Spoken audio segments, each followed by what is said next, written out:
Welcome back to the Mexico Major here for Rainbow Six Siege. I'm Monte Cristo. Joining me are Jess and Skies once again. I need your quick takes on Team 1's epic victory and epic run through this major so far. Most exciting team left in the playoffs, without a doubt. The momentum's driving their push. Ooh. Hot take, are they winning? Ooh. The whole thing? The whole wow. thing. People have been doubting since day one. They have.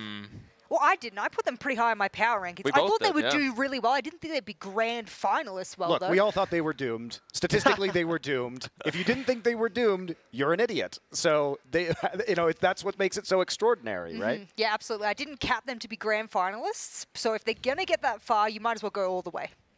I'm going to say they're not going to win it all. Oh. Europe victory. Europe victory. Which is a smile for me, not a tear. So.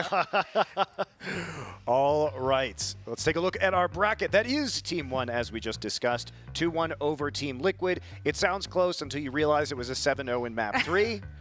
Yeah. Sounds a lot less close in that case. That was the only 7-0 of this entire tournament, yes? I know. Yep, the only one. Damn, Liquid. It's the only one coming down in the third map of the semi. You hate to see it. You hate to see it. The flop by Liquid was just so unexpected on that Map 3. Yeah, it was, absolutely. And they were my favorites going into this. And if they weren't going to be one of the favorites in the playoffs, NIP, who got knocked out in the groups, was one of the favorites. So I don't know. I don't know what my rankings have done, but either I've cursed them or I've misinterpreted what was going to be happening. I think we just need to pick favorites to get them out, because that's just what's happening. That's fair. All right. So now we're moving into our next semifinal. And we're going to have BDS versus Team Empire. So an all-French roster up against an all-Russian roster. The Russian roster, Team Empire, is in first place from the EUL, so they're the #1 seed. And BDS, on the other hand, is in the 4th seed coming out of the European region. Now, this is slightly, you might think that there's a large gap, but basically in the last play day, all of those teams could have shuffled up the rankings. It was extremely close in the top 4. What were the differences on that last day of play? Like, how far could BDS have jumped up? How far could have Empire have fallen? Like, it was really a race towards the end. Yeah, it absolutely was. And I mean, I was looking between the points, and I know you're getting a nice little close-up of my face as I do this. I believe the point difference, and I have it here with Na'Vi. Na'Vi and BDS were tied on 18 points apiece between 3rd and 4th. Well, Na'Vi had the head-to-head, so that was easy for them to stay in the top 3. Vitality was on about 14, but it came down to head-to-heads a lot. Yep. And then, of course, Team Empire had 21 points. G2 had 20. It was in mere a win, which a win is 3 points. So for a lot of these teams, like Vitality, they got knocked out by just not even their own fate. Just like Lem said, coming from a player perspective, is the top 4 teams from EU were so close that he thinks that any of them could have been first place. Yes. Wow. Yeah, it certainly seemed that way. And to go back to the head-to-head, I think we do have to discuss the many times these teams have played. But first, actually, we're going to do our maps, and then we'll get into the history, because there's obviously a lot to unpack there, especially when it comes to predictions later on. So, Vito, coming up. Oh my goodness. You know, the one thing that I'm hoping gets rid of really early is just Oregon, and I know that's something that is probably not going to happen, because guess what? You're going to get rid of Clubhouse against Team Empire. That's probably a pretty safe bet, considering what we've seen from them in EUL as well. And there goes the Oregon I expected. So Team Empire will get rid of that one, and Clubhouse goes out, which is probably pretty good, considering I rated that as Team Empire's #1 map at the moment. Ooh, Empire's allowing BDS to pick their best map here. BDS has about 8 plays on that, an 88% win rate, but BDS also takes out Empire's most played map and highest win percentage map as well. Oh, damn. They're going to go to Coastline against I mean, look, I don't mind them going to Coastline, but you and I spoke about this, guys, about how BDS had played pretty well on Coastline, but guess what? That was just smoke and mirrors, because they had played really well only in French League against Tier 2, Tier 3 teams. So does that really count? In my books, no. So they're going to get absolutely run along by Team Empire on that map. And back when I used to coach, that was the map that was the scariest to take Empire to. And Consulate will be the decider. So interestingly, from Empire, we've only seen 3 maps. Consulate, Clubhouse, and then that was in groups. Only 2 maps in groups, and then once versus Kafe, where they defeated Space Station Gaming in the quarterfinals. These 3 maps are honestly pretty, I would say, expected. I think letting Kafe go through is a bit of a surprise on the side of Team Empire, but the Coastline choice is pretty interesting to me, because Empire has only played it twice, although they have won it both times, whereas BDS has played it 8 times and won 88% of the time. So in a match setting, BDS has more experience, but Empire's also won it both times they have played. And it's also not against the strongest of opponents either. I mean, look, we did rate Furia quite highly. We said they were underdogs coming in, and they proved us to be quite wrong about rating them so lowly. There's so much depth in Latin America, as you can see with Team 1. So that was a 7-4 against them at SI. And then Cloud9, I mean, when you beat Cloud9 and in that iteration, that's probably nothing to celebrate over. So they actually don't have a wealth of experience on Coastline. So the last time these two teams played was on Kafe, and it was a 7-0 shutout. Yeah. For Empire, or for BDS over Empire. Yep. So now people might say that that was a long time ago. It was the first play day of EUL. Is that representative of what's going to happen on Kafe this time? Why or why not? When we spoke to Joystick, and I'm going to jump in really quickly on you there, just to say that when we spoke to Joystick on his eventual win in the coming weeks, we said, what happened? How do you get 7-0'd in the first week after the SI performance that you guys had, especially him individually? And he said, actually, the change from having like 1 ping to like 70 to 80 ping made him feel he could not hit any of his shots. And I hate to bring it down to such simplistic areas, but they said they had to change the way they played online. And if that's what it came down to, well, then that's probably explains a little bit. And they told me, Empire, coming into this event, that they had to become a much more structured team because of their ping, and now they're back at LAN with more structure, but also still the same LAN chops that they had before. So it's made them very dangerous. It's gotten them this far in the semifinals. And, you know, it's also worth noting that that was Team Empire's single regulation loss for the entire Stage 2. So I think it's fair to treat it as an anomaly, but you can also understand why BDS would be confident picking Kafe first. Yeah. Yeah, I mean, that being their best map, and they've been performing on it since SI, they've been performing it in EUL. I mean, it just makes perfect sense. I think Empire allowing it to go through means that they have a plan for it. The Oregon ban isn't that big of a surprise either, but again, allowing Empire to have that map, I think is a little, or I'm sorry, BDS to have that map is a little interesting. So talk to me about the history between these two teams that goes before the last time that they played. Yeah, so dating back to the 6th major of November in 2020, Empire had a 5-1 map count against BDS. So Empire ended up winning that whole event, and BDS got 2nd place. And then moving forward, the last 2 play days in the EUL Stage 1 and Stage 2 of 2021, BDS has a 14-3 round count against Empire. So it has been complete domination for them. But like Jess said, the last match maybe not have been a good example just because the standings didn't really matter that much. But they're at a 2-2 overall count against each other dating back to the November major. I will say that when it comes to maps that go beyond the best of ones, where we know BDS tends to dominate a little bit, Team Empire has been the one that has stepped up and taken it against BDS oftentimes. So I don't know whether it's going to be one of those things of, we have the stamina, you don't, and you like to throw everything on the board in the first map and then you run out of steam. We'll see whether that's the case. But I mean, if you want to be a finals team and going into a best of 5, you have to have stamina. That's it.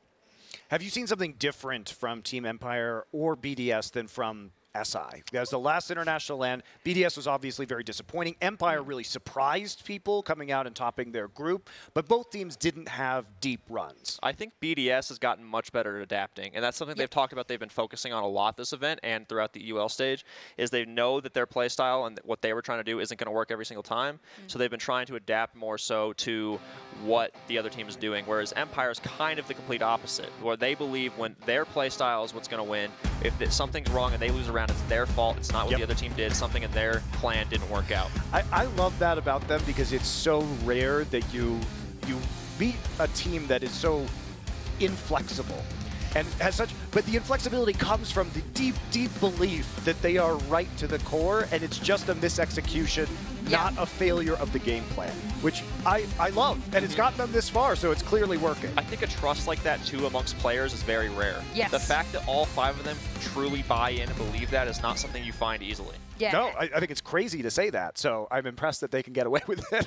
I mean, that's old Team Empire. For those of you who have been around for the past few years, remember old Team Empire and speaking about Coastline, what they did with G2, back then they used to have a recipe and they followed it. No matter the team, they would do the same execution each and every time, and it didn't matter. And they said that's because they believed that if they made less mistakes, they would win. And that's supposedly how Siege is meant to go.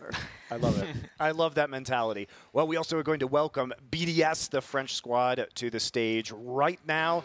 Of course, they've had a pretty dominant tournament so far, pretty easily winning their group stage, I would say, and it's been impressive. And they have represented Europe well in spite of being that 4th seed. Many people say they are still the best team in Europe.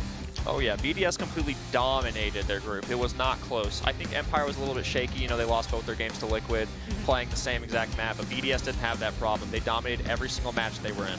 Except for a tiny blip on the radar, and guess who the blip on the radar is? It's the grand finalists of Team 1, and mind you, only via 2 rounds, so I wouldn't be surprised to see BDS and Team 1 in the grand finals for a bit of a rematch or revenge match. I mean, I'm excited that we could get that, especially because they split the maps in the end, and it was really dominant for BDS before Team 1 kind of like powered up for the second round robin. So that would be a very fun rematch, I think, to see. I agree, but when we were in the talent room, let's not forget, I felt like I was the only one that said that BDS was going to make it to the finals. Everyone else was like, Empire. I think Kix was like, Empire. I believe you even said Empire, and I'm like, I'm by myself here. I'm eating the baguette all alone over here.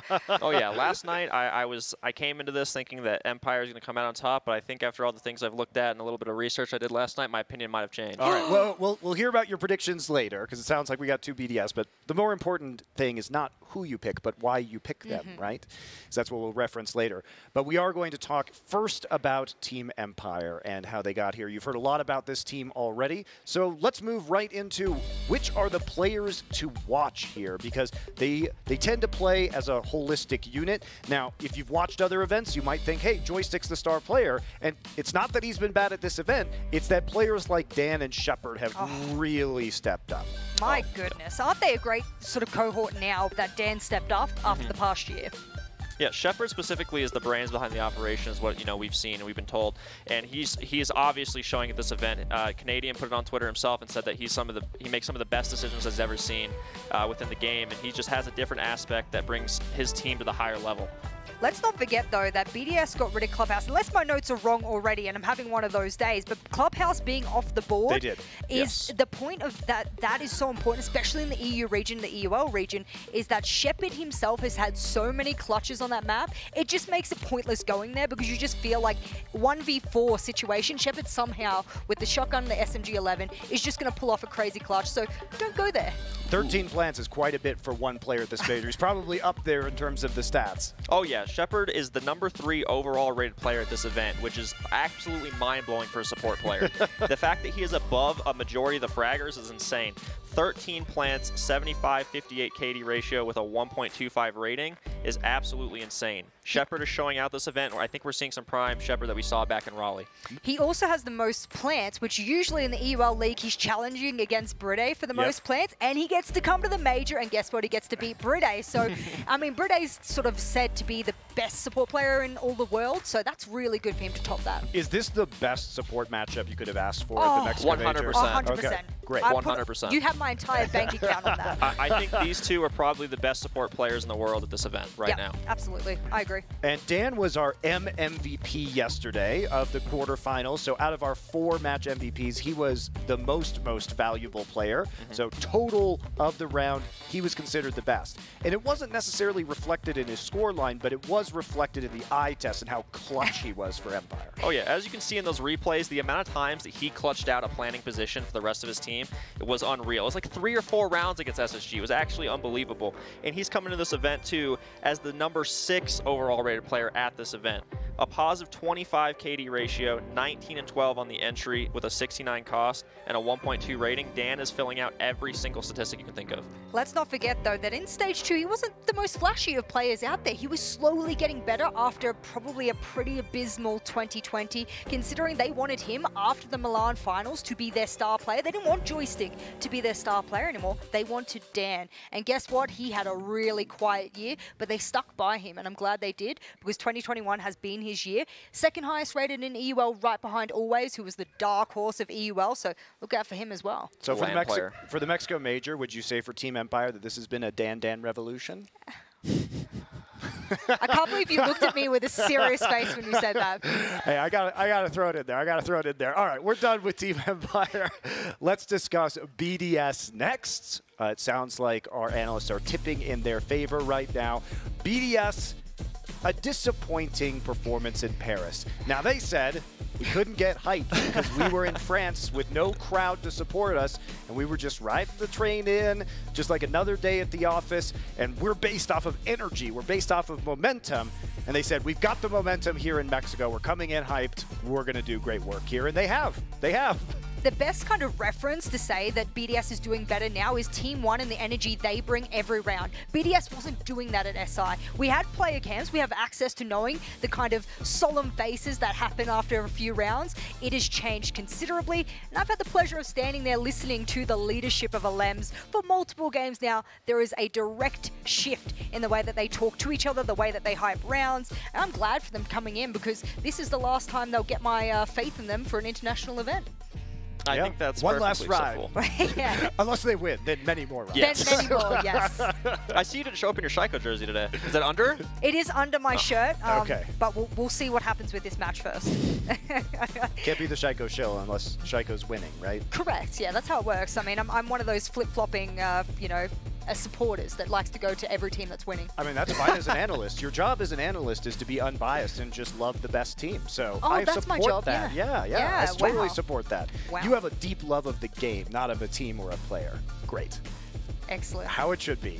So let's talk about some of the stars here. Shaiko, obviously, was singled out at SI for having an underwhelming performance by his typical standards, despite the fact that many players would consider, many teams and players did, in my conversations, consider him a top 3 player at this whole event. So he has delivered once again. Yep. He was the MVP of his game yesterday. Incredibly clutch, getting BDS back into the lead from playing behind, and also Renshiro. So why Renshiro? Because he's less of a flashy player. So Renshiro's kind of that player that he will play the roles that it just needed. He doesn't have a specific operator that he's always going to be on. He's just kind of the guy there that's to fill. He'll do whatever the team needs. And he's shown up. He's got a 73% cost, a positive 23 KD ratio, and a 1410 on the entry, and he is a 1.118 rating. He is also the 9th overall rated player at this event right now. Well, if I get to shill Shaiko just for a singular moment Please here, do. absolutely, because I know we'll probably bring his stats up in a minute, but before we get to that screen, I want every single person listening to know he is the first player here at the Mexico Major to hit the 100 kill mark. Claps away for my man Shaiko, because guess what? He happened to do it during EUL as well. This man's on fire, and all he wants is kills, and the moment he knows your location, it's almost like echolocation. He's coming after you. He wants to hit that 3 digits, and he's done it. He's the Batman. He's coming for you. All right, and Renshiro, you checked some of those stats before, Skies. So when we look at Renshiro, what is the most important stat that really represents his style of play? I would say his cost, because he's, like I said, he's not the player that you're looking for to get the frags. He's not the player you're looking for to get the bomb down. He's kind of just the filler and the support around everybody else, and I think his performance allows other people to flourish on the roster. It is a little bit interesting, and we don't have it necessarily in totality. You can see he has 14 opening kills, but he takes a lot of opening engagements, and I wonder where that comes from in their plan, whether or not that's not something that they're planning for on the sledge, for example, he's been playing a lot of. So I'm wondering whether or not that's going to be calmed down a little bit into this best of 3. All right, and finally, the player that we hyped up earlier in comparison to Shepard is going to be Bride, because that is perhaps the most exciting 1v1 matchup here. And both he and Shepard must love gardening because they got a whole lot of plants here. As they should. I mean, I was looking overall, he's the 2nd highest cost rated player. And if you don't understand what cost means, that's fine. It's just the percentage of rounds in a match or overall on average that a player has impact on kills, objectives, survival, or trades. So he has always topped that almost exactly in every event he's gone to. And then if you're looking at the plants, he's #1 rated at the moment. So, you know, Shepard's trying to catch up, and this is the thing that they're trading back and forth about Shepard taking over one match, then the next match that Empire plays, rather BDS plays, Bride will take over. So I'm gonna have to keep comparing the plants as this goes on. Is this like the ultimate post-plant matchup? Is that what we should be expecting? Is like, you know, one team with a really solid execute, the other team like falling back and coming into a post-plant attack? Like, is this are we gonna have these really flashy moments in the bomb sites? These two teams, I think, are some of the few that have not fallen the exact meta. They're still teams that rely on getting the bomb down rather than just fragging, and I think it's shown. Like I said, both teams are leading with plants. Yeah. So again, I don't think they're following the meta to a degree, and they're still trying to stick to what they know. Yeah, and as they should. I mean, I don't think that BDS... I mean, Team Empire, they did try and adapt. They did try and change their playstyle after the whole debacle of bringing Always in, etc., etc. They tried to be more adaptable. It didn't necessarily work out for them. And for BDS, they've always had this one style and the nuance of we want to be an objective-based team because if you've got Bride, what's the point of having the best support in the world if you don't play off of him? So that's fair. Fair enough. I'm really looking forward to this. I was looking forward to the last match, too. We got 2 good maps. I'm hoping for 3 here, obviously. We do need to go to predictions right now. Like I said, it does sound like you're leading BDS, but you said yesterday when we chatted at the end of the day that you said Empire, but then you went back, did some review, and have now, you think you're leading the BDS way. What changed your mind when you reviewed these matches? I would say one of the biggest things that's already makes this match interesting is they have 4 players that are top 10 rated here. And I think after doing some research on the maps, their results throughout the group stage, their operator bans, that BDS honestly just looks like the better team here right now. Ooh, I mean, I'm going to have to say that because I love objective-style plays, and I think BDS does objective better than Team Empire, whereas I'm getting in the next 6 months, old Team Empire might come back into the fray, and I might one day turn back and say, yeah, Team Empire is better objective-based. Unfortunately, in the maps we're going to, it's going to sort of favor in a couple of them, except bar one. I think it's going to be a bit of a frag fest. Interesting. Interesting that they would pick those maps when they are both so controlled and about the objectives. But sometimes that's just how it works out. Maybe they'll plan a lot and surprise us. All right, so one last ride on BDS? This is it. This is it. Oh, okay. Other than the grand final if they make it, obviously. All right, one last ride. We're ready to get into our match right now, guys, and we do have a couple of casters. And since we're going into Kafe Dostoevsky, which is the full name of the map, they're going to tell us their favorite Dostoevsky novel. Over to you, Poofy Hair and Silky Hair. I don't know any Dostoevsky. I don't know either. I am nowhere near as cultured as Monty is, and I guess I am Poofy Hair. This is Silky Hair. You got a nice Are you sure it's not the other way around? It's still Poofy. They did my hair today, actually. It looks very silky as well as Poofy. Yeah. Yeah. War and Peace. There you go. Thank you, production, for bailing me out. I appreciate that. We have a matchup for you, though. We've the Battle of Empire versus BDS. The 2 European teams will collide. Michael, it feels like we're back in Poland casting European teams. It's nice to be reacquainted with both of these squads, but this is going to be a bloodbath. Hopefully not. Yes, it's been a while since we've casted Europe as just being Europe, Parker. But I'm glad that we get to see a match like this, and I'm really excited to see which of these teams will be the better squad because, honestly, it's really hard to say going into this. We've seen BDS and Empire both have amazing results at this tournament leading up to this match, so yeah, this is going to be a hard one to predict. The game of expectations are BDS have been so dominant. The desk talked about how they powered their way through the groups. They're one of the first teams to qualify, not the first, but one of the first teams to qualify. And they have just made mincemeat of every single team that has dared to go up against them. But when they've gotten to the top, BDS historically have had some struggles. Empire's the opposite. They didn't pounce on all their opponents through the group stages. They struggled in that group of death, but since then, Empire have looked so formidable. So the question is going to be, the team that has had more international success in Empire, who has taken longer to get here, or the team that's been so dominant but has had some struggles. And we have a community poll, Michael. Yeah, the question is Baguette or Blinn, France or Russia, Team BDS or Team Empire? You can go ahead and vote on our social medias. Various options out there. R6 Esports on Twitter is a good one. Once again, production. You can answer 3 separate ways. Yeah, they always... I can like Baguette more, while also like Russia more, but then also support Team BDS. Yeah, it is a bit confusing. They layer the questions in a way that is definitely confusing, but we're going to go into Kafe, Parker. It's We are, of course, kidding, by the way. Yes. We don't actually... We're not actually shaming production. It's legitimately just a question of who do you think will win. No, I'm just kidding. I'm furious. And Parker, of course, is so angry. I could see it on his red face. Well, let's get underway. Our very final semifinal of this Mexico Major. One team has already secured their spot in tomorrow's grand finals. Today, a European squad will match up against them. Who will it be? Starting out on Kafe Dostoevsky, this is BDS's map, and they'll be starting on defense as well. Thatcher band out here to start things off from BDS. Empire will follow that up with their attacker band. Let's see what they get rid of. I don't think I need to explain the Thatcher band to most people, but in case you're wondering, he is a very potent operator. And as gadgets go, his magic eraser of an EMP is very powerful and just disabling pretty much everything. Nomad is a similarly potent operator and often used on Kafe, so a much more targeted ban there from Empire on the attack, as you can deny the flank watch. This is something also we've seen from Empire before in this tournament. They've played Kafe already, and they've looked really good here, so not surprised to see them get rid of the Nomad, because considering how well I've seen them watch their flanks on this map already. Just to break down the statistics on this map for the Mexico Major, Empire has played Kafe twice, Michael. They have a 1-1 record on it. As for BDS, they've only played it once. They are 1-0, but it was still BDS's choice. And that partially goes back to their record in the European League, where they have victories over both Rogue and Empire with a loss to Na'Vi. So if you're Empire, you're hoping to channel Na'Vi in the EU League and not yourself with the performance that came in just a couple months ago. Yeah, and this is also a map that Empire and BDS actually played against each other on in the EU well. So... No, I just said that. No, I thought you said a different team. No, Empire versus BDS. Oh, I thought you said Empire versus Na'Vi. No, I said they want to be more like Na'Vi than they were themselves. Oh, that's very confusing. Because Na'Vi... Okay, you know what? That's a terrible way of saying it. I don't think it's that confusing. It's certainly confusing. You want to fight after this? Absolutely. I'm down. Now, BDS are going to be starting on the top floor, and they will be bringing the Clash. Aruni Gate's going down. Pretty standard setups, it looks like, so far.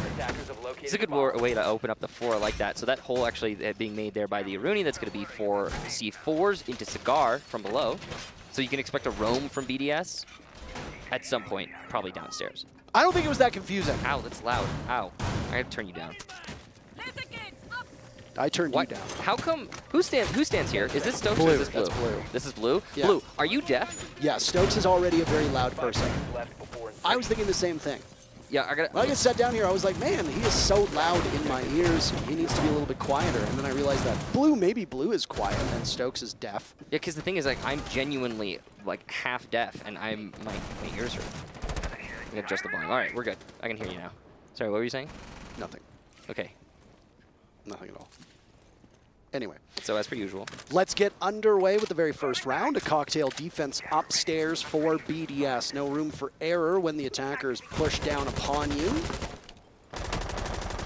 Shooting away, potentially see if there's a C4 there. Some teams will play very aggressively, waiting for that hatch to open up and toss a nitro cell on out. Yep. Debris will fly upwards. Scattered across the roof of Cafe Dostoevsky as they now drone in from red. And very quickly, the Selma's tossed out by Dan will open up the wall leading into Ticket, or if you want to call it Cocktail Bar. Theana goes through to break the laser gate, and now drone work will go in as well. Rafal will be the only player from BDS inside of Cocktail. His position is over by Pixel on that Clash. Cocktail. Relatively impervious, or sorry, on Pixel inside a piano. Okay, I was really confused there. I was confused. I was like, that's the other site. Does anyone, the little cocktail bar. Has anyone ever called the little cocktail bar a cocktail bar though? Because Cocktail is one of the bomb sites. Because I'm aware. Okay. Because I don't know, I'm confused now. Ooh, Shepard using the stuns to clear out whatchamacallit. Basically anything. Could be ADSs, could be ruining games. Oh, Lems is playing with fire, but he won't fully commit. I'm not sure why he's going to poke his head out there. Maybe just as a distraction to allow a rotation. I'm surprised he didn't fully commit to that fight. He could have gotten the first pick of the round. Well, they'll open up the rest of this wall. I don't know if they've droned out Rafal. There is a mute jammer positioned by the couch, so maybe that information wasn't available for them. Either way, Dan has essentially wasted 2 of those Selma charges, which is unideal. Out goes that Rotero drone, and it'll go off. But it gets stopped by that mute jammer. That single mute jammer is causing so many issues for Empire right now.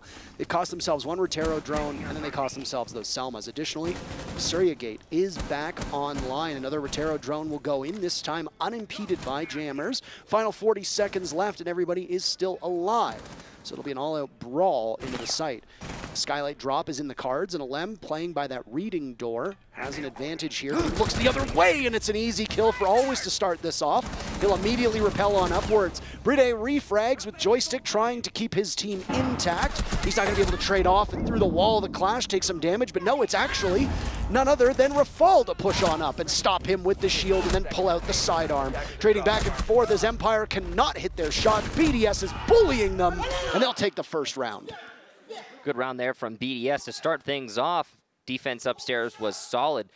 Interesting hard destruction used on that wall to try and pressure Cocktail, but ultimately, Empire's lack of success in picking off some players early ended up being to their undoing. This is particularly relevant because one of the things that Empire is known to be good at is transferring a 5 versus 5 30 seconds round after clearing out the roamers to a win.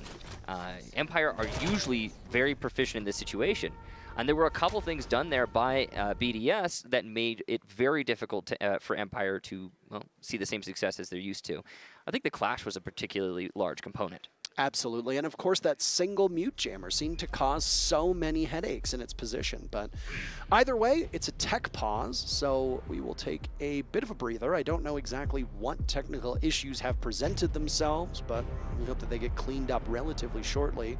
For the time being, both teams will be able to cool their heels and talk about whatever they want to. Obviously strategic-minded. On the board, while we're still in this technical timeout, but the clock is ticking away, it looks like it'll be a reading and fireplace defense for BDS. They will move down a single floor and go to what is commonly played as was the second most played bomb site, but is now seemingly fallen to third, with Cocktail's rise again as that second to the kitchen defense downstairs. Attackers need to locate and defuse as many bombs as they can. Nothing too surprising on the operator lineups here apart from the Kali from Empire. No clash being brought by BDS this time. That clash was so effective in denying the push by Pixel. I really want to know what Empire is going to do with the Kali. Frankly, I'm not so sure that I like that pick. We're talking about Kafe here. There's only one place where Kali is actually going to be useful, and that's in Bakery. So if you're worried about getting open that Bakery wall, Kali is a great pick, but we're not going to the bottom floor, so maybe it's just a miscalculation there from Empire expecting to go downstairs. We'll see how they make it work here.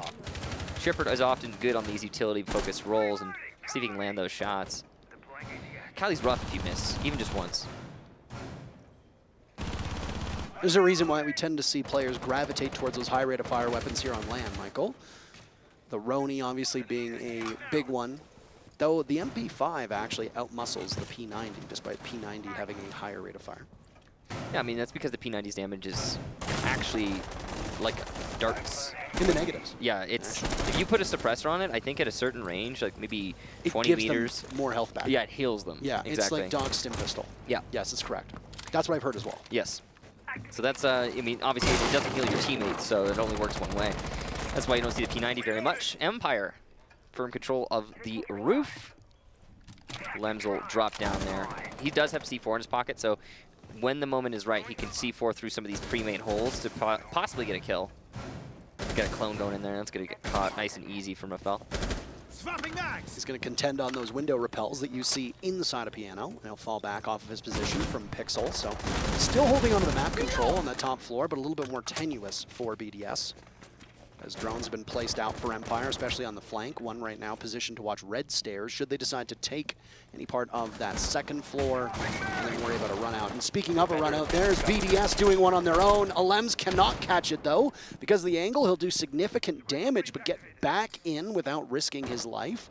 Though, the call will come out from Empire that one of their players is downstairs in kitchen. So you don't need to worry too hard about having full coverage on that top floor and second floor. Just basic mathematics can tell you exactly where they are.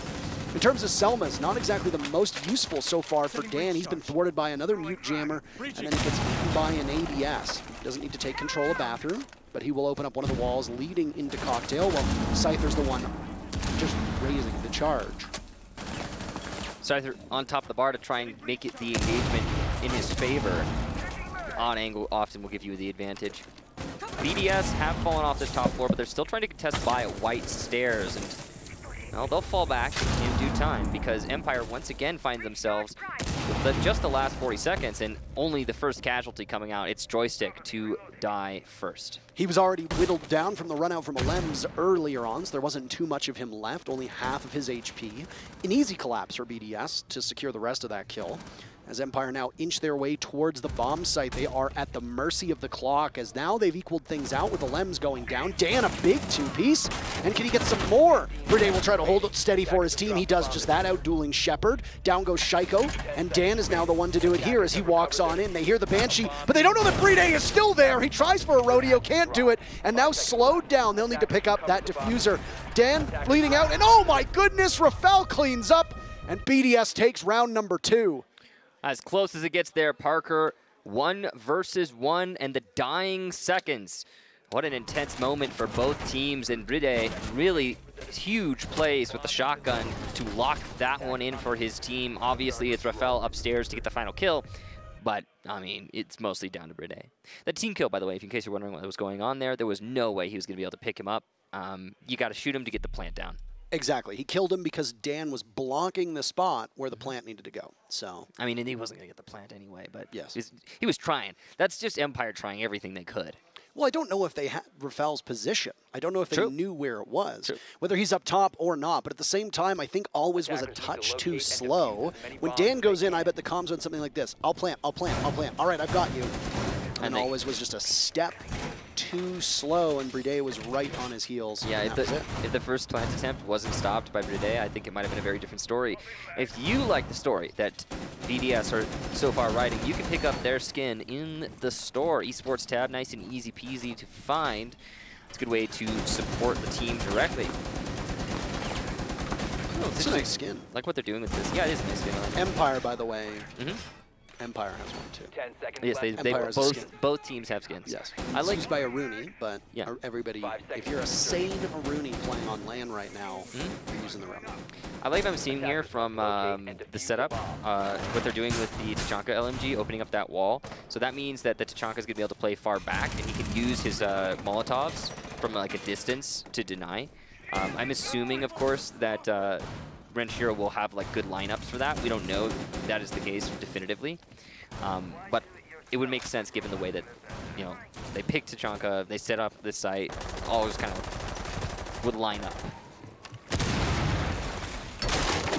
Down goes the drone as the hatches get opened up on the top floor. So far, BDS do not look like they've slowed down from previous matches in the group stage where they went 5-1, and they'll attempt kitchen.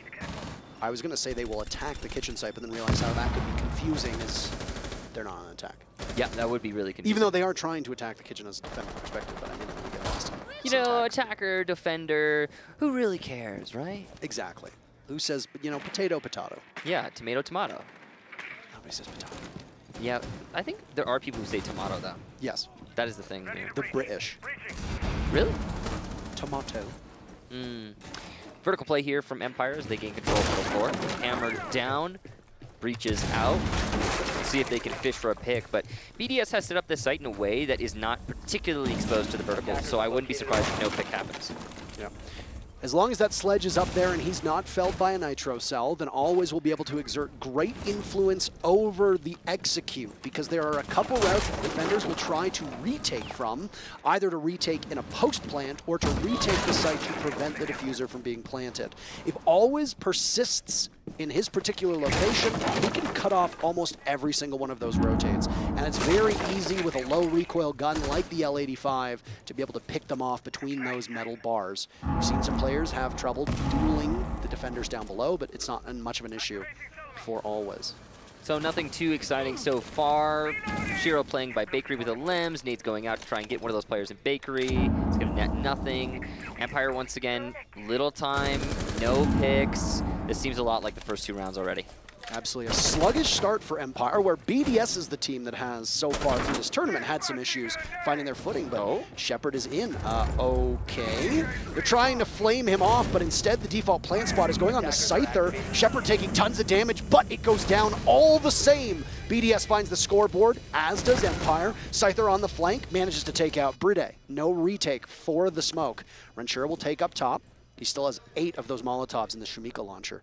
But he'll be in a battle to the death He's going to stand off. Dan is directly to his left. Look at all that caliber-based destruction. And he'll play around, easily dueling Dan, but always is up there. Still in that spot, unshaken. Rafal with no yokai drones available at the moment. A grenade will go out, pushing him from his position. He'll try for the retake, but Empire looking quite keen, and only 3 seconds left. Rafal knows that he's doomed, whether he gets to it or not. Always says, not this time. Empire pick up their very first round of the match. Well done to Empire, just locking in on their plant spot, deciding, you know what, we're going to go for it, come what may.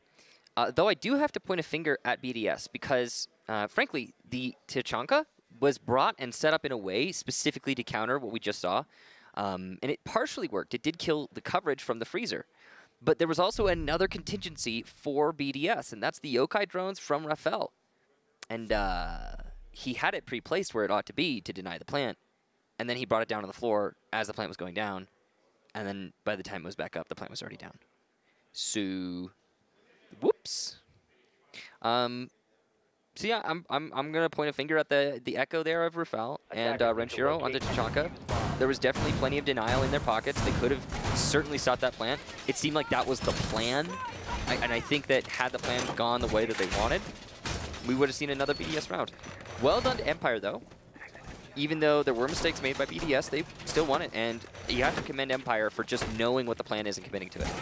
Yeah, the lack of intel was really critical there. It was very clear that the idea was to get the yokai, as you said, to be able to scout out and then give that information to Renshiro. And don't get me wrong, those Molotovs from Renshiro did a great deal of work, but 5 seconds too late. Yeah, and not the work exactly that we needed at the moment. I guess I like the setup though for BDS. It's very clever, and I have to say I want to see that again from them, hopefully in this map, and I want to see it work because I know it can. So it's just a cool thing. We're going back upstairs here for BDS though. They're not going to give us the bottom floor one more time. They're going to switch things up. We'll see what they choose to do here on this next attempt at the top floor. Last time it was really good, mostly thanks to the Clash. The Clash and the Mute combo with Bredet's Jammer being positioned behind the couch and allowing BDS to hold their position without too much trouble. Empire will need to do a better job of clearing that out because they had wasted some Selmas in the process and a ton of time. Because of that, they weren't able to gain control of a very crucial part of that top floor. With a bomb site like Bar and Cocktail, the very top floor of Cafe Dostoevsky, it means that, well, if you can't get the edges of the map before you can get to the bomb site, you don't really have much control at all because there is no roof or floor above to deal with. Is that both Goyo shields that just went down with a single grenade? Yeah, that is 2 for 1 right there.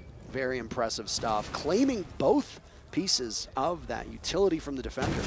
I don't know if it was intentional, but I mean, I'll take it. Right? If I'm one of the attackers, that is an ideal result. Now, Empire does have also control of Cigar. They're using these drones to great effect, clearing some of the barbed wire, also other utility. There are 2 players from BDS inside of Freezer right now. It's very dangerous to play that clumped up. And there's going to go a Rotero drone deep inside, and it blows up inside of the bathroom, trying to maybe move the Clash out of that spot. But no, there's nothing to go. All of those Aruni gates still appear to be upright for the moment, so some utility will need to be burned to take care of them.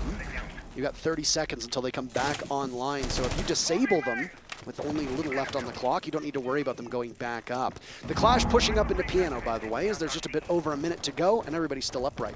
Yeah, that's my main worry right now if I'm Team Empire is that Clash, and they'll fall back actually. That's Rafael playing it safe, and it's still a problem though, because what are you going to do? How are you going to push this? I mean, you don't have the tools necessary apart from maybe nades, and you've only got one of those left. Rafal being shot away at, but that protective shield will keep him safe for now, as Dan looks to edge his way into the site. Surya Gate above him making some noise, and he knows that they'll be back online relatively soon. Pixel angle played out. His joystick knows that they have one in a tough position, and that's Shaiko, who now falls off, but he's caught by Olive. 7th kill for the newest member of Empire. Down will go Brede as well, and Empire looking far more formidable. The Clash toying with them, but every single member of BDS is falling, and with the exception of the Clash, it could be a flawless, and it will be! Empire equalized. They had a slow start here on BDS's Cafe, but they're all tied up. Wow, Parker. So the Clash was definitely the biggest problem there for Team Empire, but clearly not as much of a problem as it was the last time they attacked that top floor. Managing to dismantle all of the other defenders one by one, that's just impressive. Good calls, good communication, good coordination from Empire. We even out. Well, down to Reading and Fireplace. As for BDS, they are unlikely, as it goes, to play all 4 bomb sites, but the real question will be what happens in that fateful 6th round. Kitchen did not go in their favor, but I would argue that some of the issues they had on Kitchen are quite easily fixed. Yeah, no, I think that BDS is set up downstairs. I would, as I said earlier, I would like for them to repeat it because we've seen it almost work, and it very certainly could have worked. It's just the timing and the positioning of those Molotovs. You know, a little bit more aggressive with the Molotovs, I don't think Empire would have won that round. I mean, there's so many now, too, and they're so much more effective. They last longer. They're larger. I mean, they do everything you could really want in terms of a Molotov. So, yeah, I mean, be more aggro with the mollies. But we're not seeing that bottom floor defense anymore, Parker. It's to Reading. Maybe we'll see bottom floor for the last round. Attackers must locate and defuse a bomb. So far, these teams have tied up, and Empire is keeping it close. This is historically a much stronger map for BDS, but next up is going to be even more interesting. Before we get there, we can spend a second, as these teams still do some setup work, to talk about this Coastline map. This is a map that Empire bans very frequently and hasn't played in ages, and yet here it is. Up next, yeah. And I mean, here it is, as in, like, it will be played. It's in the map. Are you sure we're not playing Coastline right now? We're not on Coastline, actually. Are you and then, of course, our favorite map, Consulate, will send us out if we need a third one, Michael. I thought there was a lot of snow on Coastline. Maybe I'm drawing a blank on that one. That's what this guy's gonna be like. I'm sorry, I can't hear you. What'd you say? Please repeat. I said that's what this cast is going to be like, huh? Yep, All right. that's what we're doing. Okay. I enjoy a good contentious broadcast. You started it. I had to.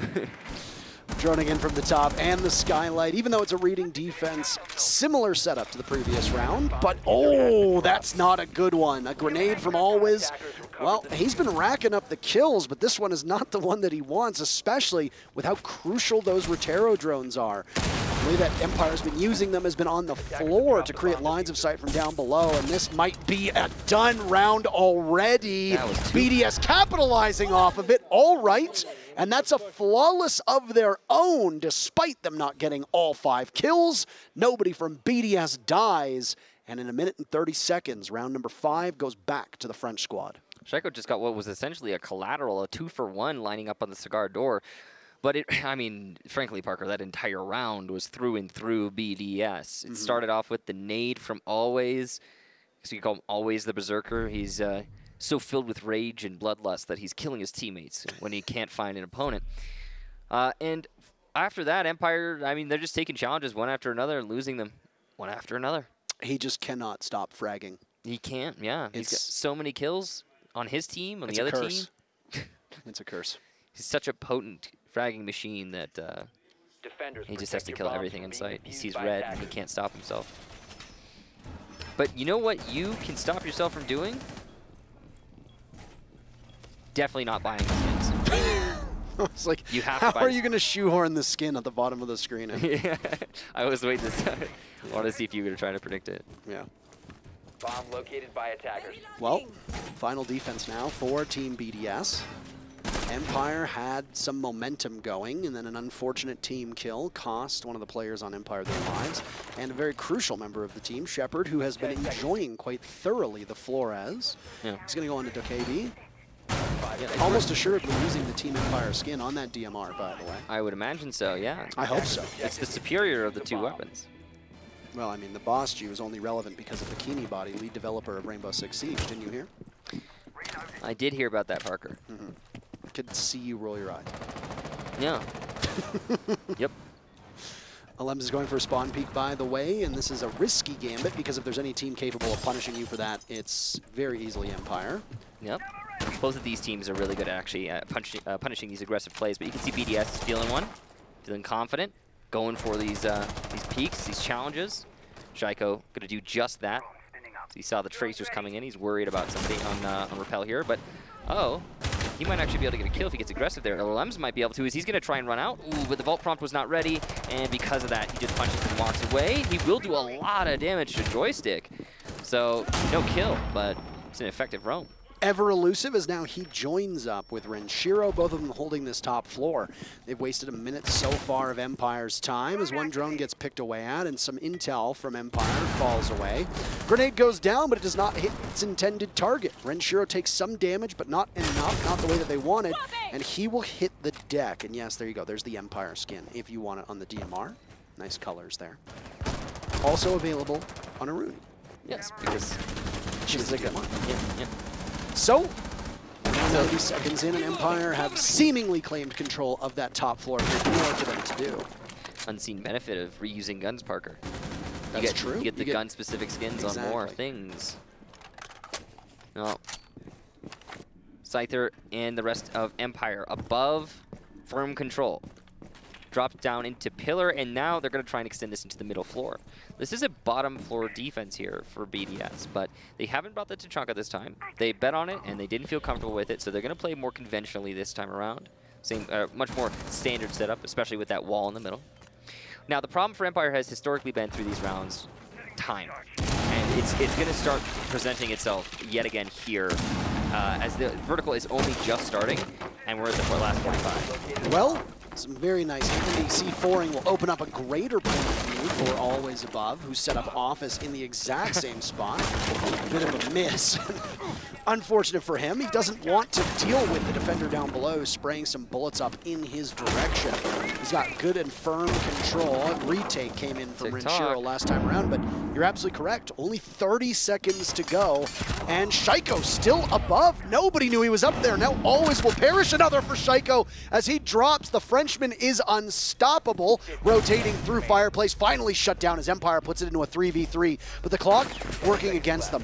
Down goes one more, inside of the site. Diffuser needs to be planted by Shepard. Yokai picked away at Dan, doing great cleanup work. Bride is miles away from this diffuser getting down. They're halfway through for Shepard, and Bride has a nitro cell lined up perfectly, but it gets the wrong target. It takes out Dan as Shepard survives, and Bride watches the doorway. A grenade will go in to stop his advance. He'll have to wait for it to detonate, and the clock will continue to work against him. Looking towards Freezer, he doesn't see the diffuser, but he knows it's in the default spot.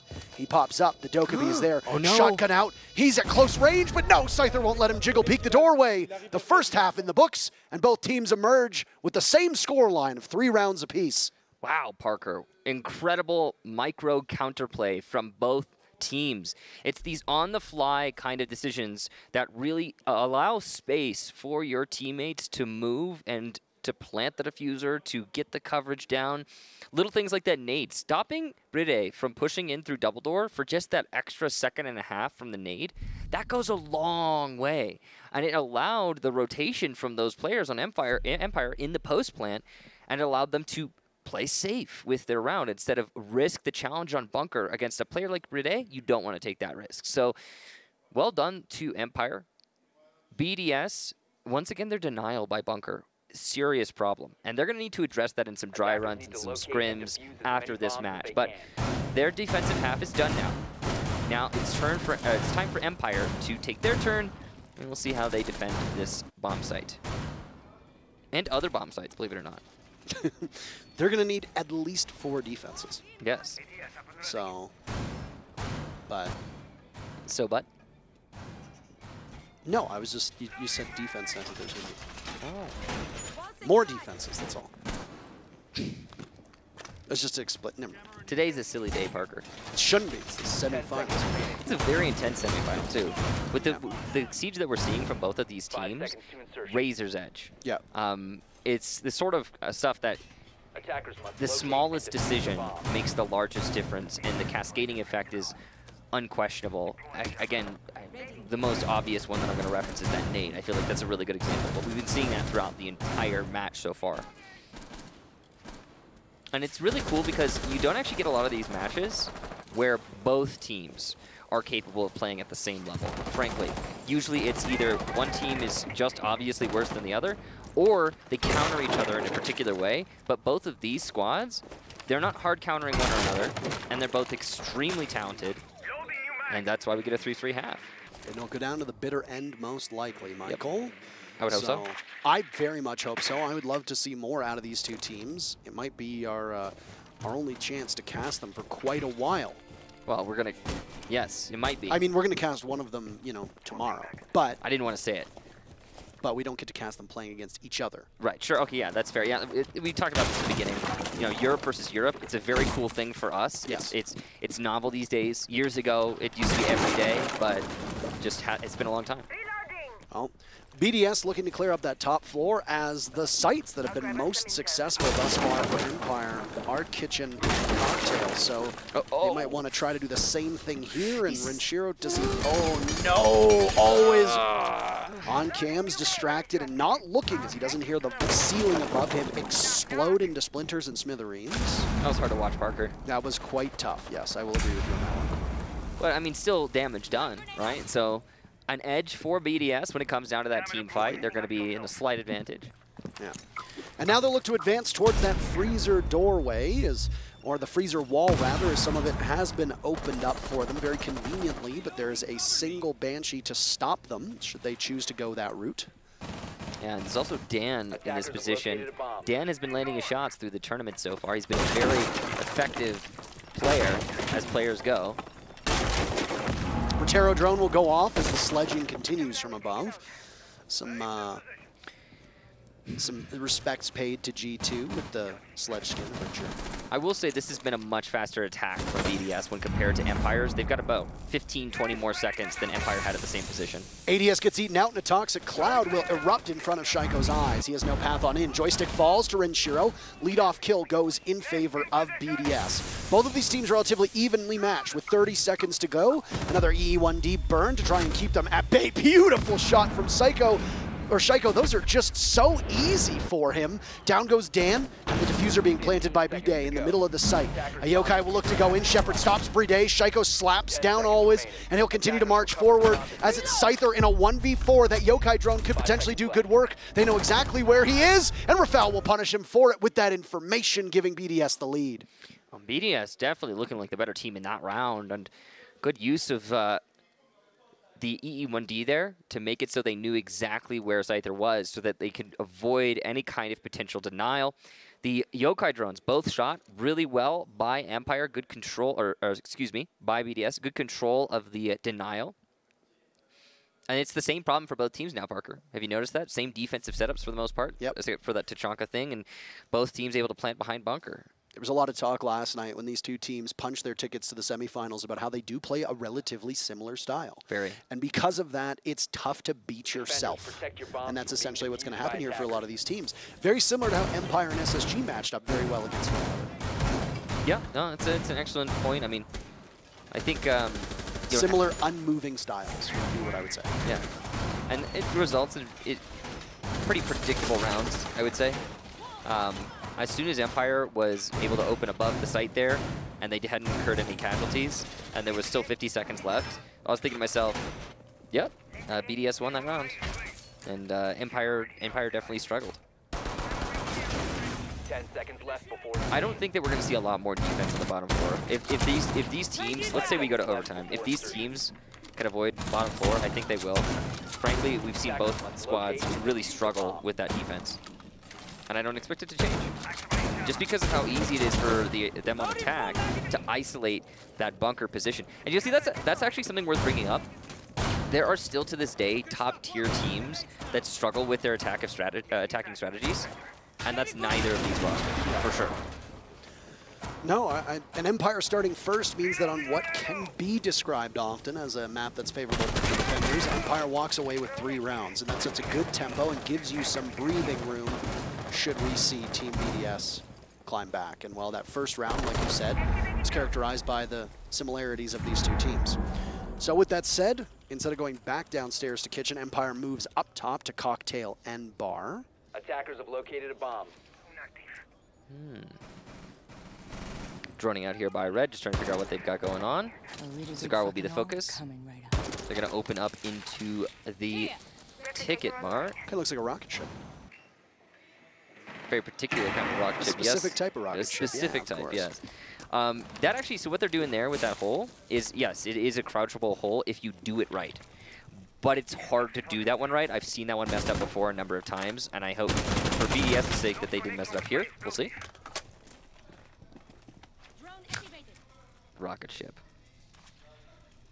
Space Station, are you here? No, sorry, they went home. Oh, yes, of course. And they'll go through the rocket ship all the way in to take control of Cigar and then Piano as well. Over by Ticket. Half of the round has gone by. You wouldn't think that from the pace that these two teams have set. Out by the window, this is going to be a double run out, and there they go. They managed to cut down Rashiro, and then Rafael will fall, but traded off. So the gamble from Empire works out briefly before being answered back. 2 players from the defensive team now down for the count. That leaves the remaining players of BDS huddled up on one side of the map, and they're going to have to cut through the remainder of it to get that diffuser planted. Only 50 seconds here for BDS to make it happen, and that nade could be good, but oh no, Shaiko punished for the throw, and the nade is also caught by an ADS, so Empire find themselves in a great position as Alems repels onto Heaven. This is very dangerous. He's being challenged by 2 different angles, and he's going to go down. Now it's just Brede, 1 versus 3. He's got a lot of time to work with, but not a lot of power. On defense, there's nobody I want more in a clutch situation than Brede, but on attack, with mirror windows still up and Alda in play, not a ton of utility. I don't know how I feel about that one, and Empire obviously feels good about it as they take that round after bleeding BDS dry earlier on.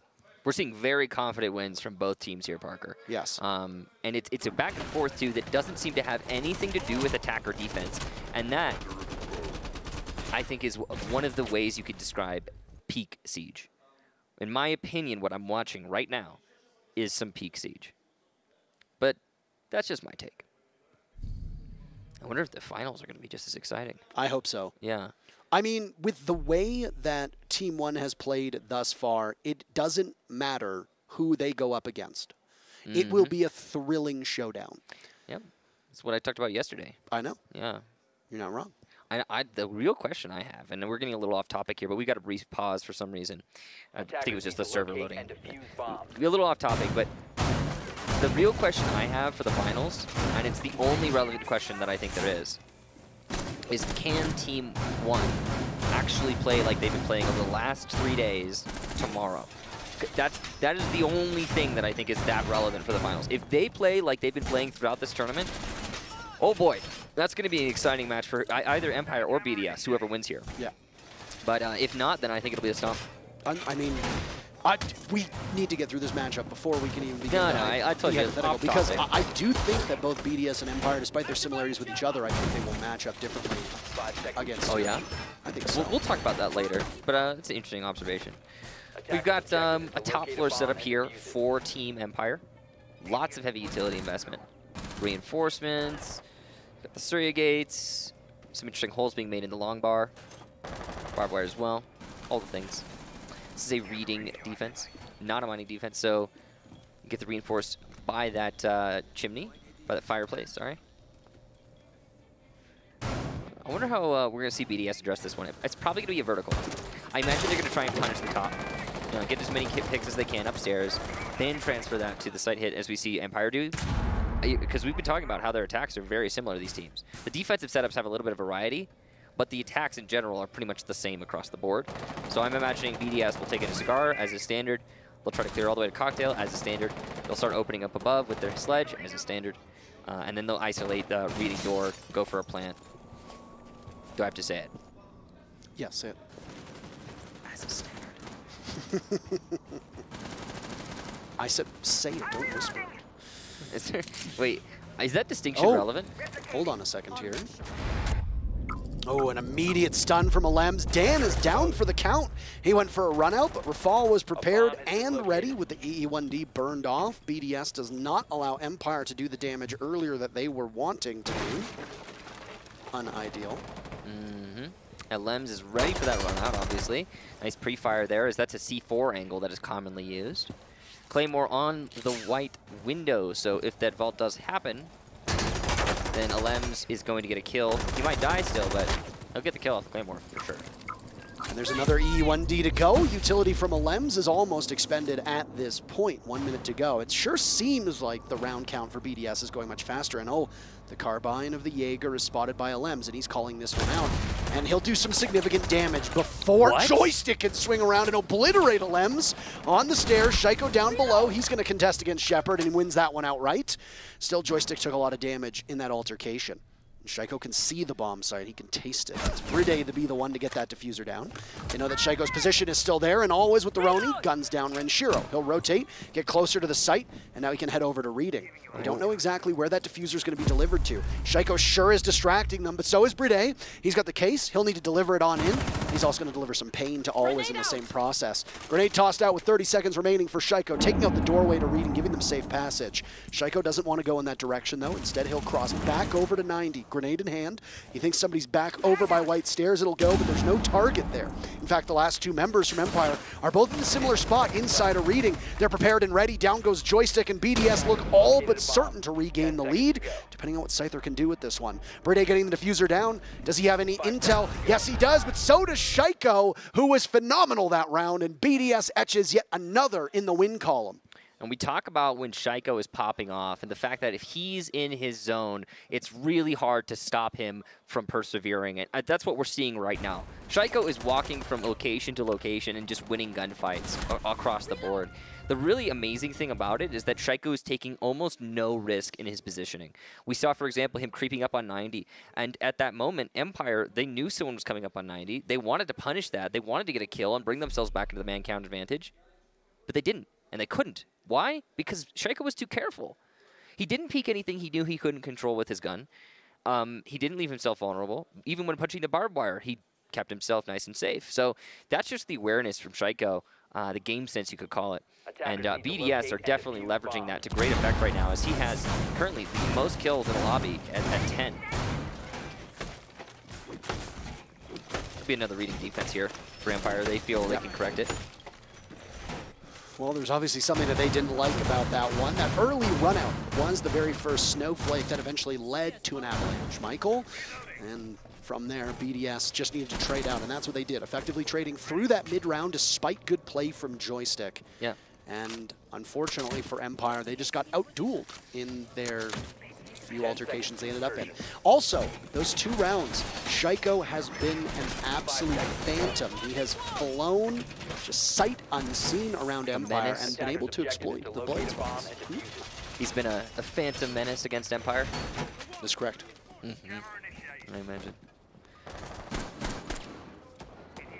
Lucy on the roam here inside a train. Oh, if Empire makes it to the finals tomorrow, the Star Wars puns that will come. Oh, so many, I imagine. I sat on the Empire Strikes Back for like a year. Yeah, you were waiting, I know. You told me about it. Yeah. It's a good one. Well, not actually a year, since the 6th rotation. It's a pretty long time. That's a long time. Anywho, all right, round number 10 for BDS. This could be match point, barring a success on this attack. With the way that teams have played out so far, it has been a seesaw back and forth. Going all the way to round number 4, no team has won 2 rounds in a row. BDS did so earlier on, immediately followed by Empire, but since then they've just traded blows. And with 2 teams as evenly matched as they are, well, that's what we come to expect.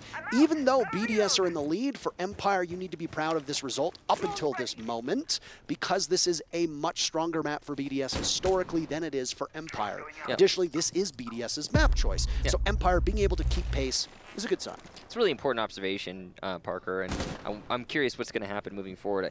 I'm going to be honest, I wish this were a best of 5. Wish we could have that in the semis, but alas, it's not to be. What we do have here is BDS still trying to clear out. Lots of roamers upstairs for Empire. Ooh, he could do it. I wonder. He could do it. I wonder. He might get read, though. There's 2 on that balcony. That's the real trick. I wonder. There's too many angles for him to cover right now, and he doesn't have any intel whatsoever, and you can see it with that just subtle shake of the head that he doesn't know exactly what decision to make. E1D will get burned, and a move onto Lumber as they hop through White, and Shaiko still holds that spot. He doesn't want to take the engagement himself, so out will go that Gemini and try to find anybody playing over in that direction. This is another reading defense, as we had touched upon, for people who see all the action happening on this top floor. I think that leaving Shaiko on the Yana is probably one of the best roles you could put him on, to be honest. He's using that clone to great effect, and he's got the nades, and he's comfortable with the ARs. I mean, it's the perfect spot for him. But Joystick is actually going to get the first kill this round. Down goes Alems, who is very quiet through this map. 1 and 8 for Alems is not the result they need from him, but goodness, at least you have Shaiko playing exceptionally well. Speaking of, he's on white stairs, and BDS trails in numbers, but more importantly, the dagger that can be to their chances is the 35 seconds that remain for them to be able to pull off any kind of execute. Shaiko still in this position is gone. 6 removes a piece of utility, and some toxic gas breathed in by Shaiko as he has to head back upstairs. Dan was lurking down below. He's made his way back to the 2nd floor and will gun them down as best as he can, but he's got an avenue to now take up top, wary of a potential Claymore, but it doesn't look like there's any flank watch. The teams will trade back and forth as Dan has the attention of one. Brede going for the defuse, but he has to peel off for a second. Finished off by Scyther, but Brede takes out Shepard, and Scyther's still in there. He's going to make them all pay. 3 seconds left and miles away from the diffuser means that BDS will not be able to take the round, and Empire equalize yet again. These two teams going back and forth. What a match, Parker. This even exchange of rounds here for both squads has been truly impressive to behold. That last round had a lot of twists and turns. Shaiko in a great position, but there's the smoke. And again, Empire's smoke control is perfect, allowing them to create space where there was not any. Following that, Dan on a roam just underneath New Balcony. He's in a position to potentially do some work, deny the push in through reading door, but he's spotted and he's feeling the vertical pressure. So what does he do? No hesitation, starts making a play on red. That distracts Rafael, who now cannot help his team on the actual site hit. Everything small matters more here, Parker. Are you noticing that? Yeah. All the little actions, they go a lot further. And it's just fun. It's fun to watch.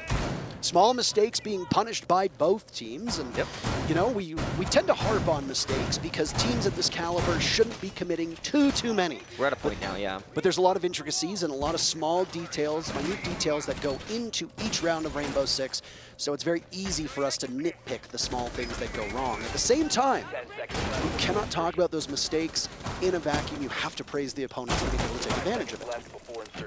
Yeah, it's been a lot of both here. I think mostly just good siege in general from both teams.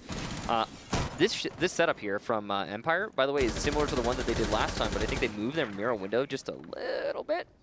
So they still have a similar mirror window setup, it's just slightly different.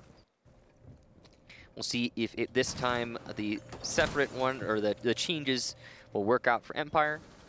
Overall, it's much similar compared to some of the other changes we've been seeing, especially when BDS went to that bottom floor. Which, by the way, again, we haven't been seeing a lot more of that bottom floor, and I wouldn't imagine we're going to see much of it. Come on, 3rd time's a charm.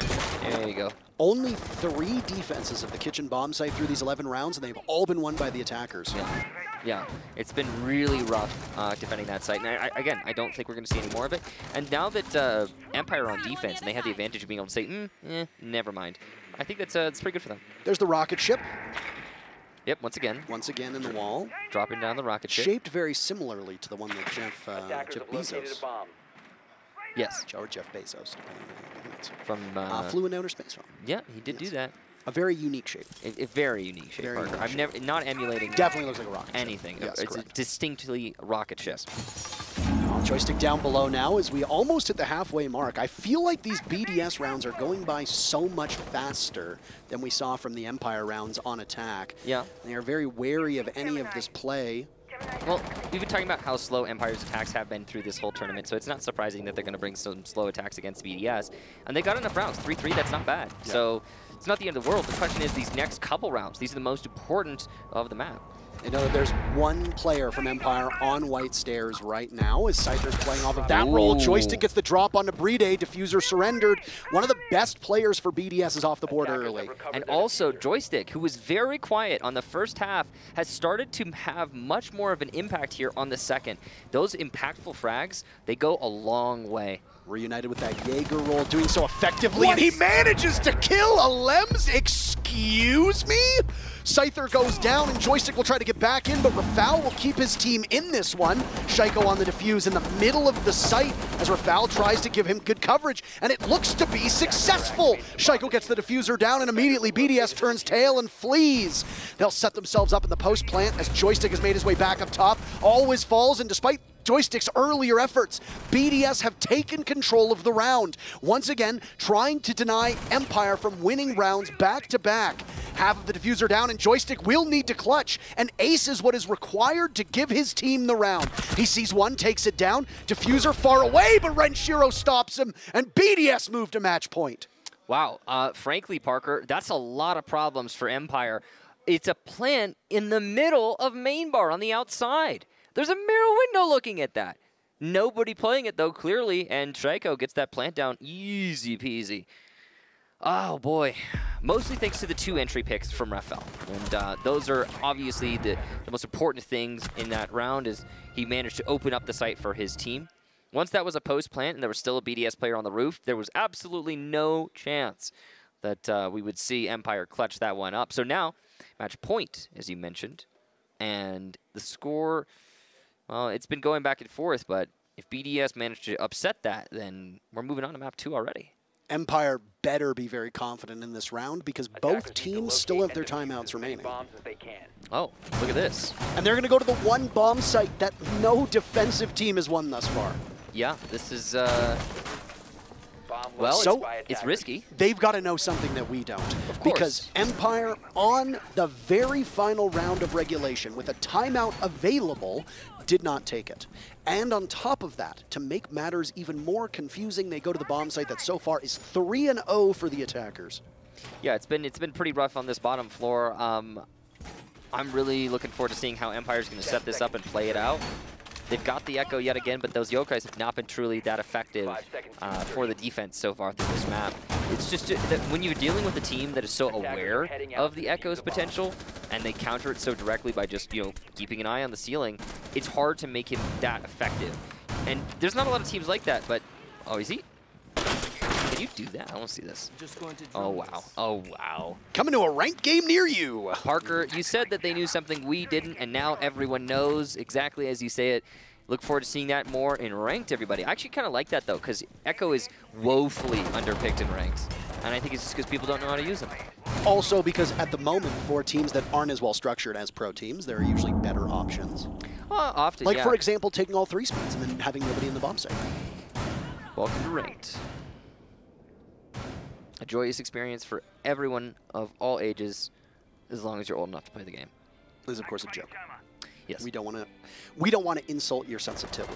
No, of course. That's actually a terrible experience. Oh my! And speaking of terrible experiences, Joystick is going to have a rough one as he falls very first for a team that is currently looking to be knocked out by BDS. That is not the early round that you want to have. No, definitely not an ideal result there for Empire. And we talked about Joystick's potential influence on the outcome of these matches, and him being gone, that is rough. BDS are still clearing out the roamers too. Like they aren't even going for the site hit yet. They're focused on being sure they've got all the staircases locked up. There's no roamers. They can open up from above before they start risking it. Speaking of opening up from above, here we go. Renshiro in this very pivotal position that we've talked about. This is the office of Sledge, and you can address all further inquiries to him and his hammer playing on the 2nd floor. As once again, you can cover all those rotations if required. Walls getting opened up, hatches getting opened up, mayhem as wood shards rain down on the defenders below. BDS have that numbers advantage. They haven't pushed it just yet, but with Joystick being as critical to Empire's success over the last couple rounds, him being the first one to die is not ideal. Trico in his typical pivotal position, deep inside of White Garage. He could do a lot of work from here, and he has done a lot of work from here. Usually when he plays here, he's holding it down for his team, and he's the reason why it's so difficult for the defense to counter the plant attempt, which will come sometime in the next 20 to 30 seconds. Flashes to burn anybody playing over by VIP. Grenade gets tossed on in from Shaiko as well. They don't know if there's anybody over there yet. Haven't droned it out anytime soon. Another grenade goes in looking for a bounce, but it gets eaten, and the Surya Gate is still up. A deployable shield as well as Shaiko shrugs off some damage. 24 seconds remaining, but Bride's in the site. He's getting the diffuser down, and nobody seems to know it. They're all too tricked by Shaiko's play, and they will commandingly try to retake as Bride gets out of dodge successfully, and BDS's coverage is picture perfect. Everybody faltering. Scyther on the retake gets the first kill for Empire, traded out by Alems, leaving Shepard and his Yokai-less Echo to try and do something. But it's a role reversal as he's boxed out of the site from the back. His position given away. Down goes Alems through the boards, but no! Shaiko seals the deal. BDS take their map, and they're up 1-0. Big win there for BDS, and congratulations on the first map of the series. Kafe going their way, as clearly Empire were outclassed on that map. I still don't understand this. 4 successful rounds for the attackers on Kitchen. They looked so strong. This was a very attacker-sided site. No timeout taken, so there was no parachute for Empire. There's going to be some questions there that I know the analyst desk are going to have. We have questions alone, but we're not going to have any answers to it. So ultimately, a very head-scratching final round for Empire, which, frankly, leaves a sour taste in your mouth with how good Empire and how consistent Empire was throughout the entire map. Yeah, that's the really tricky thing, isn't it, Parker? We get the back and forth of Siege constantly, just these two pristine teams, and then Empire goes to the one side that defense hasn't won. Yeah, It's just... And the bomb site, Mining Dining, never played by either team. True. Yeah. So we never got to look at how good it could be for the defenders. So awfully confusing final round. Lots of questions to be answered. Don't know if we'll get those answers, but the analyst desk can at least try their hand at answering them for us. Too bad we're not going to answer about the final round. We're going to talk about other things. You don't get to decide what we talk about, but I do get to decide what you talk about. So think on that, casters. My goodness, what an ominous kind of threat as well. Exactly. I'm in control now. I'm the one who asks the questions. I'm the one who makes the throws. So there you go. Well, we know who's in charge now. Very, very good, as it should be. Let's talk about this matchup, though, because we do see BDS taking a, it was close for a while, but they did, they did make the gap a little bit bigger at the end there. They win their own map. This is to be expected, especially given you guys saying that they should be dominant in Kafe in our pregame. I know we said that. I still felt it was going to be a close match regardless, and I think it's going to be a close series regardless. Coastline, I think, will throw a wrench in the works. We'll see how that goes. But I definitely think Kafe was like watching FPS chess. Like, I've never felt that I've watched like an FPS version of chess ever more than that kind of map right there. That was really, really good. Kick said it best on cast. He said it was standard Siege, but they were doing it at such a high level that it was just amazing to watch. I feel like we haven't seen a game like that in so long. I agree, absolutely. And as these players are going to have replay, I think I get to duck out of the moment. So I'll catch you guys very soon. Goodbye. I'm excited to see what you have to show us. So why don't you walk us through this match? Because I agree, Kickstar was in awe of the play that we were seeing. From your perspective, is this the kind of fundamentals that in Siege that get you really excited? Oh, absolutely. The utility usage and drone work from Empire was top tier. It's not something we've seen a lot lately from other teams. We've seen a little bit of shortcutting, but Empire really took their play style like they talked about and what they believe and ran with it. They have this whole event that playing their way and not worrying about what the other team is doing, and it showed a lot. On their bar attack upstairs on BDS, they cleared the shield, 2 shields with 1 grenade, and then immediately took the site afterwards. It was insane to watch, and BDS, like I said, they started a little bit slow, but they sped up at the end.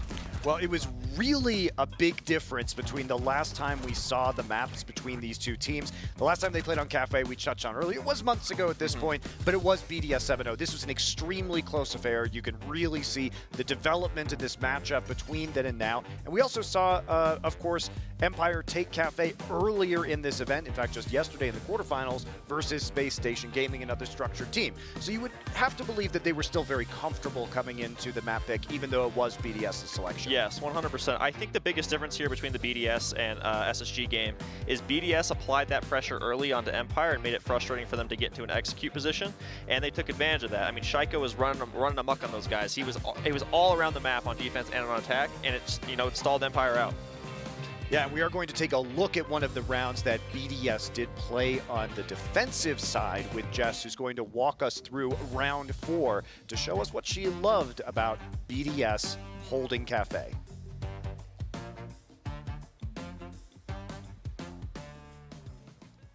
Alrighty guys, welcome to my very first Telestrator segment of the Major, and of course, when I was on the desk earlier, I referenced the fact that this was one of the best FPS chess games that we had seen in a very, very long time, and I get to show you a flawless version of that.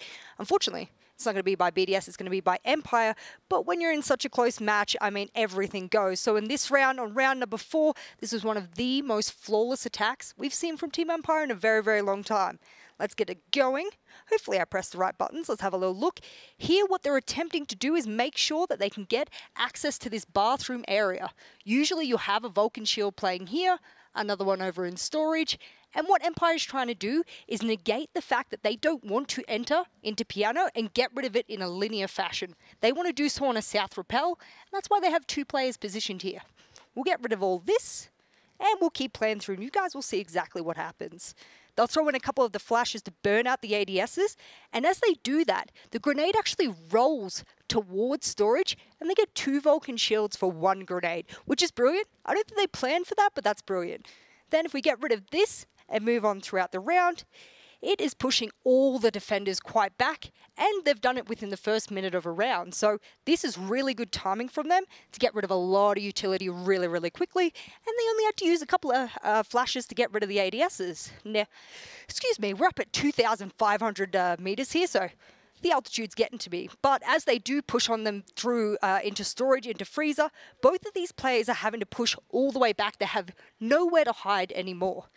Then if we pause this right here, you can now see that the attackers, they don't need this south repel anymore. Now what they need is to get a bit of piano control, open up the wall, and start providing pressure towards the east. As they do that, this will give them an opportunity to be able to go and hold all of these lines of sights that BDS has already opened up. So essentially the attackers are getting lines of sight for free, and the florist is on the roof using utility from the roof. We'll keep letting this round play out just for a little bit longer so you guys can see. But BDS, even with the clash over towards Pixel, they're having a bit of trouble here being able to hold on to key positions. Now we're just over halfway through the round, and Lems is still downstairs, but no one's pushing him. Why? Well, they have everything they damn need to get onto site. Pause it here, have a little look. Where are the defenders now? None can play over in Pixel, none can play over in storage, and they've moved themselves all the way back towards the east. Lems is still downstairs, but without a C4, he can't really do anything. As this round continues, you can see Team Empire, they can take their time. They've got over 60 seconds to play with here, and the clash is still up. So that's going to be the predominant problem as they push on here, but they have piano control. We'll let this play on just a little bit longer. And you can see the clash is the only one able to give all of the intel they need because Valkyrie's been banned. Always is the big part of this strategy right now. Now you're probably wondering, okay, they're all pushing, they got off the southern rappel, all of them pushing through piano, through towards the, what are we calling that, new hatch over towards and getting a heaven, but they need it always here to provide the counter pressure towards the back of the clash. Now this is going to be the pinch strategy that Empire always wants to employ on the top floor, and they get it almost 9 times out of 10. Unfortunately, BDS doesn't have a joystick that likes to jump out of this window here, so no one is providing pressure back to always. As we move on forward in this round, it looks like BDS is just being pinched from every single side of the map. And as they come zooming on through, this becomes extraordinarily quick. The clash has to back on in so that they only have this to their back. Always has this window here, but I don't think they really know because he doesn't let his presence be known too quickly. And as they do, we're going to get rid of that on the screen, and all of a sudden, as they come running on in, there is crossfires from every single angle. Someone is coming in from New Hatch. They're holding the angle towards freezer. There's another angle there, another angle there. Someone has white stairs to cover onto a Lems, and always has the crossfire there. Every single angle is covered, and that is why Team Empire is one of the best strategic teams in all of the league, and maybe all of the world. That's all I've got. Great. Really, really cool round to show. Just the methodical pressure that Empire is putting on, their patience in setting up the pincers and the crossfires, and then picking people off one by one to secure the bomb site. Really, really nice stuff. 100%. The fact that they cleared the shield that quick and knew exactly what they want to do with it is the biggest thing in that that execute. And like I said, Jess explained it the best you possibly could. The pinch was right there. Always being on that window was the key factor. If he wasn't there, it would have been much easier for BDS to kind of counterplay what was going on. But because Always was there unknown, there was nothing that they could do. So if Always hadn't been there, could they have fallen back into the site and taken those positions? Is that the idea? Yes, you could have fallen back. You could have played Cocktail. You could have played a little bit deeper in the freezer, and you could have had more crossfires going on. But because Always is on that window completely cutting off the freezer angle, there was nothing that they could do. Do you normally expect a player to be on the outside there? Yes. A good team, yes. Yes, I think it was probably the sound of the rappel was probably masked with all the with all the explosions and gunfire going on, so they just probably didn't hear the rappel. always does that. He's a sneaky kind of player when he gets on the rappel. He doesn't like to break the window fully, which I really enjoy because oftentimes sound is an indicator that you're there, and that's going to make everyone very, very aware. And I was out of breath halfway through my segment there because it was that good. I really appreciate the explanation. Like, thank you. It helps a lot for me to understand the game. I do think he's a great player, and he's one of the highest rated players, not just in EUL, but here at the event for a reason. And it's because he understands positioning really well. Sweet. I mean, loved it. So on the BDS side, you were screaming about Shaiko backstage. These guys get so excited by high mechanics players. Well, Levy first and now Shaiko. All right, I see the trend. Big difference. You know, Jess is out here. She's like, you know, breaking down all the map movement, all the macro. This guy's just like, wow, holy, some that of guy's us great. are blessed with, you know, communication and teamwork. You are great, Sky. And other people. I like how excited you get. So let's look at round 7 and Shaiko because he is the X factor. You know, you can map out all the macro, but what's great about this game is that the macro can help you to that win, but sometimes it can just be blown open by somebody who takes a bold move with great mechanics. Exactly. That's what I was saying. Some people are blessed with communication and other stuff. Some people are blessed with gun skill like Shaiko here. He immediately slaps Dan off the game, and then he's going to rotate here through the white hallway into Liquor. He's going to get another kill. But the biggest thing I want to highlight his impact is as soon as he kills this guy, I'm sure there's communication going on about an Echo. He sees the Echo drone on the floor, immediately sprints for it, shoots it, bomb goes down, Scyther can now do nothing. So that just goes to show the impact of Shaiko. 3 kills, shoots the Echo drone, and he's the one applying the pressure onto the Empire players that are trying to hold back that pressure for the Echo drone to stop the plant. They knew this, though. Both teams knew they would each run an Echo and didn't ban it as a result, and you can tell that by the way that they pinched onto Kitchen multiple times, looked up at the roof, shot it instantly. They knew the positions of those Yokai drones and where they would be. It's unfortunate that Rafal had a secondary on one of the rounds, and he couldn't get it in a position to be able to stop the plant. And just comes down to those minuscule errors. I think that's what both teams were playing for. One little thing that BDS did very well is Empire was bringing so much utility, like vision, throughout that whole side on defense. I think on 3 rounds they had 2 bulletproofs, 2 Evil Eyes, and or 2 Miras as well. So it's just like the BDS being able to deal with all that is amazing. Yeah. All right, well, we've got a lot to say, obviously, but we are going to be heading into our second map of the series. It will be Coastline, and Team Empire's first performance on the map here at the Mexico Major. I'm excited to see what strats they have in store for us after that great breakdown we saw from Jess in the first map of this series. We're going to go to a break and be back.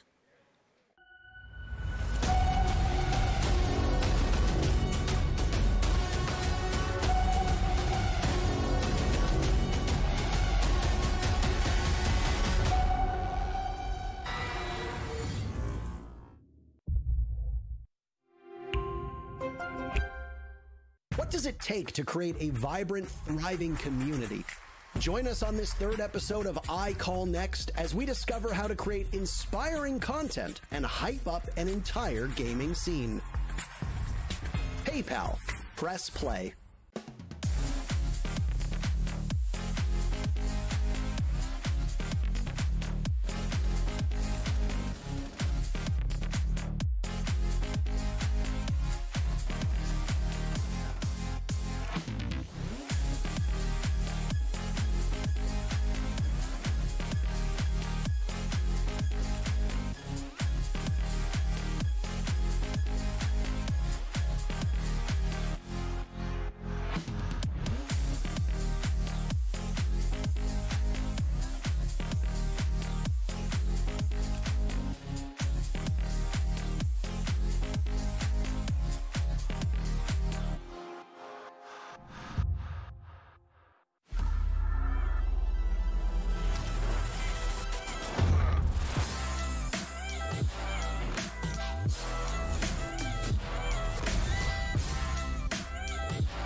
All right, and we're back with our second matchup here between Empire and BDS. If BDS prevails, then that's it. They go to the finals against Team 1 tomorrow, Michael. But now we're going to Empire's map pick, and it's Coastline. Most teams ban this map against Team Empire. And with what we've seen so far from these two teams on Kafe, I expect Coastline to be an absolute crazy Hell in a Cell match. Yeah, probably. I mean, it's what we just saw on Kafe. So now that we're opening things up on Coastline, I think it's going to be the same, but different, and very exciting. But still same. But the same, yeah. Yes. Still, overall. If you're a fan of Empire, you don't want the same result. I mean, we've got nothing but Hell in a Cell maps for this series. I mean, it was Consulate for the last one, if I'm not mistaken, and that's pretty much along the same vein. So you can see Team Empire getting ready to load into Coastline. Again, this is their map. This is where they want to go. BDS now going to be playing on Empire's home front. If you look at the overall results, by the way, of this map, well, there's no data from Empire because teams are not committed to playing it. As for BDS, they played this in the Mexico Major twice. They lost to Team 1 here. Team 1 prevailed 7-5 and could potentially have those two teams play against each other tomorrow. They won against Furia. To anyone who was wondering what the results of the community poll were, as in who did the community at large think would win this match, it was BDS 67% to Empire's 33%. So a clear favorite, Parker. Yeah, absolutely. Which is unsurprising. There's yeah. usually a clear favorite in most of these polls. It was a much closer map number 1 than that percentage would suggest. Yeah, so 7-5 victory for Team BDS on their own map does not necessarily inspire the most confidence on BDS going forward. So we'll see if Coastline will resolve the feud between these two teams. The winner, the King of Europe in this matchup, or in this series, rather. And potentially the kings of the world for just a little bit. Technically not world championships, but Major champions. Major champions. There have only ever been 2 major champions before. They both come from Europe. G2 prevailed in Paris and in Raleigh. It was Empire. So we'll see if Europe can field one of these two teams in the finals. We know one of them will go there, but which one? I think that Empire stacks up better against Team 1. I agree. But that doesn't matter. Yeah. Who stacks up better in this matchup? Yeah, it's a tricky thing, Parker, because we were discussing this actually at length as well earlier. It's Team 1 and probably had one of their better matchups against Liquid. And you know, as far as between Team 1 and Liquid going into the finals of this tournament, it's likely Liquid probably would have been in a better position considering their experience against these teams, Empire and BDS, and their ability to play against other regions as well. But again, the conversation always rolls back to Team 1's miracle gameplay over the last 3 days, and the fact that it doesn't seem like anyone can really slow them down right now. So ban phase done. We'll zoom into this match as we've been talking a little bit too much about what's going to happen or what could happen. Speculation is fun and healthy at times, but here we have Empire down 1 map to BDS's first win on Kafe, and they're going to go onto defensive Coastline, which is where Empire decided to go. For the longest period of time, this map was notoriously the most attacker-sided of every map in the map pool. Because Empire chose the map, they don't get to choose the side. BDS will go on to attack first. The key things to look out for in the win conditions for BDS on this first half is to try to take a round early. If they can continue to keep up the pressure that they started to put on Empire at the tail end of Kafe, then BDS can establish a nice nest egg that they can coast off of for the remainder of the matchup when they go on to defense. A 4-2 scoreline for the attackers on this map is relatively common, so for me, that's what I'm going to be keeping an eye on. You want all eyes on you. Pick up the Empire skin in the esports tab. Easy to find, and it's a good way to support Empire directly. Also, of course, a portion of those proceeds go back to the players, not just on the team, but also to Rainbow Six Esports. BDS also has weaponry in the game. You've probably seen it. It's on the SMG 11, and it's available right now as well. So we'll start off with the very first defense here for Empire, and they opt to go to the most played bomb site historically on this map. It's Hookah and Games. Or, well, technically, Hookah and Billiards, as I believe it's officially referred to as. Yeah, most people just call it Hookah, but yeah. Either way, we all know where we are and where we're going. We're in Mexico. Yep. And we're going into round number 1 to see who's going to be able to take the first one in this match. Team Empire on the roam, Team BDS. Oh. Droning out to try and figure out where those roamers are. Teammates who lay together, slay together. Couldn't have said it better myself, Parker. Thank you very much. Dan was looking for an early pick, by the way, through the drone hole in kitchen. The assault on the bomb site will begin relatively early, as I don't know if the door was taken out by that, but the barbed wire certainly should have been. As Joystick will watch for somebody on rappel over by the big window. Playing down below is Dan, who's fortifying himself inside of kitchen. At any point, he can retake on Cool Vibe stairs, but if somebody from BDS opts to try to clear that first floor, they could run headfirst into Dan. A lot to clear on Coastline. It's deceptive because it is a very shallow map, but there are a lot of rat positions you can play as the defenders to try and slow things down, and that's what we're seeing from Empire. They're just trying to make this as difficult to clear out as possible. Ooh, there's some damage done to the Maestro, who's hunkered down inside of, what do you call that, Michael? Sorry, who? The Maestro? I call that Pink Bar. Thank you. Pink. Yeah, it's one of the 2 pink bars. There are 2 pink bars. Other down in Sunrise. Shaiko just walks right in and gets a very free kill onto Alwiz and then immediately gets out of there. Scyther challenging down below, and Lems decides to go for it again. With the day that Lems is having, I don't know how many one-to-one gunfights he wants to take. Rafal's over by Luggage. He's going to look down Shepard, who gets stunned on out, and the smoke will retreat just to the bar. Rafal still looking in this position. He's got full utility minus that 1 concussion on Sophia. Trico gets the second kill. The crazy thing is, all he's really doing here is challenging from VIP, and Empire are just not ready for it. They seem to be missing a few of their basics on the defense. See a challenge there from Joystick, and he's playing with fire, but he needs to. Someone has to get something back here as BDS find themselves up 1 player, and there it is. Down goes Shaiko in the VIP hallway, and it's finished off by Dan. We go back to an even round count, or even man count. Shepard still playing there, trying to smoke Luggage and hold them at bay as Empire find themselves in this 3v3. 30 seconds left. Beautiful shot from Renshiro. It takes Joystick off of Cool Vibes. Shepard still holding over by the default plant spot. Another member of BDS will go down at the hands of Dan. Shepard patrolling Luggage. For whatever reason, Bride is especially patient. They'll wait for Rafal to get in position.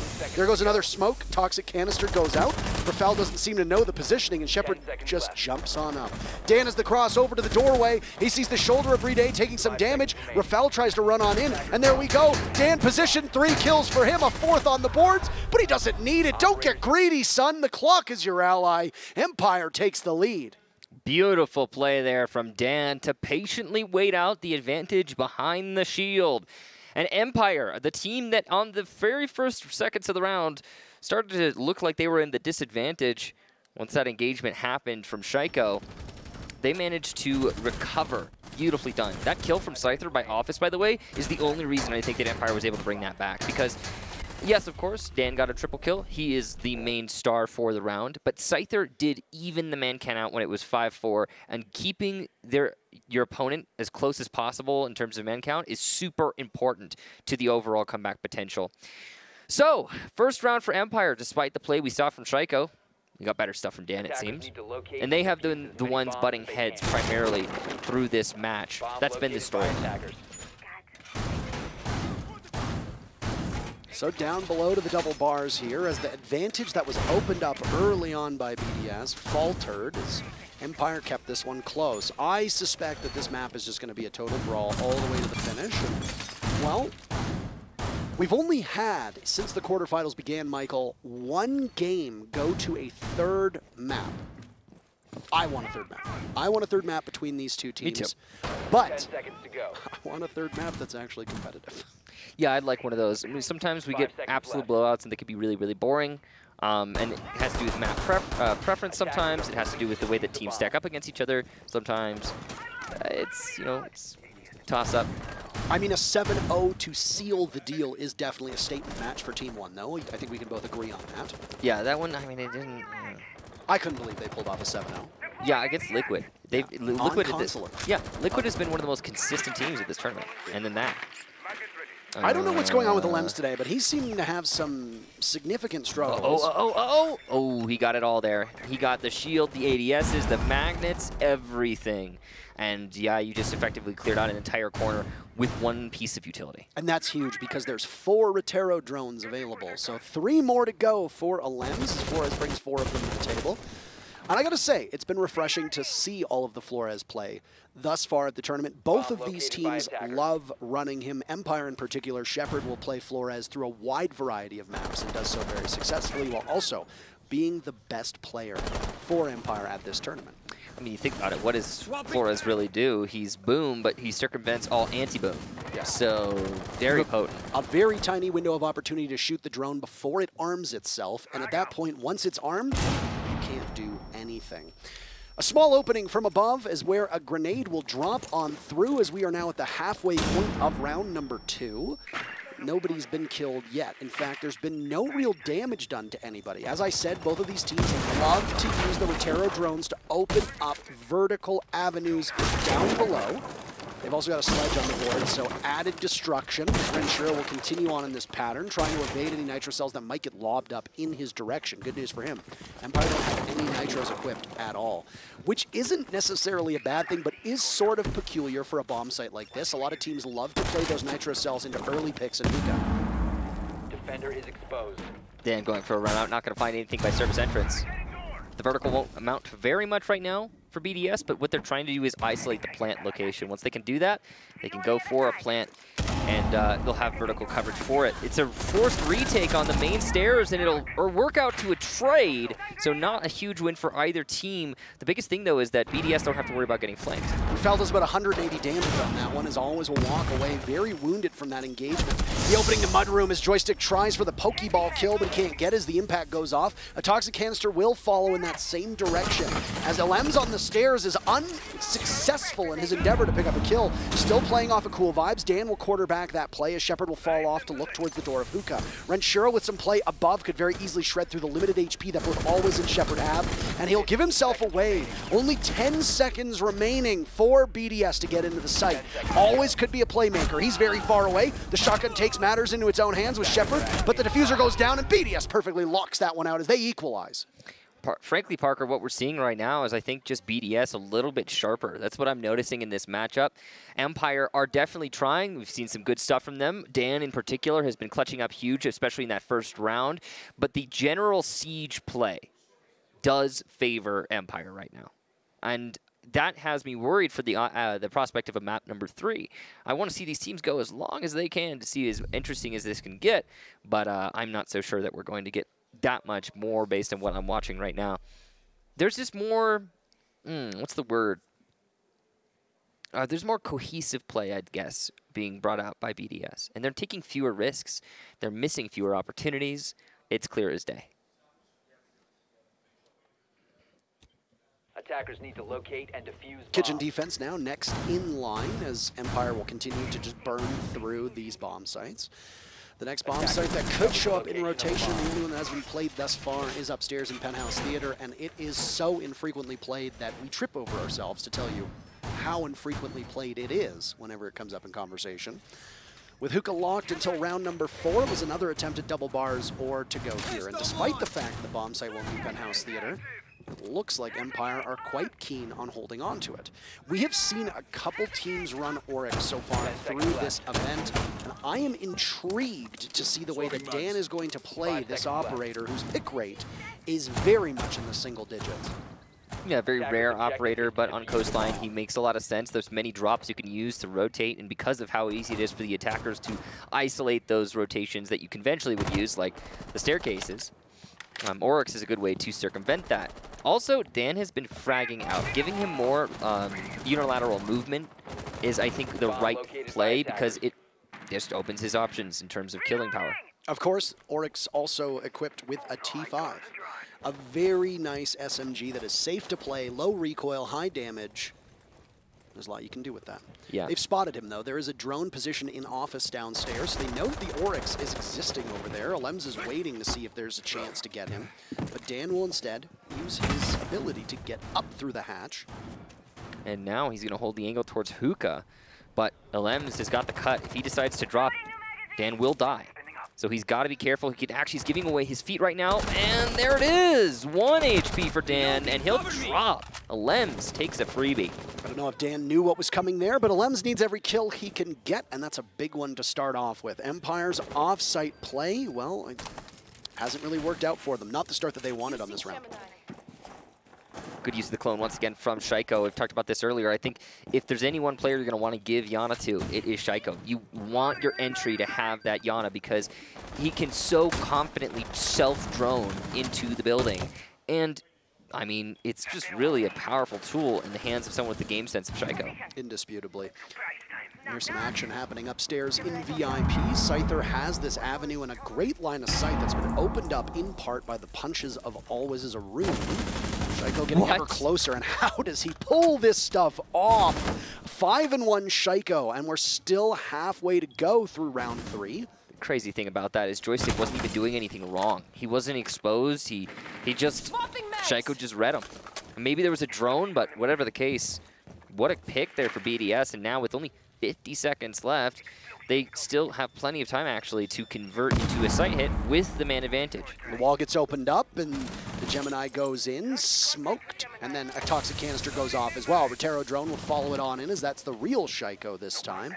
Will the real Shaiko please stand up? Grenade goes in, but there's nobody to receive it, as Empire are playing far enough back after their numbers have dwindled early on. Shepard walks in, Brede just punishes him for that, as Always falls too, and it's a flawless round for BDS as they gain the lead. The read here for BDS is too good on Empire. They know exactly what Empire is doing at every single move, and they're starting to squeal on the stage. Is that what that was? It's hard to describe that sound. I don't know entirely what it was. Empire's going to take a timeout here now, Michael. Yes, and they need to, as they are down 1 round here. And not only are they down 1 round, but on top of that, they are finding themselves in a position where, frankly, these rounds have been incredibly confident for BDS. It is funny because this is not the way that we expect to see Coastline play out. We're expecting far more action, but these rounds have been relatively quiet early on. The teams are taking their time, particularly BDS, who don't seem to be pushing that aggressively. Yeah, it mostly comes down to the teams that we're watching. These are both very structured teams. They're typical, European squads, and they really exemplify that. They're 2 of the best in Europe, in fact. And they're playing like that. I mean, I'm not really surprised. It's different for Coastline. It's not different for them, at least not from my experience. Well, I wonder exactly what they're communicating. It doesn't look like there's a lot of talking going on, by the way, on Empire's side of things. The whole purpose of a tactical timeout is to discuss what just went wrong and how to fix it. Empire, maybe infamously, depending on the results of this map, or this matchup in particular, infamously did not take a timeout in that very first map on Kafe Dostoevsky. They had an opportunity to do so. They went to the final round trailing. They did not take a timeout. Maybe they didn't think it would be particularly helpful. And with the matchup on the line, they faltered, allowing BDS to take it and then grab control of the series because of that. Well, frankly, Parker, I'm not going to be surprised if this starts spiraling out of control for Empire based on what I'm watching. Even the round that Empire managed to win here on Coastline wasn't really like a team win. It was a clutch from Dan. Yes, I agree with that. Dan has been a great stand-up performer over the last day or so, but... Yeah, it's been his tournament. I mean, Shepard is always the rock for this team. Right now, Empire has had some consistency issues. Both of these teams have. Kafe was very much back and forth until that very final round. And like I said, that obviously sets Empire up very well for this map. But we are used to Coastline just being a madhouse. And we haven't seen that, frankly, through these 3 rounds. It's been a very structured style of play from BDS, very patient, and in the 2 rounds that BDS have won, including the last, which was a flawless, Empire didn't seem to know what to do with BDS's approach.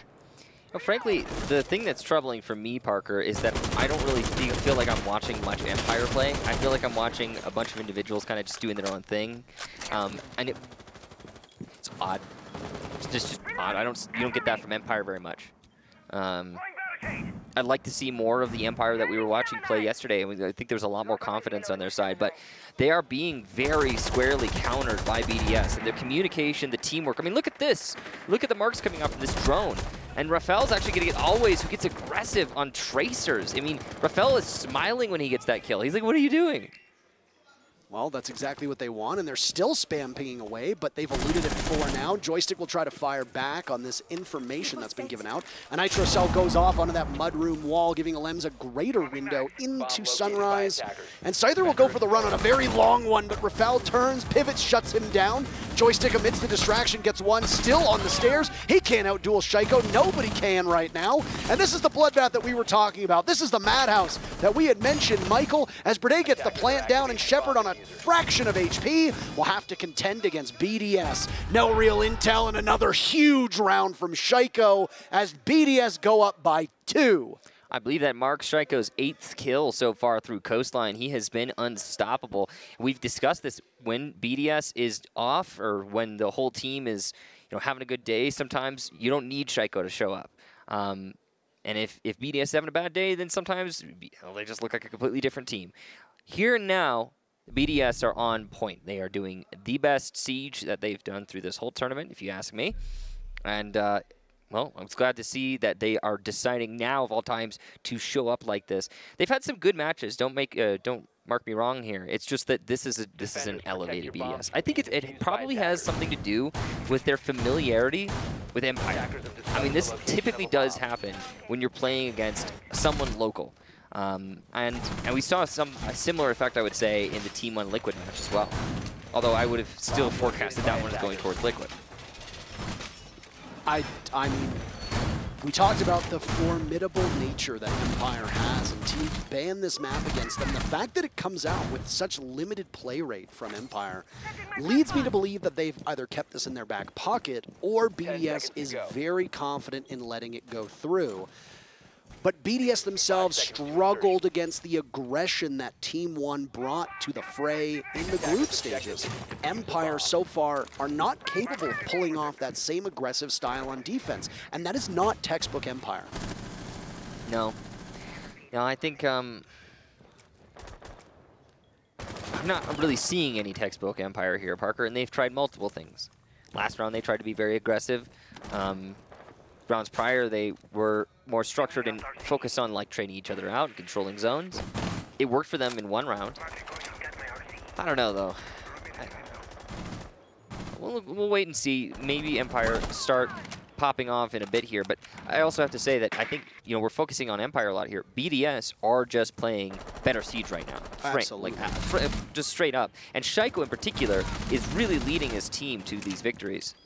Scyther, the first one in contact with BDS. Alems losing some of his HP in the process. And you're right, Shaiko up 8-1 is a stat line that we need to keep in the back of our minds. Down goes Renshiro. So getting on the board first is a boon for Empire.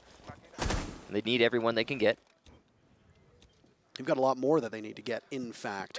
Because BDS all throughout this matchup have shown that they can close the gap even when trailing. The timeout so far not working for Empire through the one round that's been played, but there's tons of time for them to prove us and BDS wrong. Without Renshiro, you've lost some of the soft destruction capabilities that would typically go on upstairs. So instead, I assume that these Rotero drones are going to do most of that work themselves. Magnet will catch a grenade now on the stairs as Shaiko looks to wander on down right into the Banshee that still exists. And I don't know if he got it this time around, but he'll try, and no, he did not get it. Nicely well placed, but it'll open up. And Shaiko having some difficulty. But he gets it eventually, and now he knows he can peek that staircase without worrying too much about the challenge. Shepard, ooh, shotgun out. This is very dangerous from Shepard, but he's going to go for it. Second nade from Shaiko, and it's the shotgun to prevail. Elsewhere, though, Rafael will get a kill. C4 out from Scyther, and now Empire find themselves in a commanding position. It's just Rafael and Brid, and Rafael trying to do something by the main lobby. He'll light up always and get the kill into Scyther. Will this be his third? Almost, as always, put down to about 20 HP. Out goes that impact, but it's not going to do any damage as it sails far towards main stairs. Always has to challenge Rafael, and he's low. Shepard's trying to assist as Rafael puts himself in a position where he can only be addressed from one location. Final 30 seconds now, and BDS have managed to narrow those numbers down, but obviously not do well enough. Still, they have time to pull this one off. The problem is that for 7 seconds, BDS will be immobile, getting the diffuser planted. That will fall all on the shoulders of Rafael, who is looking to continue to add to his tally. He's got both kills for the team thus far. And they'll try to go through Office, but they don't really have a ton of time. Up the smoke will come, always as well. Gunned down as BDS. Diffuser surrendered, and Rafael knows that it's a hopeless endeavor. He'll pick up another kill, continuing to pad his stats and feeding them with all the bullets he has. A chuckle on his face as he knows how hopeless it was. Empire take their second round, and we move on to the final defense on their behalf. They just force-fed Rafael a 4K. Like, why? Okay, first of all, yay, Empire, they won a round. Woo! All right, they're 2-3, so they're doing all right. They're bringing it back. Why the heck are they peeking there? There's like no time left on the clock. I mean, they don't need to not peek it. But right? I looked at their faces after they won that round. I'm sure everyone did. They didn't look especially happy, and I know these Empire, right? They don't always react positively to every round win.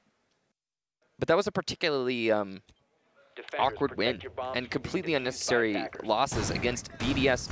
And as teams go, let's say Rafael had 10 more seconds. I think he might have even been able to clutch that. Or maybe there's no smokes, no gas canisters, right?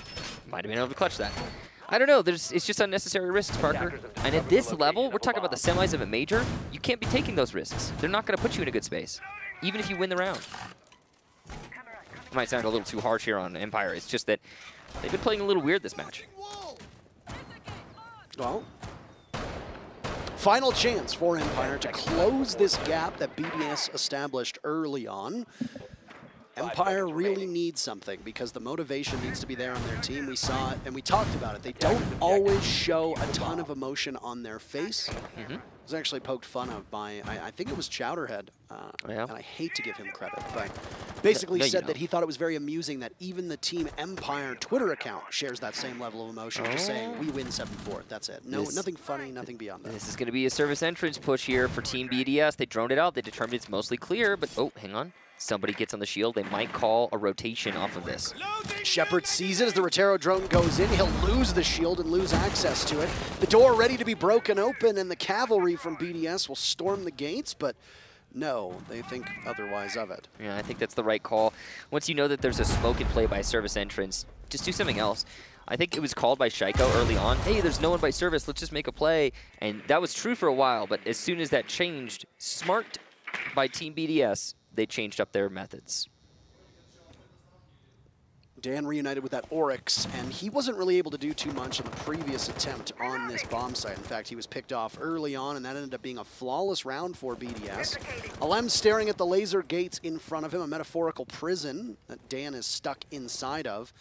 Alems takes away the default cam, and Dan might peek out. Alems has some sixth sense as to somebody being there, and so does Dan.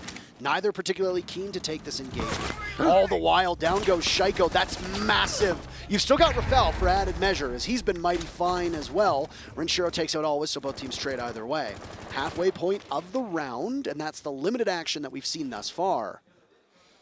That refrag there from Renshiro was actually through the wall on a long angle towards 90. The awareness on BDS today has been absolutely 10 out of 10 on every single one of their players. It's kind of crazy to watch.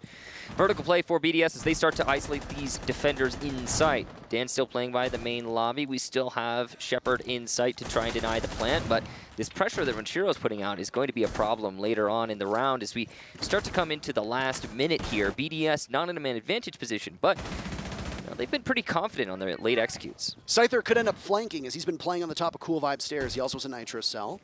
If they suspect that they need to regain control, then they can do some serious damage. He's still up there right now as Renshiro makes his position known, and Scyther will be the one to chase him down. Nitro Cell goes, and it'll be a distraction to try and turn the attention. Firing away, Shepard starts things off on the execute, but Alem's a big two-piece. Scyther looks the right way, and he transfers beautifully, leaving Alem's in a 1v2. Amidst the smoke, he trudges inwards, taking a lot of damage. He knows how desperate he needs to be. With that case in hand, he peeks around, but he turns his back to Shepard, who can't control the recoil, and down he goes! Alem's a triple kill, and with 10 seconds left, Scyther cannot provoke a fight. Wait for the clock to run down. Still getting pings. He's trying to chase Alem's off of this diffuser, and there he goes. Some damage done to Scyther, who needs to play keep away for a second or two. Alem's the clutch, but no, it's not there. Just like on Kafe, the first half goes 3-3.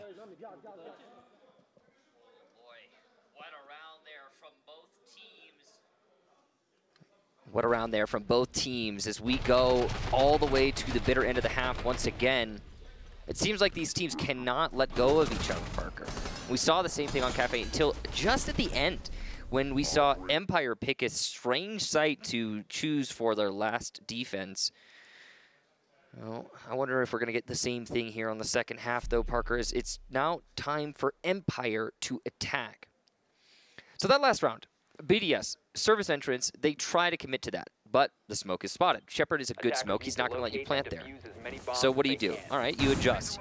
You mix things up. If you're BDS, you try and go for that vertical.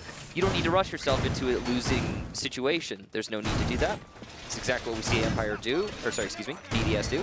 They go upstairs, they start setting themselves up for vertical, but that vertical doesn't amount to very much, frankly. Most of the kills that we saw BDS get were actually from the horizontal takeout from the, whether it be the main lobby or service entrance. Attackers have located a bomb. The pressure was good. It was just, oh, that's a free drone. It was just not focused, I guess, enough on the objective. Also, poor flank watch for BDS, which is strange.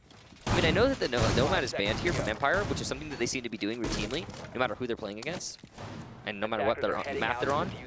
But still, you should have somebody watching that flank. And Empire, now that they know that, I mean, if they had known that earlier in regulation, they probably could have gotten off a lot more flanks and might have gotten a few rounds because of it. Absolutely.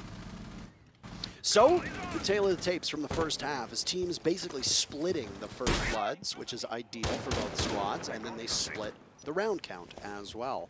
As we talked about, no penthouse theater defense, as they will go to the 3 most common bomb sites. And immediately starting off on defense for BDS, they're going to go upstairs to Hookah, which is the conventional starting site for most teams. Good Valkyrie cam there. This is something that's not been discussed at length here. Valkyrie being in play on Coastline is really important because this is one of her better maps, and she is going to get you a lot of great kills through information. Geo just looking for somebody outside. It's actually almost entirely a penthouse take for Empire right now. So they focus all their efforts here on the north side of the top floor. BDS have remained a very communicative team throughout all of this, so having Valkyrie on the board allows them to take advantage of that. And Shaiko on Mozzie is fascinating because if he can take command of one drone and one drone alone, then he's able to pilot it, and he can even play off of it quite selfishly. And he's doing just that. He's got it positioned above him. Yeah, and he's got a C4 from below, so he can call his own C4 or have one of his alive or dead teammates get on that drone and call the C4 for him. Either way, very useful positioning. Empire starting to set up on Hookah and, or sorry, on Aqua, and it is going to be a C4 from below, as we just discussed. A down for Shaiko, not quite a kill, and he seems to know about that.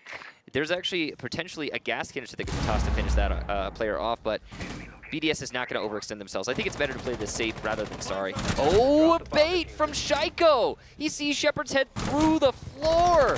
And it's getting worse and worse for Empire as this continues on. Oh my, Alems will dare himself a contest, as now Joystick is the one compelled to go pick up Dan. They'll do just that. You don't want to fall at the same fate as the rest of your teammates, so Shaiko down below. So this is a tough spot to find yourself in if you're a fan of Empire. And the team themselves struggling quite mightily. They've got 4 pieces of advanced intel, 3 of the Valkyrie cameras, and 1 Mozzie drone that will continue to scoot around. It can be repositioned now. If it hasn't been spotted, he knows that there's 2 players inside of Aqua. Keep in mind that Shaiko will continue to have that piece of utility that the rest of the team can take advantage of. And there he goes. Joystick, though, guns down 1, trying to snowball, but no, nothing is starting at all. It's all dried up, and Scyther in the midst of the toxic canister will spray away, but Bride puts an exclamation mark on the round, and BDS goes up 4-3. Big win there for BDS, holding on to every potential avenue that they were presented with. Empire, really confusing round, frankly. We are getting to the point now where I do have to openly critique the play we're seeing from Empire through their blatant mistakes. Example number 1 is Shaiko, downstairs in office. Frankly, usually when you go for an office take, or rather, when you go for an Aqua take, you also take office. They kind of work in tandem with each other. You can't just go into Aqua and expect there not to be C4 from below. If you're doing that, if you're assuming that, you are asking for trouble. And Empire were asking for trouble. They even had a player, a Buck, which would be the perfect kit to have downstairs, by the way, on an Aqua take, on Repel by Aqua. So bring your Jackal over, bring your Buck over, double up on an office take, maybe kill Shaiko, but at the very least push him out of a position where he could C4. And I'm not even saying you need to do it before the C4. I mean, you should expect that. It's super basic for an Aqua take. But if you do know he's there, if you hear the C4 go off, if it downs one of your players, whatever, I mean, yeah, stop that. Even after Shaiko got the kill on a Shepard through the hole, they still did not even try to clear him out. 10 seconds left. I mean, that's like 3 different instances of oversight from Team Empire. But they're not playing their regular Siege here today. They're not playing the Siege that I know they can do, and they're not playing the Siege that we saw from them in previous days of this tournament. They're being countered extremely well by BDS, but also it doesn't just go in that full direction. They're also just, that same level of confidence has not been shown so far today by Empire. Look at the clinic that Empire put on against SSG yesterday. Yeah. That's what I'm talking about. But at the same time, SSG looked like they were in their own heads. They looked like they were a bit demoralized. Could it be that Empire finds themselves in the same position and they're just letting this weight get to them? Well, there is some pressure on their shoulders. Yeah, no, absolutely, Parker. You're definitely right. I feel like when you get to this stage, it's a lot of pressure. It's a lot of frustration that can start to build up when you lose rounds that you think you maybe should have been able to take. And on top of that, BDS are going a step further. They're not letting Empire regain any kind of momentum. And I mean, BDS has gotten like 6 wall bangs just through this map alone. 6 wall bangs off of, I don't even think any information, though BDS's drone work has been stellar. Now they're on defense, even on defense, their drone work's been stellar as well. As weird as that is to say, because they've managed a few drones here and there. Not so in this round, but you know what I mean. Put Shaiko on the Roni, and good things will follow. He's on it yet again. He's got the hammer fist this time, though. Yeah, that's he true. Makes some rotations and makes some holes for himself. And look at this Valkyrie camp, unspotted. I mean, this is something that needs to be dealt with. C4 goes pre-place, and now that C4 will detonate exactly when someone steps over it, because we've got somebody, Bride, actually watching the camera. He's going to hop off to make a hole for his teammate. So the call is back on as he hops on the camera. So that'll be a freebie. There it is. Ooh. Just a matter of time, and Shaiko adds to it. BDS now find themselves up 2. Excuse me, another remarkable shot from Shaiko through the door. And down they go. Like dominoes, Empire are falling. And BDS look to take advantage of that disarray. Joystick doesn't understand how close he is to Renshiro. Renshiro pivots, but not close enough. Joystick doesn't take any damage in that ensuing fray. Always low on HP. It's going to be difficult for him to win an engagement here. BDS finding themselves in a very comfortable spot. Lots of time for the attackers. That's the only advantage that Empire has. Right now, no one on Empire has been able to frag out on Coastline. It's been a struggle for them across the board. Usually each player will get maybe 1 kill in a round. Lems, he gets his on a joystick, and that makes it even more difficult for Empire. These shots that BDS are hitting are not just otherworldly, but they're being provided by information that Empire has no answer for whatsoever. And another one almost coming in from Shaiko as he chips away at the HP of the Hibana. Oh. Shepard takes a lot of damage in the process, but he wins the fight ultimately. Time not on the side of Empire. 10 seconds remaining. From above, though, they've kept this one close, and Empire could very easily tie this up. They just need 2 big kills, running out of time in the midst of the corner. The plant going down. Alem's trying to sweep in. Always will need to stop it. There'll be a fight to the death, and he'll do that to keep it close. Tying the game up, Empire with a clincher. Always, what a clutch there at the end. We had Shepard completely locked up on the plant. There is no way he wins if Always loses that fight.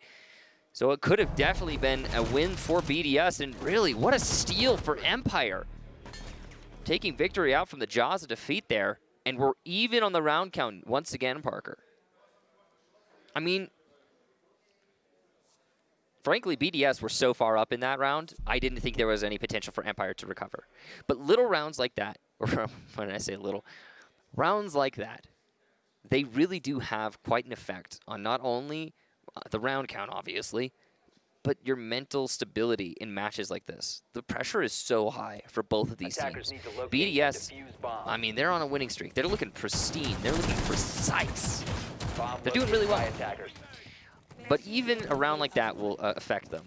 And I think that Empire, well, they're getting every little win that they can get in here. And even though the round count is 4-4, they are clearly on the back foot. So rounds like that are really important. Attackers have located a bomb. We've been talking up BDS, but this matchup has been significantly closer because Empire have still committed through that mid-round and have been able to figure things out despite the fact that they're not playing flashy and not playing as aggressive as we've seen before. There's still plenty of match to go. Both of these teams are even. We're going to need 3 more rounds, which means all but 1 in regulation will be required. That's plenty of time for one of these teams to grab the upper hand. And keep in mind, Empire needs to settle in on attack, and they might do so on an early push. They burn an EE1D and scare off any defenders playing over by Pantry and by the bomb chassis looking to the doorway to service. BDS don't take the bait. Shaiko is down for the count. The raid boss has been felled, and that is a not so great start for the French team. Crit landed by Dan, and that's exactly what you need if you are Empire. It's not over yet, though. There's a lot of depth on Team BDS so far through this map, and I wouldn't be surprised if BDS still managed to win this round despite having lost their star player. That's what they've been showing us so far. Empire, gonna take it slow. They know there's one inside of Theater, and they're gonna start opening up the wall. The drones come in, and the pressure is mounting here. We're gonna see if Raphael can get out of that situation with his life. Look to make some space now as Boudet has a Nitro Cell lined up to play above. He's going to wait for a repel in on the window or potentially even the bathroom drop, and there's 3 players from Empire nearby. Oh. Nitro Cell's pulled way too early, though, and BDS lose out on an opportunity to slow down the advance of Empire on the top floor. So the structure from Empire is looking solid right now as they are droning before they push, being very careful. 2 players top white there, one in actually projector, and there, look at that shot from Alems. He'll shut down Scyther. Beautiful stuff. We go even here, but the feet spotted by Joystick, and he'll land the shots. Alems very low on HP, and he is also trapped upstairs in Aqua, trying to make a play now by Billiard. Part of BDS's success is that Alems has come online. Despite BDS taking that first map, Alem's performance himself was not particularly up to snuff. Now at 8-4, he grabs second place on the team, trailing Shaiko. With Shaiko down early on, they're going to need a lot from him. He's on the run as the Jackal tracks will continue to give his position away. Still upstairs, still holding on. Renshiro manages to take out Shepard by the doorway. I don't know exactly what he was doing, but now Dan is next in line. He sees the Malusi banner, or the Malusi Banshee takes it out, and will now attempt to plant. Alems falls. They'll need to cover this effectively. Burde runs up, gets spotted, but he's swatted away by Always. Renshiro in a 1v3. Will he allow and permit this diffuser to go down? It sure looks like it. Bullets and damage done to Renshiro as Empire are so desperate to regain the lead. They haven't had it since the first round. Diffuser dropped as it's not able to be planted in time, but Renshiro doesn't see the buck above. And since the first round, Empire have either tied or trailed, and they managed to get the lead back. Massive win there for Empire, and they appear to be finding themselves here, Parker, at this most pivotal moment. Speaking of pivotal moments, it's going to be a tactical timeout for BDS, the correct time, I would say, to pause and consider your options. Well, we'll see exactly what BDS is going to be able to sort out. Can I just say, I love the colors of BDS. I don't think I've ever said it before. Yes. They have some really awesome colors. More esports teams with pink, please. Yes, absolutely. Yes. More esports teams with pink. And it just vibes. What is that, cyan? It just vibes. Anyway. Yeah, something like that. It's like aquamarine, teal, like, cyan. Yeah, in that range. Maybe even bordering on a robin's egg blue, depending on the type of monitor you're looking at. Maybe going into the pastel colors. No, but it's been a good. It's very firmly in the pastel. Yeah, I would say. It's been a good start for BDS. Empire starting to get a little bit of momentum, and as I mentioned, that is part of why this is a great time for BDS to just say, you know what, let's just take a pause. Yeah. Everyone, you want to breathe? Slow it down. Let's breathe. Yeah. Because Empire won away from match point. I mean, Empire also get to talk during the timeout, right? So it's not like the timeout from BDS is only going to help them. Good Lord, look at that even split on Empire. Every single player having 5 or 6 kills. That's it. Talk about a team effort. Yeah, and that's the really crazy thing is that they are winning in the rounds right now, but losing so heavily in the frags department. I mean, yeah, it's more split up on BDS, where like Bride has 3 kills, which is low for him, and Straiko has 12. But I mean, 8-7. Look at these kills. They don't reflect a 5-4 in favor of Empire. It is 38 to 27 in terms of cumulative kills right now. BDS 38 kills Empire 27 kills, and Empire has the lead. They have... Think about that. That is just crazy. It's absurd. 11 kills difference for BDS, and they don't have the lead, which just goes to show you, and I don't mean to call out your average ranked star, but kills are not all that matter. No, clearly Empire are only really getting the kills on the rounds they're winning too. Well, that appears to be the case. We have seen some flawless rounds, so that would be true. Okay, that was weird. That alone gives you 5 more kills in your opponent. True. Yeah, it does. Now, once again, this is going to be a roam clear to start things off for Empire. They find themselves in a solid position. Somebody for Empire has to start popping off. I'm just going to say it. I know they're up 1 round right now, but frankly, they need more than what they've got. They need a Shaiko. They need somebody to start collecting as many kills as they can to collect or to create space for their team, so they don't have to stress so much about every single engagement. The thing is that both of these teams have a tremendous amount of depth, and there's no way to take that away from them. Obviously. Empire used to be top-heavy way back in the day, but changes to their playstyle and changes to their roster have swamped this up. And I feel like Empire are starting to get more comfortable with the way they want to play this out. I love the addition to IQ that they brought in the last round, and now bringing her again shows that the biggest impediment to Empire's success has now been likely solved, and that was BDS had so much intel on you, you had no way of combating it, you bring the tool to deal with it, and since then, Empire have looked much better. I'm going to be so livid if they don't actually clear out this office before trying to deal with Aqua. I mean, I'm not saying it's going to be easy. Shaiko is difficult to deal with in this position, but you can't let him C4 you from below for no reason. We'll see what happens. It's, it's a push into Aqua. Dangerous for Dan. He doesn't know that there's potentially C4 underneath him. I don't know if they have droned out Shaiko on that first floor. That's a great point. I mean, it could be there's a Mozzie Pest or something. They'll arm the wall and take out the Electric Claws if it's spotted earlier on, meaning that your entry on that quadruple panel wall is significantly easier. Down goes Renshiro. Dan's starting to heat up for his team, not just in terms of utility work, but he's getting some kills on the board, taking damage through the doorway leading out onto the balcony. Alem's feeling mighty fine with his 8-5 scoreline. He decides to contest, and the challenge ends up with him on the losing end of it. Still alive, but significantly weaker than he was before. There's only 35 seconds left in this round, and BDS trail. They've still got Shaiko up, so the secret weapon very much in play. The Kaid in his position as Scyther goes for broke, but the cross is there, and they don't seem to understand it. Rafal in the same position behind the shield. Shepard gets smoked, and BDS are locking this one out, but Dan is in the site, and he's doing significant damage. BDS with an advantage still. Dan taken out through the wall, and it's all on joystick. So clutch usually, but he doesn't have any support right now. Trudging into the site in the midst of the smoke, hitting the barbed wire, and BDS after their timeout, they course correct and tie the game.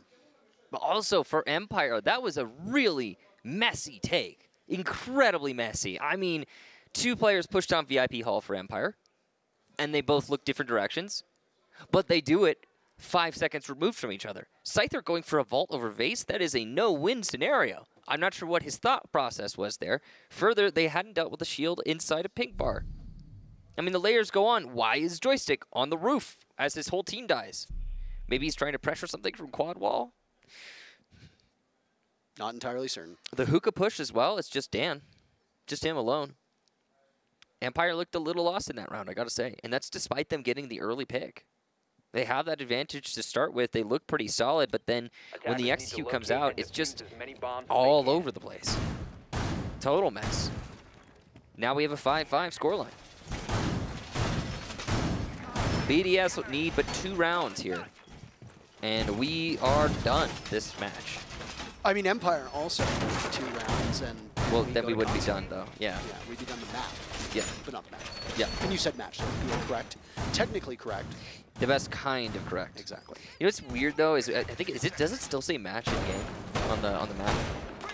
I don't know, but I mean we say match point, but really in the best of 3 it's map point. Yeah, I know, but that's what I'm saying is it's always said match, and I think even I think even Ubisoft at one point said that they were aiming to correct that, but I'm not sure if they ever did.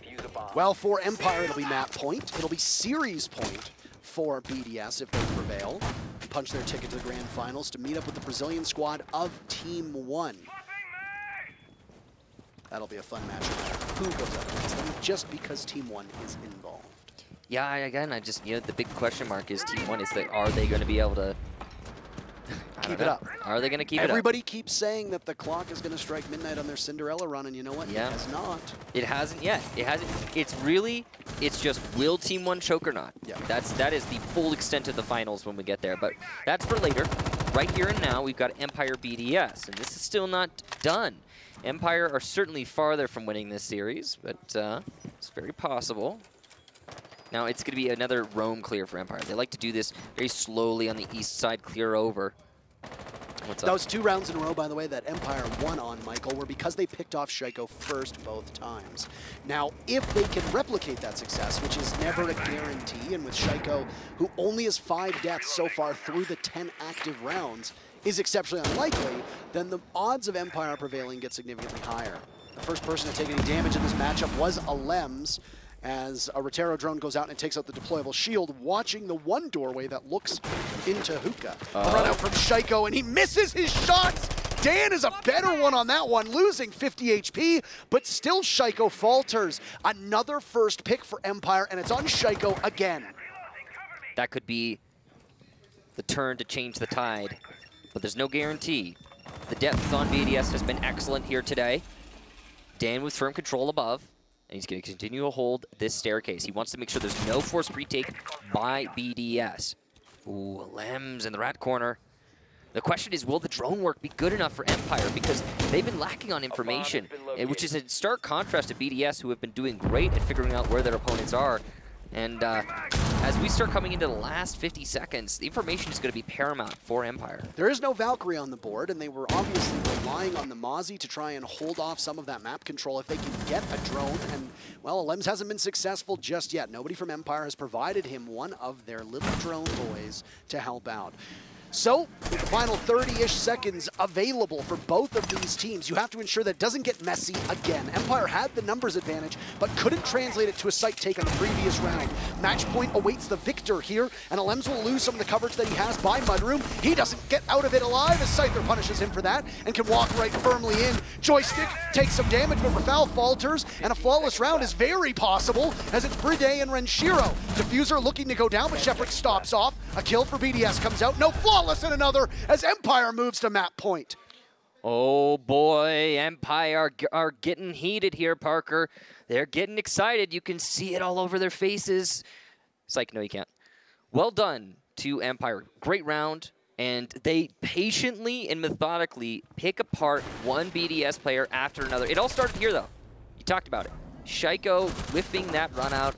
Oh boy, when you get your top performer messing up a round like that. I mean, he heard Dan get on the drone, and he's like, oh yeah, I can go for it. He was clearly wrong.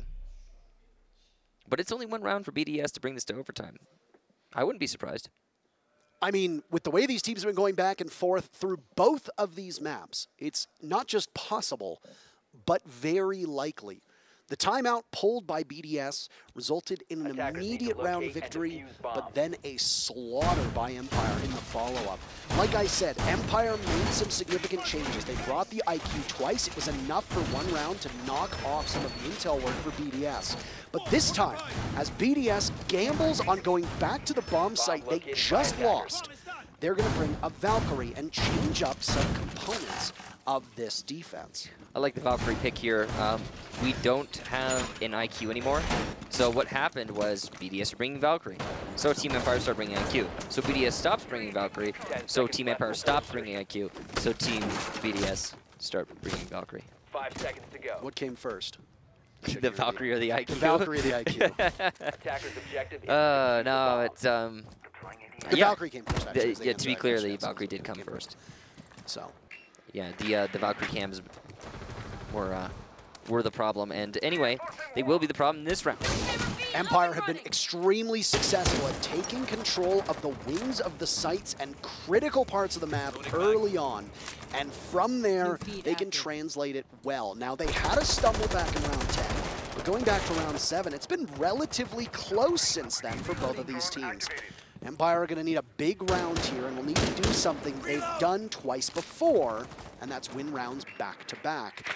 BDS on a hope and a prayer right now as they are not wanting to go to Consulate. They hope that they can push overtime and then do to Furia, or do to Empire what they did to Furia, which is trail, but then claw your way, scrape your way back, and beat them in the extra innings. If you're a fan of BDS, you're desperately hoping for the same thing, because Consulate is next in line for these teams if Empire prevails. Lots of time here for Empire. Chaiko hasn't been picked off yet. That's going to be a major factor, obviously. Really, I think most of this is going to come down to whether or not Chaiko can keep himself alive to the dying seconds. If he stays alive, we go to last 40 seconds of the round. I think that this is going to be an OT round for BDS. But, you know, I mean, that's a risk for both teams. You know, you're putting all the pressure onto that one player like that means that, you know, it's harder to find him if you're Empire than it is just to clear out any old player. And, Chaiko's playing with fire, and he's getting burned. He's not quite dead yet, though, as he does the equal amount of damage that he received. Well, he got very brazen right there, and look at this Valkyrie camera, still in position, as there's no IQ brought, and Empire don't have the wherewithal to deal with this. Another breach charge will go down, but they'll continue to fire away at it. And at this point, Empire need to understand that there's a Valkyrie camera up there desperately if they want to be able to come back into this matchup. Yeah. We've exceeded 2 minutes into this round already, and nobody has perished just yet. Valkyrie cameras are causing so many problems here for Empire, and they don't even know it, it seems. Good Jackal track there, and Alems is ready for it, but the cross. Alems takes a little bit of damage. Not enough to get the kill, though, and both of these teams, they really need a kill right now. Nobody from BDS is on the top floor, which means that the push for Empire is going to be even harder, and all that intel for Free Day is there as well. He can track their movements, and he knows when they're going to translate from the top floor. It'll also give BDS an opportunity to fight back. They'll head on over, and they don't see that he's still there. Down goes Joystick, but no, Shepard has the trade. Rafael with one to keep it even, and there's chaos in the server with 15 seconds remaining. They'll need to breach into the site. That's the issue right now. Smoke to stop a default plant from going. Shepard gets it, always walks in, taking charge, always guns him down, and it's Rafael to try to clutch out. He needs to stop this one. Can he ascend? He'll try to take control from above, but no! They're going all the way. A third map is required. Empire takes it 7-5. What a round from Empire, and it almost looked dangerous there as the Valkyrie flanked in through security just as the smoke went down, but it worked out perfectly in the end. Now, Empire bringing us to that map number 3, Consulate. It has been an absolute banger of a series, Parker, and it looks like we're going to get even more great siege. These teams want to absolutely kill each other, and boy, is it ever more present than what we've seen thus far. BDS takes their map 7-5, Empire takes their map 7-5, and now Consulate is required. The winner goes to the grand finals, and right now there is no clear favorite. So we have total uncertainty as we go to the final map.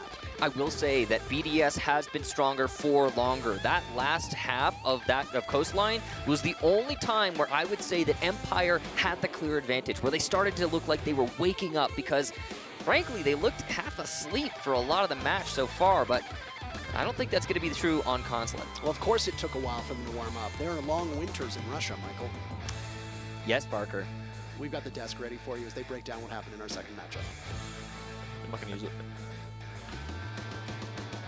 Thank you, gentlemen. We are indeed going to map 3 on Consulate. First up, though, we've got to talk about this map. It really played out shockingly similarly to map 1, which is that teams go back and forth, even at the half, then up to 5-5, and then one team just barely scrapes up to 7-5 and ends up winning. Each team did it on their own map pick. Yeah. Empire wins on Coastline, their first Coastline here of the Mexico Major. And it's good for them as well, because we were asking a few questions about whether Coastline would be good for them because of BDS's kind of smoke and mirrors when they were winning it in French League. So BDS aren't bad on it by any means, but it just goes to show that Empire, they had a little bit of the edge there at the end, and that was one of the most strategical coastlines you and I had seen, and like I can't even remember the last time. So that was really, really fun. Oh yeah, that was one of the most fun coastlines to watch in a while. It wasn't so hectic. It was more strategical. It was a little bit slower than we're used to. And the biggest thing too is that's the third time that Empire's played it, and they've won every single time. Ooh. Flawless. And as you said backstage, you phrased it differently. You said, this is the first time I've enjoyed watching Coastline at the major. Yes. So why is that? What was it about this Coastline that made it so pleasurable? It was more strategical than it was just frag heavy. And that's, I think, why. I don't know. I think these two teams match up very well, just like the Kafe game. This is the best Siege I think we've seen here so far. Yeah. It's just both teams are playing standard Siege, but they're doing it at such a higher level than everybody else right now. It's unbelievable that you can get into a Coastline round, regardless of who's on which side, and have both 10 players still alive that long into the round. That's usually pretty unheard of in Coastline as a map. So the fact that we're going on to Consulate, which is essentially called the little brother of Coastline sometimes when it comes to frags, I don't expect we'll see yet another frag-heavy map, because this one was highly strategical. Yeah, really fun stuff. And I theorized, I asked, you know, if we haven't seen Coastline yet from Team Empire, and they only showed 3 maps through the quarterfinals and only 2 maps in the group stage, was there something potentially that they were hiding in this map? I know, well, we'll talk about it just because you pulled up some unique strats from the Empire defense, so we will see that. But was there something different about their play, or is this pretty standard for Empire on this map? I mean, I saw a few little micro adjustments to utility. I pointed out at one point to Skies, I said, wow, do you see that ADS placement? And it's such a minor thing, but it's not been done before. And it's clear that these two teams have counter-stratted each other. And when you're trying to counter-adapt to a counter-adaptation over and over and over again, it just turns into one of the most intense strategical battles that you can ever see. And that's why some of these rounds did have to devolve into gunfights, because there's only so many times you can counter-adapt before you've just got to pull the guns out and get that round done. And I like the way that they did that. Let's take a look at the stats right now. Shaiko still leading for BDS. You'd have to believe that he's probably the leading candidate for the MVP right now if BDS does take the win in map number 3. Is there a candidate that stood out to you on the side of Empire so far? Oh, no. I don't know. Yeah, I'm going to have to readjust. It's so hard. It just seems like they're all doing their job. None of them are going above and beyond, like kind of like Shaiko is. And you know, it's expected for him to frag, but the amount he's doing on both the maps right now is just, I don't know. I think Shaiko right now is the only MVP I can think right now. And then on Empire, it's so well-rounded, it's hard. Isn't it weird to see the best player on a winning team have an even KD, and then everyone else like -1 to -3? That comes down to the fact that this was the most strategical Coastline we have probably ever seen. I mean, you are going to turn around. I mean, Spencer from CGG sent over. I said BDS got 4 plants, and then Team Empire managed to get down 2. I mean, that's like 6 more plants than most people get on this entire map ever. So that is a lot of objective play for a map that does not oftentimes promote it. Well, let's take a look at some of the Empire utility that you mentioned, because you pointed out something very interesting in round number 1 that got you excited. Yeah, round number 1, kicked it straight into strategy. Did not expect it, but look at this shield placement that we see over towards Aqua. Rafale's trying to get access over to there, but look at this shield. I have not seen such an aggressively forward play shield like this in a very, very long time. They don't destroy it. Dan gets to save the round with 4 seconds left, and I shout out to production for slowing this down, because that timer is key. Dan can hide behind this shield, and he knows he's ever so safe. And I guarantee if that shield wasn't there, Dan might have lost that round. And let's be honest, it was looking like an OT sort of battle here for BDS, so that one round meant a lot. Yeah, that's a really good example. It's honestly a really good way to put it. That shield, if that was gone earlier, I don't know how they didn't clear it. They should have droned it. They had multiple people die in fish. So the fact that that wasn't cleared faster and it was able to stay up the whole round, I think would be the main reason they lost that round. They had man advantage throughout the last 30 seconds.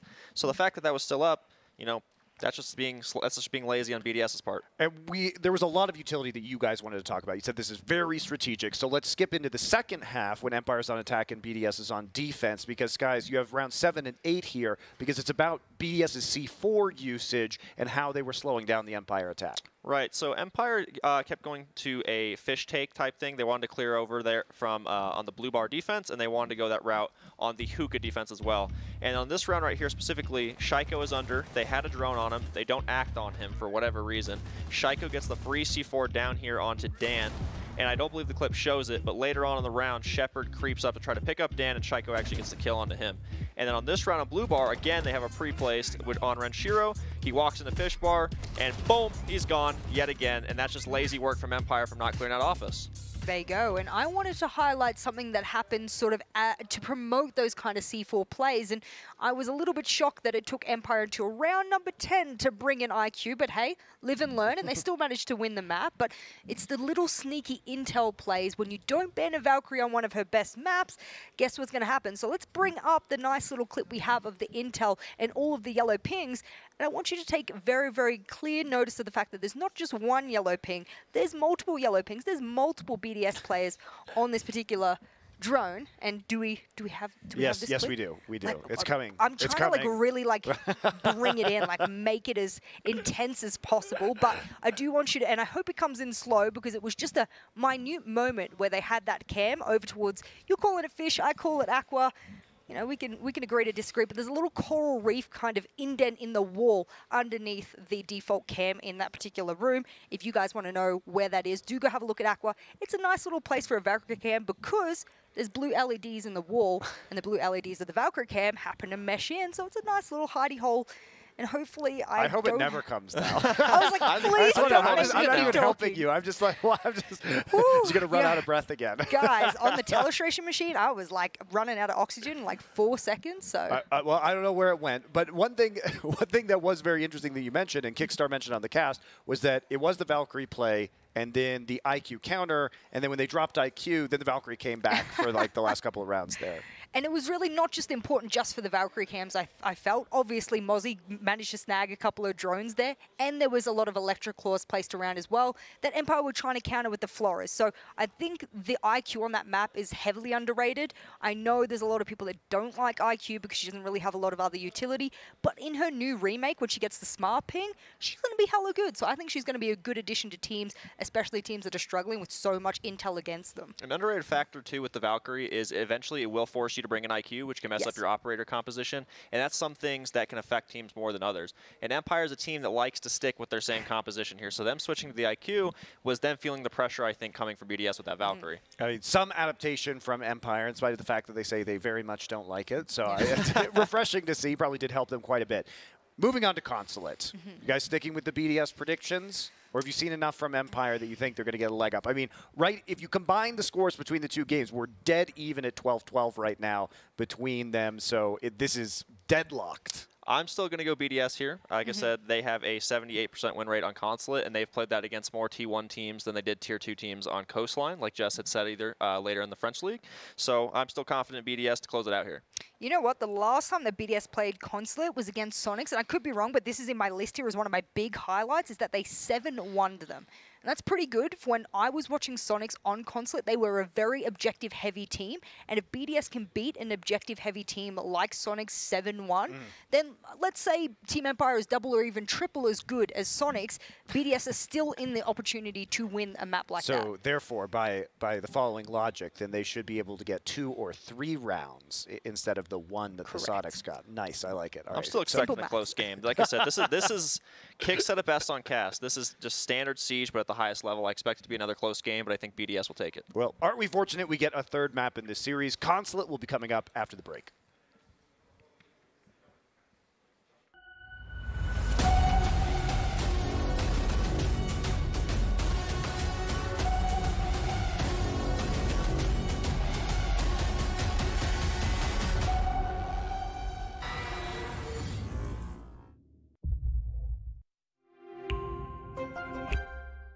What does it take to create a vibrant, thriving community? Join us on this 3rd episode of I Call Next as we discover how to create inspiring content and hype up an entire gaming scene. PayPal. Press play.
So what do you have to what do you have to do with BDS to win the major? What is the for yourselves, what do you have to overcome? Like, what is the best version of BDS that will win the major? What does that look like? The best version of BDS is the version when we play, we are laughing every round. Like, we just laugh every time. We bring ideas, like everyone. Everyone is full focus, bringing ideas, hype. We trust each other. We laugh between rounds. We make jokes like it was practice. And yeah, like if we play like this, I mean, we already play like this. And the last time we played like this, we won the World Tournament. Like it was the August Major last year. Mm-hmm. So I hope we're gonna play like this again to win the other August Major.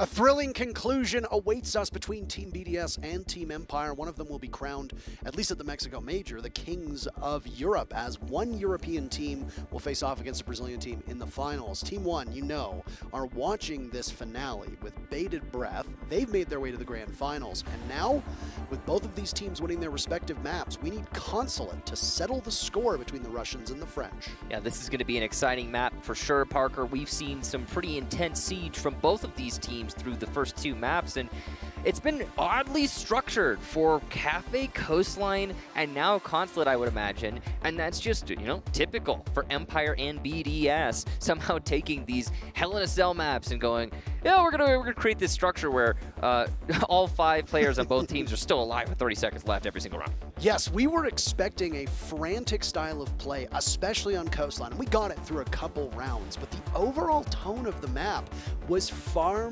more plodding and methodical than I think either of us expected, and frankly, I don't know how much of the viewership expected it to be that structured as well, but both teams showing up absolutely huge when required. A bit of a slump for Joystick in the latter half of Coastline, or for Shaiko rather, in the latter half of Coastline. Joystick as well, but my point aiming at Shaiko, whose opening death for 3 of the final 4 rounds ended up being a dagger to the hearts of BDS fans. And with it, Empire was able to take that and continue to push forward, and with the advantage, win 7-5. But Consulate's a linear map. It plays out very differently from a map like Coastline, and both of these teams are quite practiced here. It used to be, for a period of time, Empire's best map. We'll see exactly what happens as we load into the very final map between Empire and BDS. The winner goes to tomorrow's grand finals. Who will it be? Team BDS starting on defense, Team Empire on attack. We'll start off with the bans here. BDS, since they are on defense, get the first one, and we'll begin with an attacker. So, knowing that typically we see Empire ban Nomad, what will BDS get rid of? Is it going to be the Thatcher? Or, yeah, it's going to be the Thatcher. So, right off the cuff, they don't take any risks there. Now, Empire have been banning Nomad fairly consistently through this tournament. I mean, it seems to be their mainstay attacker ban these days. And on Consulate, Nomad is especially useful. So, I would expect to see it. There you go. And now on defense, I mean, it's a toss-up. I imagine Empire's going to ban Valkyrie. Valkyrie was such a potent force for BDS. I cannot see Empire letting Valkyrie persist. I mean, if they do, then I think it's a mistake. And I mean, they decide on the Echo. And I still think that's a mistake, Parker. Valkyrie has a pronounced impact on a map like Consulate because you can very easily throw those cams outside as well. And while a Jaeger goes down for BDS's ban, an Echo and a Jaeger ban are particularly interesting to watch. There's a couple things here to note on it, by the way. Number one, Valkyrie is still very much in play. Wamai in play. Mira in play. We've seen Pulse bans on Consulate because of how strong Pulse can be playing downstairs when it's a Teller's Archives defense. In fact, that entire bomb site often relies about that type of information. Valkyrie and Pulse both in play at the same time is going to be exceptionally strong. The good news is that with the Valkyrie available for a couple rounds, Empire found their wits and brought an IQ, and the IQ proved to help them tremendously. If they struggle for information on attack, Team Empire can always trot out the IQ again.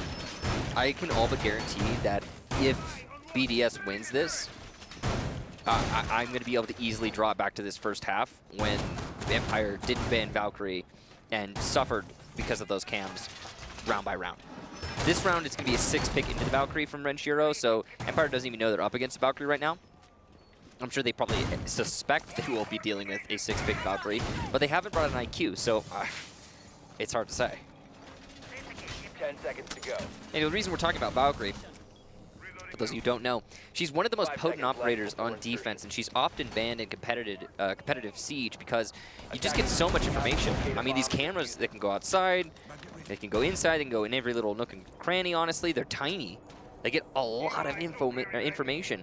And yeah, I mean, not having a counter for Empire is going to cause them problems. And BDS have been so good at leveraging the information from those cameras to their advantage. Well,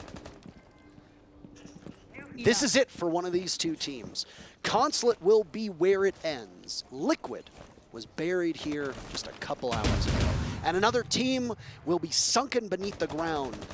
Whether it be Empire or BDS, we don't know.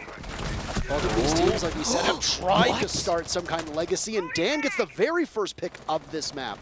We talked about Valkyrie cameras outside, by the way, and Alems will be able to play off of one currently established on a tree. He sees the drone that goes in, and now a hop out, but he looks the wrong way, gets a nice shot, and he'll have to get back in the building safely. He almost botched that one, but always is down for the count. Wow, what a save there from Alems, and always huge potato play with that L85. Honestly, could have been a freebie because Alems looked the wrong way, but not so. Now, even man count, however, Alems has incurred quite a lot of damage on that run out, so he'll be an easy kill for Empire later on. But there's not a lot of control for Empire. As you can see, they don't really have much going for them on this top floor defense. Where are they trying to attack? What are they trying to hit? It looks like they might try to rotate over to admin side, but they're doing so very, very late in the round. Very slowly. Yeah. Sluggishly, as we've come to know from these teams, but a patience that sets us up for the final 30 seconds that are just an all-out brawl. And okay, Alems didn't have much HP left, so that's not a particularly challenging affair for Joystick, but then he gets refragged by Rafael with the roaming smoke. Now, I feel like there's a rant from Jess waiting for Rafael here. Well, it's done now, and it has been successful, at least in this round. Well, after she gave Rare, I believe it was Rare who played the roaming smoke on Furia. She gave him the gears the other day. Down goes Shaiko as Dan wanders in, and now Shepard will get closer to that bomb site, diffuser in hand. Bride with the ACS-12 very far away. ACS and the SMG are basically what they have to work with. And Rafael's re-entry will be at the top of the spiral stairs. Scyther looks in one direction. Explosions go off. Bride loses the fight. Shepard and Scyther combined for 2, and Empire takes the first round. The first round of the last map in a best-of-3 is always one of the most important rounds in the entire series, as it sets the tone for that final map. Now, BDS will have to put in recovery work, and we all know that they're plenty capable of that, but it's an extra hurdle to jump over moving into this map. So well done to Empire. I have to say, though, very confusing round. I mean, the run-out from Alems, and that works. We also saw Empire all over the map. No clear objective on where they want to push. They don't seem to know what the goal is. And BDS still manages to lose that because they drop so many bodies to the picks from Empire. This is a weird round. It seemed like there was a lot of 1v1s taken by BDS, as if they weren't playing that particularly well structured. They weren't playing well against Empire, and they weren't playing well with each other. They were all spread apart, and those 1v1 engagements are very easy to trade off. Yep. When there's a series of 50-50s, you're not always going to win half. Yeah, and it's also hard to say which team is going to be the one to take it, too. I mean, a series of 50-50s, it's just that. It could go either way. That's kind of by definition, right? So, yeah, Empire did win that round. They easily could have lost it. And I was not impressed by their coordination. A relatively secure victory for them on that round, starting off with a big pick by Dan. Joystick will play Wamai quite frequently on this map, so expect to see that from him here.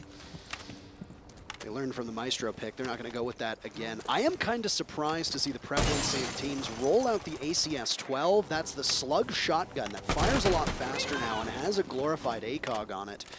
Alda is just too good to pass up, and frankly, I understand that teams want to take longer range engagements and can do some serious damage, as the ACS will effectively work like the TCSG used to, but I always have to see whenever I see a Maestro that it's a, just take the Alda. Just please take the Alda. Anywho, Dan was engaged in the very first altercation in round number 1. He finds himself in that same predicament this time with Renshiro, as a lot of window play will dominate this console take. Up top is where Empire wants to go, even though it is a lobby defense. And an early, once again, an early fight with Joystick and Shaiko doing battle, but Shaiko looks to get away, but he gives himself up again. Shaiko was the first death too many times in Consulate for BDS, and now he finds himself on this round giving his opponents an advantage. You mean Coastline? What did I say? Consulate. Yeah, I meant Coastline. Okay. No, but he's being that too here now. Yes. So, I mean, technically, you are correct, which is... the best kind of correct. Exactly. Thank you. So, BDS, one man down and one of the most pivotal players as well, but Dan has incurred quite a lot of damage. Look at him at around 25. It's going to be hard for him to win fights, and you need Dan to win those fights because he's been such an important part of your fragging if you're Empire, just in the same way that Shaiko has been. And you need Dan to be set up well as the Buck, too. Let's not also take that off. He's going to be playing as an operator who will be a pivotal part of this map control. Ooh. He suspects that there's something going on down on that bottom floor as a hatch is opened up. Renshiro had taken some damage in the fight against Dan earlier on, and now Renshiro doesn't win it! Dan is on another level right now, and Renshiro is as good as gone. But the thing is, with all this time left, they don't have proper drone work to know where all of BDS sits. Oh, there goes the shield, and yeah, that wasn't even a reaction. BDS seemed in a really bad position as we start to hit the last 30 seconds. They're going to have to force a pick here, or it's going to be trouble as the nade from Always comes in, and down goes Raphael. Empire drops an anvil on the head of that defense, and now the diffuser being planted by Shepard. Alems will not be able to see for this unless, no, here it goes, and it gets shot in the air by Shepard, who falls off. My God. He reads him like a book. It's Alems now in a 1v4 from above trying to retake, but he's nowhere near fast enough. Dan guns him down, and Empire's up 2-0. Well, Parker, I could say I wasn't too impressed by Empire in the first round, but this second round is a totally different story. That was textbook, and that's the book, I guess, that Empire was reading, not so much BDS. As they pick up that early pick on Shaiko, they turn that into more picks in a cascading effect, and that top floor control, BDS kept trying to pressure upstairs, and it kept costing them bodies.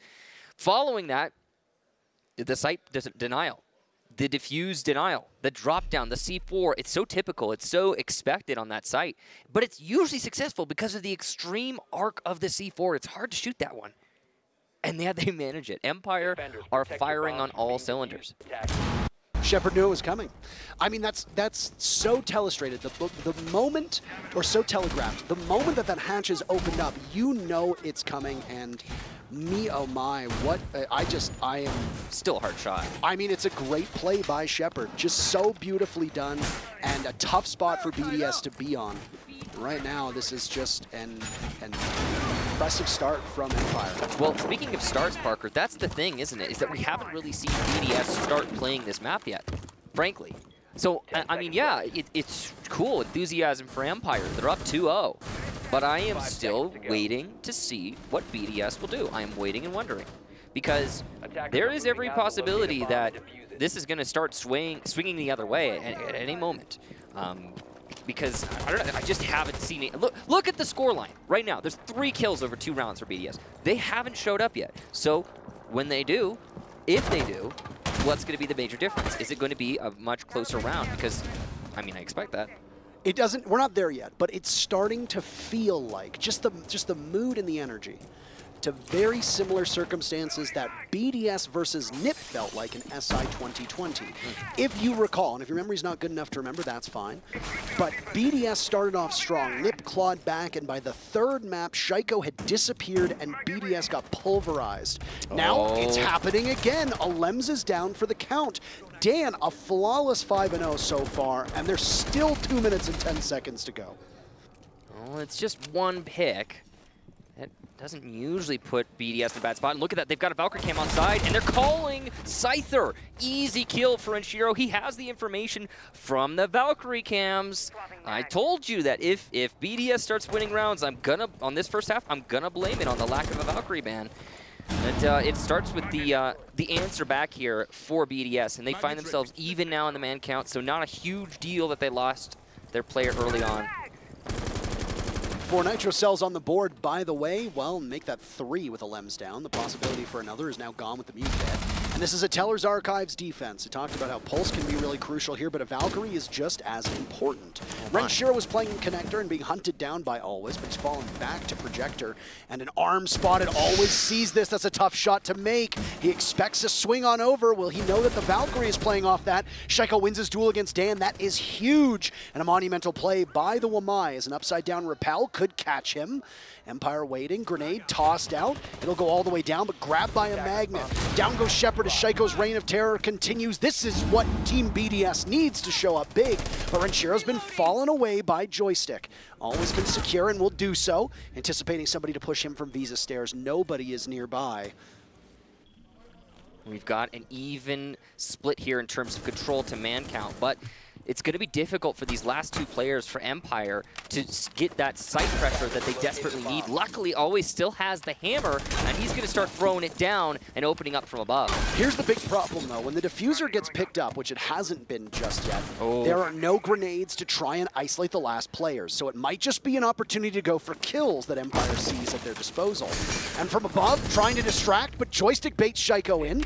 Now the last 2 members are downstairs, and they both got Nitro cells. Empire needs to make a decision. Do you go for the plan or do you go for kills? They don't have that diffuser, so the option is the latter. You have to gun them down. Breday's shut down. Rafael pushes in. He takes one, but with 1 second left, he just needs to survive, and he'll do a good job of that. BDS finally get on the board. The pressure was massive there for BDS, but they still manage it with just seconds left on the clock. Empire did not have enough time to get those final kills, and you mentioned it when it happened, Parker. That diffuser was down way too early for way too long. It just seemed like Empire forgot about it. And that is not ideal in a match with this level and these stakes. It's really rough to look at Empire and be like, oh, I'm sorry, you forgot your diffuser. Even saying that, though, I must admit, there's not a guarantee that they would have been able to plan because of those C4s that were still in play. There's every possibility that this diffuser wouldn't have made any difference in that situation. Still, though, well played to BDS. Shaiko, in particular, you talked about how he has been quiet and how that has costed BDS much in the past. Well, he finally showed up. Took him 3 rounds, but he's here, and he's gunning. Those 2 picks were super important in blunting the momentum that Empire was mounting.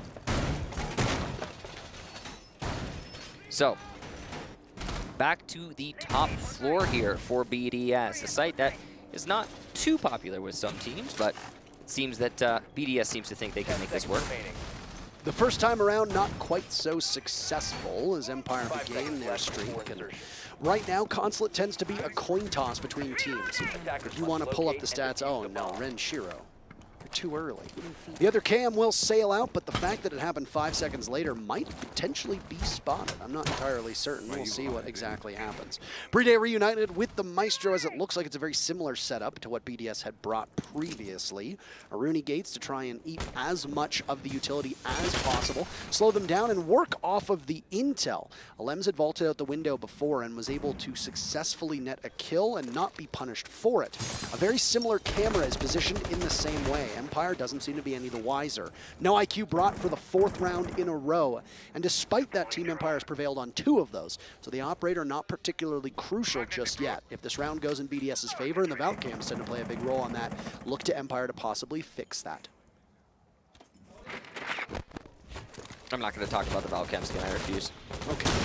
Too many times. I'm still angry about the fact that Valkyrie's in play right now, and there's no IQ, but I'm going to talk about it. Shaiko Eats a little bit of damage there from that nade, and a lot more from the spray. You could see he's nice and low now. Doesn't land the headshot. Joystick will shut him down as Shaiko gets absolutely desperate. And now, with the leadoff pick once again on Shaiko, Empire in a good spot. Shaiko is committing very big errors for his team right now, just as he did in the tail end of Coastline, and it has carried over now to Consulate. But Lems has been mighty fine. He had a rough first map, but since then he has woken up and he chose violence. He'll lose the deployable shield in front of him, and he doesn't know if somebody's coming for a follow-up, so he'll hit the deck and completely rotate down Banana into the basement he'll go. This has been the most exciting map so far, and we're only 4 rounds in.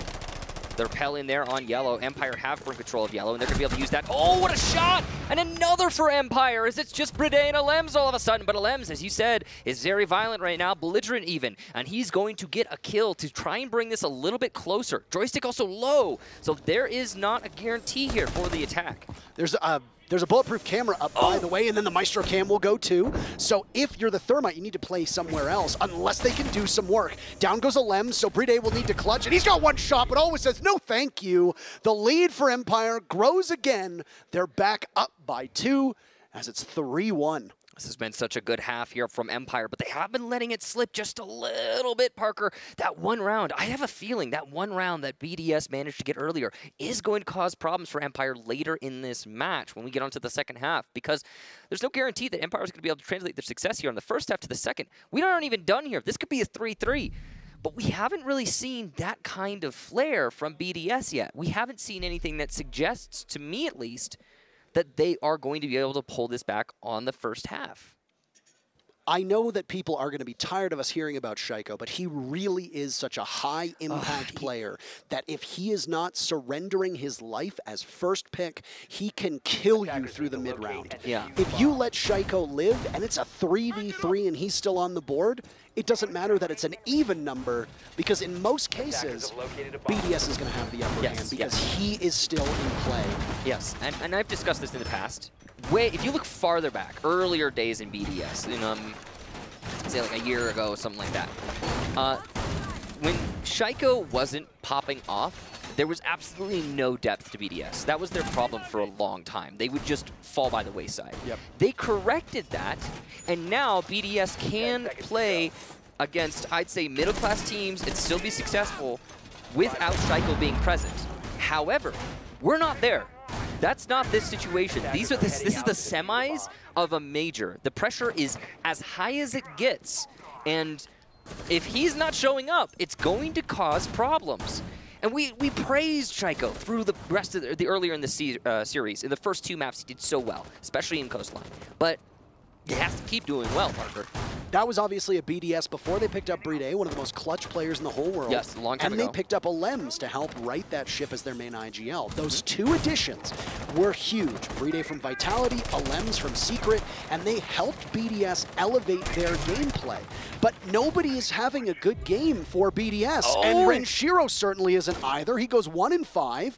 Brede is primed with a Nitro Cell, but Shaiko is also gone, and this Empire iteration is pulverizing BDS. Yeah, they are doing really well right now. They're primed for their 4th round, but it's still 3 on BDS. They could do something here.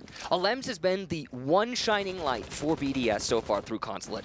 He's negative, as is everybody on BDS, but he's not as negative as the rest of them. Brede also has the potential at any moment to start popping off, but he's going to drop and lose some HP in the process. Rafael on yellow stairs eats a nade, but he's fine. He can eat those for breakfast. This is where BDS has to go for some hero plays. They know they trail. You have to get brazen and try to force a pick, because then you can knock Empire on their heels. That's why you see Rafael as a smoke peeking that yellow skylight. With this, despite the fact that both Shaiko and Renshiro are dead, you've still got half of the round to go. And the location of Rafael on yellow stairs was spotted by a drone, but nobody on Empire is fast enough to capitalize off that. That's fine for Empire. They still have 1 minute and 20 seconds left to set themselves up. The real problem is going to be Alems, who's upstairs, and he'll get Joystick down, but not out. Might be savable. It's all down to whether or not Dan can cover, as well as Scyther on this connector rappel. This is a difficult position for both of these players. Alems keeps his gun up, keeps his wits about him, and he'll keep trying to fight this. They've still got some intel in there, likely a bulletproof camera. camera brought out by Renshiro, so they've got information if need be. A grenade gets tossed on in from Scyther. Doesn't do any damage, but potentially clears some stuff out. Now next to go is the Gone 6, as it'll remove that Banshee. BDS right now in a tough spot. Final 40 seconds, and with a victory here, Empire put a stamp on this first half and indisputably win it, taking 4 rounds. But look at this, Rafael catches always. On yellow stairs, they chased him off of the position from above, but he goes sight unseen. A Nitro Cell connects, and we've got an even round to go now. All of a sudden, BDS has made this competitive, but they lose their plot, and Alems from above will have to stop it. Shepard holds on to the diffuser, but Alems doesn't seem to have any information. Some pings inside of the site. All of Empire will corral themselves. Alems at some point having to drop. He's an even 4-4 for his team. Doesn't know if someone's up in bathroom. Doesn't know if someone's over by yellow. Diffuser going down. He won't be able to stop Shepard in time. The limited windows do not provide a good and accurate look as to where the diffuser is. He gets shot away at from yellow stairs. He doesn't know. He's completely oblivious, as is BDS. It's 4-1 for Empire, and they will at least take the first half. Massive round there for Empire. They locked that one out. It looked a little scary for a second, Parker, when the C4 from Alems landed, and they also managed to get another pick on the push into sight, but Empire persevere. This is the best Empire that we have seen through this series. Map number 1, frankly, they looked asleep. Map number 2 took them to the second half. Starting off here on Consulate, it has been all Empire all the way, and they are ready to take this to BDS, who look a little bit flustered. We're seeing a lot of BDS picks early on, and sorry, I mean Empire picks onto BDS, of course, as they're losing Shaiko early, or they're losing Renshiro early, or they're losing Bride early. No matter who it is, it's causing problems for BDS, and they're constantly moving to try and correct course, but it's just not working. This round here, the last of the first half, is essential for BDS. They need to salvage this one to correct course and give themselves a solid chance in the second half. I will say this, with the way the operator bans have unfolded, no Thatcher and no Nomad, that doesn't really impact the attackers that much. But look at the defenders. Valkyrie is still very much in play. Pulse is still in play. Mira is still in play. Wamai is still in play. Those are 4 of the most banned defenders here on this map. Instead, we've got a Jaeger and an Echo ban. So these defender bans might be upending BDS more than we expected. I would argue that the most important ban of them all is, well, number 1 Jaeger, but number 2 Nomad, right? The tricky thing with that is Empire always banned Nomad. Obviously, BDS had to know that. Jaeger was banned by BDS, so I cannot excuse you having trouble without a Jaeger. That's exactly why Shaiko is staying on that Wamai for the entirety of this match, and has done so through all these rounds. But the grenade play from Empire has been great. The magnets nowhere near strong enough. So BDS obviously banning out the Jaeger. Why do they do that? It's so that they can play around it, but they haven't been entirely effective. And in fact, no greater example of that than the magnets being burned and Shaiko taking damage from grenades again. He's being flushed out of his position. He's got the Selma on the mirror window, and he'll fall back, but he makes it out. Why is he peeking again? That is very dangerous. Scyther could have capitalized upon that. We might have seen Shaiko die early once again, but he luckily gets away from that, so that's good for BDS. Through the 5 rounds of action that we've seen thus far, Empire has had the first kill every single time. And that obviously sets you up extremely well for the remainder of the round. Renshiro doesn't understand how close he's going to come to death here. He toys with Always, and this is a tough shot for him to make. Back up the stairs he'll go, but he's in between a rock and a hard place. A Nitro Cell as he looks to lob it over towards the window. There it goes. Dan shrugs off a bit of damage, but not too much as a flash comes in. Maybe trying to do a coordinated effort on Renshiro, who's managed to make it down. So Shaiko returns, firing away. He does some great work on Nadan. There you go. BDS breaks the stalemate that they had, and they managed to get the first pick, but it's traded back immediately by Joystick. Big pick there for Joystick, and Empire keeping the round as a result, but Shaiko's still alive, still lingering on the top floor, doing some work by Connector. They'll have to clear him out before they start hitting the site, which, by the way, is Teller's Archives. If Shaiko just stays alive in Connector, you talked about this earlier, Parker, he's going to have such an important influence on this round. And don't count him out. There's always time for Shaiko to start heating up. And if he can have a huge round here, well, then Empire are in significant trouble. BDS looking to try and stave off a 5-1 that Empire are not particularly close to at the moment. But Joystick looks the wrong way, and Rafael tries to secure, but he misses the Nitro Cell. He'll have to swing out and brave one of the players from Empire as they immediately rotate out. But Rafael's been down, finished off by Always from above. The advantage is technically Empire's, even though Joystick will continue to bleed.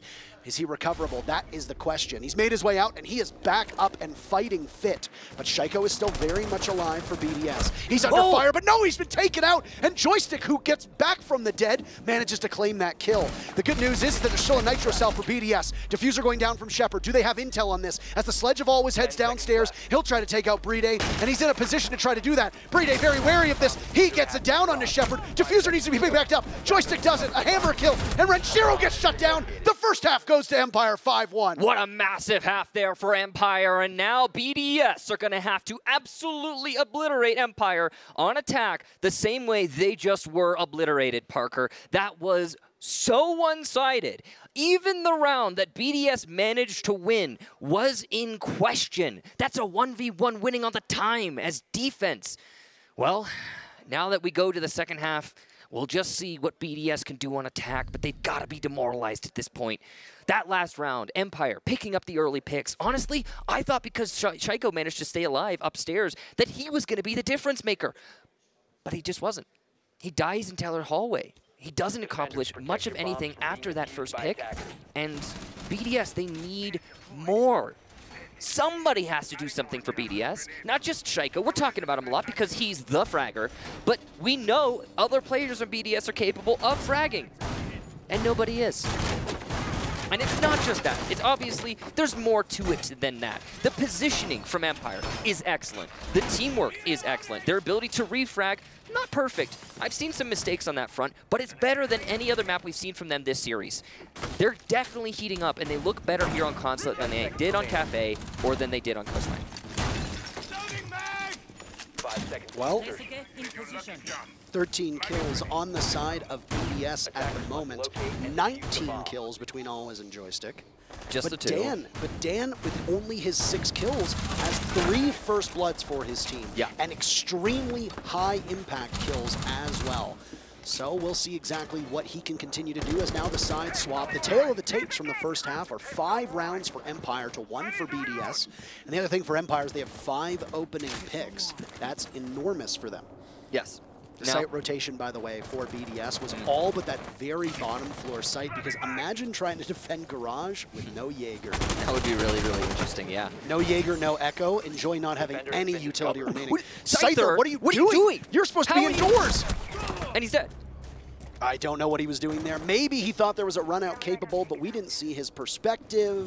A few more of those, Parker, and we got ourselves an even match. Absolutely, and that is a tremendously poor mistake to make. Oh, is Joystick going to do it too? He's looking for the angle, not the run out necessarily, but he's not going to find anything as Renshiro is on the other side of the balcony, not exposed. BDS now with the man advantage, they could just methodically pick away at these walls. That wall opened up is going to allow a nice line of sight not only into A, but also into B, technically through connector, and you can cover the Visa staircase so there's no flank potential.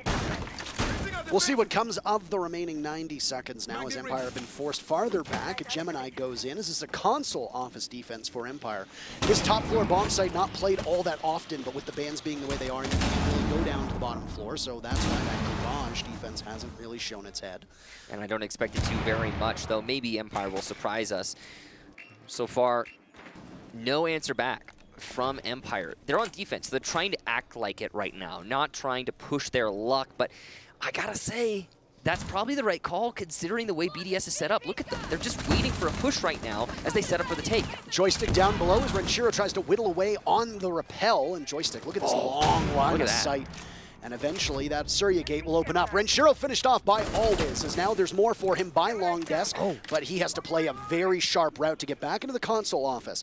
BDS will be looking to get the case down inside a projector on the A-bomb site, but they'll need to guide Bride in. They've got control of Visa. Shepard takes a single shot, and Shaiko gets swatted away, Always having a huge round. Now the lineup for Alems, as he managed to get it down, a secure onto Dan, playing by Long Desk. These teams at a 3v3, one on rappel, he drops, Always a third kill. He looks for the gate reset, but it's not available just yet for him. Joystick's down below, He could come back on a flank. Does somebody from BDS watch? Yes, Alems does. He'll even things out. But no, he gets dropped again. So Brede's next in line, always with 4 kills. A big ace here would secure match point for his team. The newest member for Empire looking to put a stamp on the major, and he's got 4 thus far. But Shepard gets it. He doesn't need the ace because Empire's got match point. What a round, Parker, and it is really damning for BDS, as it seems they are not going to have more luck on attack than they had on defense.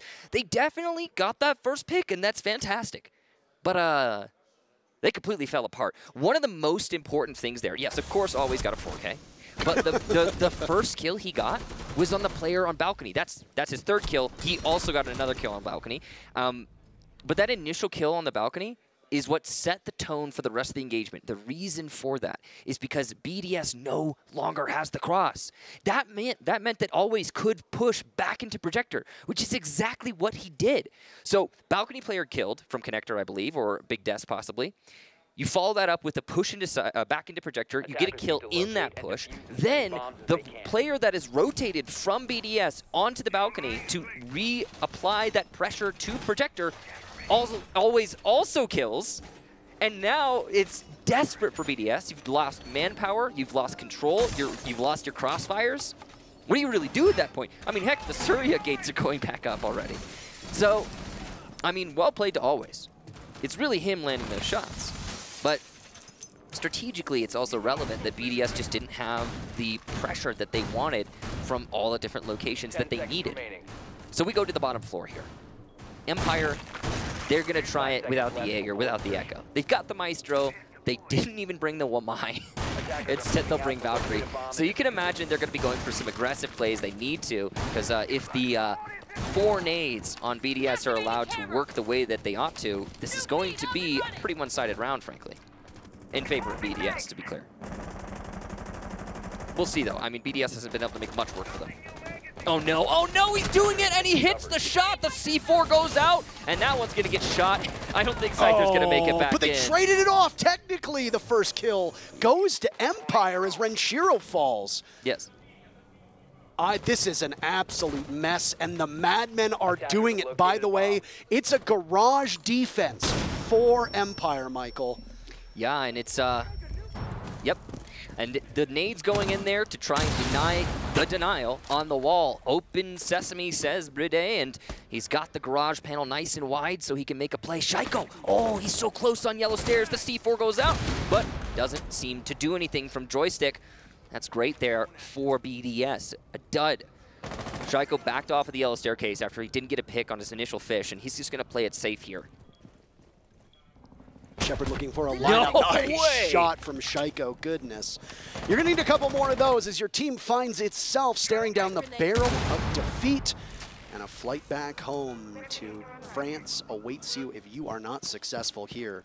Empire will trail, but we found them in this position before, and they've still been able to pull it off. But a garage defense might be a tall task for them. Oh, second exothermic charge. A very wide open garage there. And this is going to be a much easier take for BDS as a result. Joystick goes down, and that's huge. Ravel from above. It's just Shepard and Always. They have denial, though. They can still hold out, but there's so much time for BDS. Tons of utility and a nice kill from Shaiko to take out Shepard. Always got a 4K last time. You're going to have to do that again. Lineups now for him over on yellow stairs. He takes the fight, but Shaiko comes online at the right time. And BDS will need to mount an impressive comeback. The comeback of all comebacks, as Empire will hold them to match point for the next 5 rounds. 2019 Invitational Finals. 2020? 2018? I mean, most of them. Which ones? All of them. They've been really, we've seen a lot of comebacks in the Invitational Finals. No, but you're absolutely right there, Parker. If you're going to have a comeback for Shaiko specifically, that's the exact moment you need it. Your back is against the wall. Shaiko has been quiet throughout Consulate, and finally in that round, he picks up a very important, I believe, 3K. And that's so huge for his team. I think it's because he's on Yana. You give him the ARX, you put him on Yana. I mean, Shaiko just pops off on that roll. Yeah. Attackers need to locate So, and defuse as Empire. many bombs as they can. They've decided that the bottom floor is not their site. You know what? They're not comfortable there. So they'll go to the middle floor. And I don't know why they tried to attempt I don't that. either. You can't get intel. You don't have an echo. They didn't You're even not bring going to be able to Wamai. stop the grenades. Wamai is like one of the best operators on that site. Open breach, smoke, Right. grenades. I don't Nothing know. can stop This it. is weird. This is very weird. Ooh, look at this drone. I like this from Shaiko. Good information here. Not likely to be spotted either. Anyway, one of the things that I wanted to mention here is that because of the nature of the first half, even though Empire couldn't defend the bottom floor just now, they already did defend the top floor, and they've got so much redundancy in rounds to try all of the sites. They'll just pop from one to another. You know, we don't like the middle floor. They lose it here. Well, let's go to Archives Tellers. Ah, you know what? We don't like that. We'll go back upstairs. You know, they could rotate around several times until they find somewhere that they're comfortable. They'd have to choke up really hard here, and BDS would have to clutch up really hard for this to have any result other than the one that appears to be pretty obvious. But we've seen those matches before. We've seen BDS come back from this position before. I wouldn't be surprised to see it happen. Team Empire need to ensure that they don't loosen their grip on a matchup that they have so far absolutely dominated BDS on. They've fixed this issue with Joystick going from the Mozzie onto a Wamai. Still positioned on yellow stairs. Somebody desperately needs to kickstart the offense on BDS as every single player is in the negative, some deeply so. Renshiro and Brede have had some significant troubles. Renshiro in particular dying early on, and Shaiko, even though now he's had a big round under his belt, still needs to put in more of an effort. I mean, if Always and Joystick don't get shut down, if they stay alive, like that's it, right? Yeah. And Always in particular, what a match from him.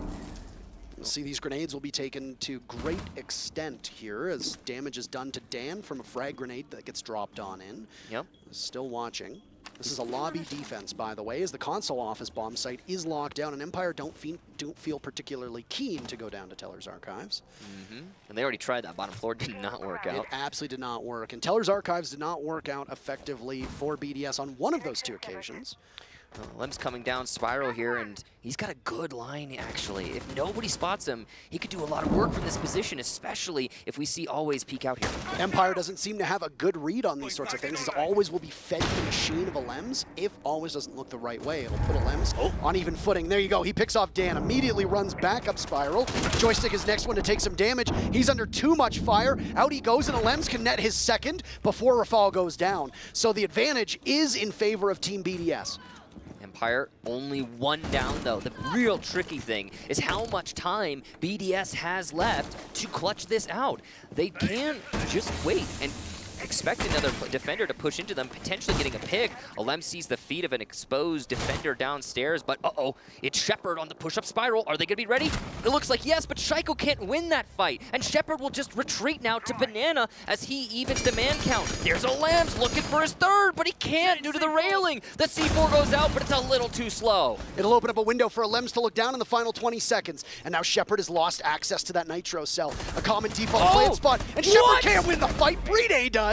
He drops on him. Always in a 1v3, and what can he do? Does he have a camera up? Yes, he does. Does it do enough damage? It does! 5 seconds left. Somebody from Empire needs to go in there, and more damage being done as well. But at some point, he'll need to get up. They lose the Maestro camera, and on Zero, Always will have to take the fight on his own. A long path back into the bomb site with the matchup on the line. He's had a couple huge rounds thus far, and he sees the sledge. Cannot hit the head of Alems as they just play a do-si-do. Up top, control taken by Renshiro, and he'll have the line of sight looking downwards. Alems has scampered away. This is going to be tough for Alems as he doesn't know where any of them are. The diffuser at the halfway point. Great patience on his end. Waiting. Nobody knows where it is. Tense moments, and he's almost at the point of no return. He hops on it. Alems is called into action. Renshiro can't see it. Always falls off. He's only got 3 seconds to net this kill. Alems plays keep away. He gets the kill anyway, and BDS stays alive. Just barely, though, Parker. That was a close one. 5 more seconds, and that would have been a Empire round, and thus an Empire match, but not so. Beautiful clutch up from BDS. Tension is palpable for these players. They know they've got what it takes to make this comeback happen, but it's going to take everything. That last round, BDS, once again with the early picks. They're doing great on attack, just the same way that Empire did in acquiring early kills and translating that to a site hit. Empire very narrowly missing out on opportunities. One thing I have to mention, I think it was either Scyther or Shepard. I think it was Shepard, though, getting Goomba stomped by Bride.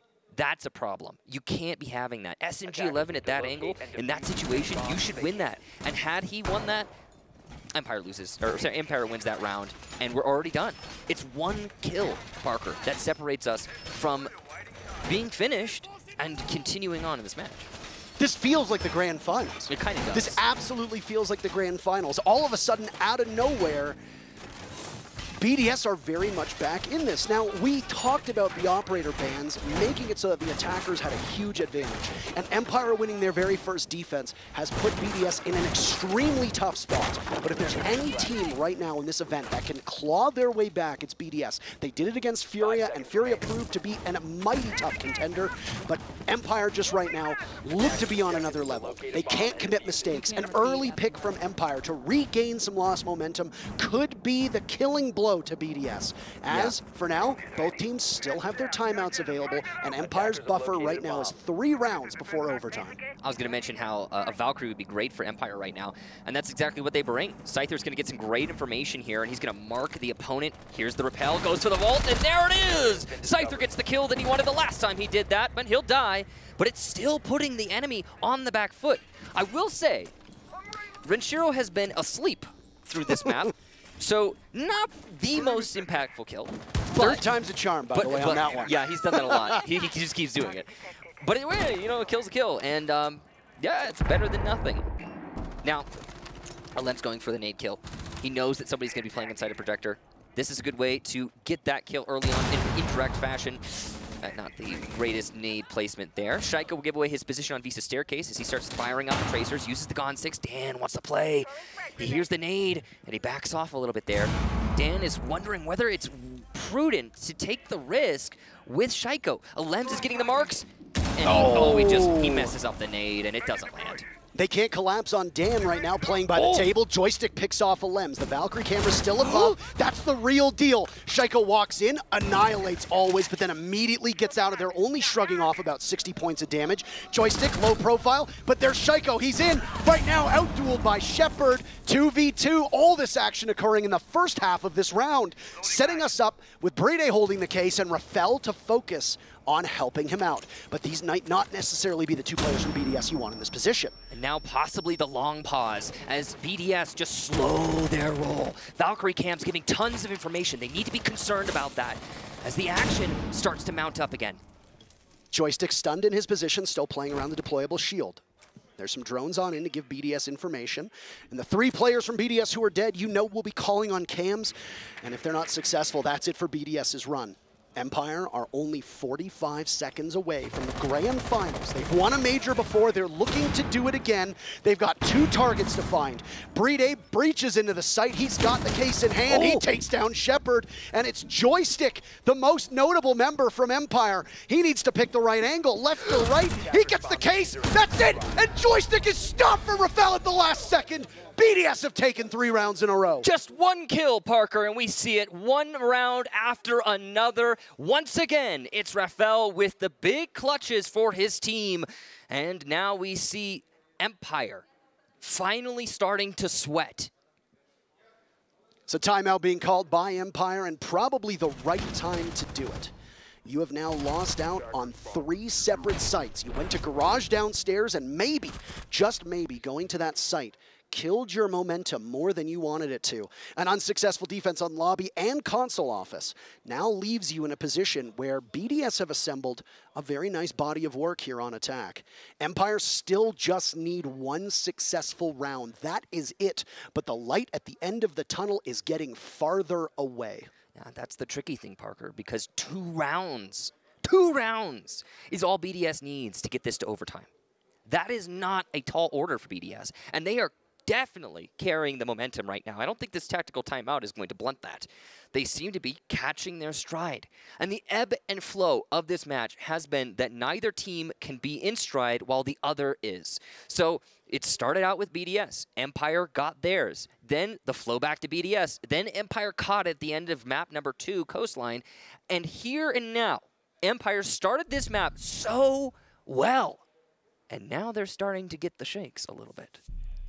I mean, one bullet there. I mean, I said one kill when it happened, but one bullet, one more bullet from Joystick onto FL, and I mean, we'd be done. We'd be gone. It's the same thing with Bride winning that fight against Shepard in the main lobby. I mean, it's so just close. These tiny So little, close. the margins are just microscopic. After a timeout is taken, you have an abundance of time to decide which site you want to go to, and you're going to go right back to where you were before. Given how narrow it was, it seems somewhat sensible. Big question for me, is Scyther going to stay inside the building this time? Well, I hope he throws his Does cams. he realize he's on defense? I hope he throws his cams outside at least, but I agree. Scyther being alive at the end of the round could be very relevant. We don't know because we haven't seen that very much. I mean, I hate to say it, but he keeps trading out Renshiro on these attempts, and Renshiro has not been able to play the game. He's 2-9, and we haven't seen any real utility exerted. The Valkyrie playing in with her safe recoil MPX and access to a Nitro Cell, and Scyther just being an overall good player, could potentially go much better if you stayed in the damn building. Yeah, we'll see what happens exactly, Parker. And I also want to say that Shepard's been not the same smoke that I'm used to seeing. I think a part of that has to do with the map. His placements in smoke have been good, but BDS are just flowing around that like water. So it's that I think it's Shepard trying his best and actually doing quite well, but not having the same effect that we're used to. Maybe it's just because of Constant. The answer to the question, by the way, is yes. He's very much staying in the building. Yay! He's got a long range, and a vault in through the window could net him a kill here. Even though it is a P shooter, a single shot to the head with that low recoil could do enough damage. The good news for Renshiro is with 45 seconds off the clock, he's actually lasted longer than almost every round so far in this matchup. So he's going to be able to exert some influence on this round, Yay. too. Shaiko has struggled. He has not been able to carry rounds the way that he wants. He's had a couple big, impactful rounds, but still, the rest of the team has not been able to rally around that. As BDS are allowed full entry to admin and are going to start on Copier and onto the Visa stairs. This is setting up to be a very basic projector take here. And as long as that player on balcony does not die for BDS, they will take this round. Oh. They have the pressure. Ooh, it's known that Scyther is downstairs. BDS will have to deal with that. That's going to take time, and it's going to be a distraction. So either deal with Scyther or get C4'd from below. That's the question you have to ask yourself. Which one is better? I think he's still there, and he's on cam right now. They could take advantage of this quite easily. A grenade ready to go in, grabbed by a magnet, so Dan can stick around for now, but he is in a rough spot. Where does he look? That's the real question. Chunking away at Bride, and he's going to lose the Prisma to his left.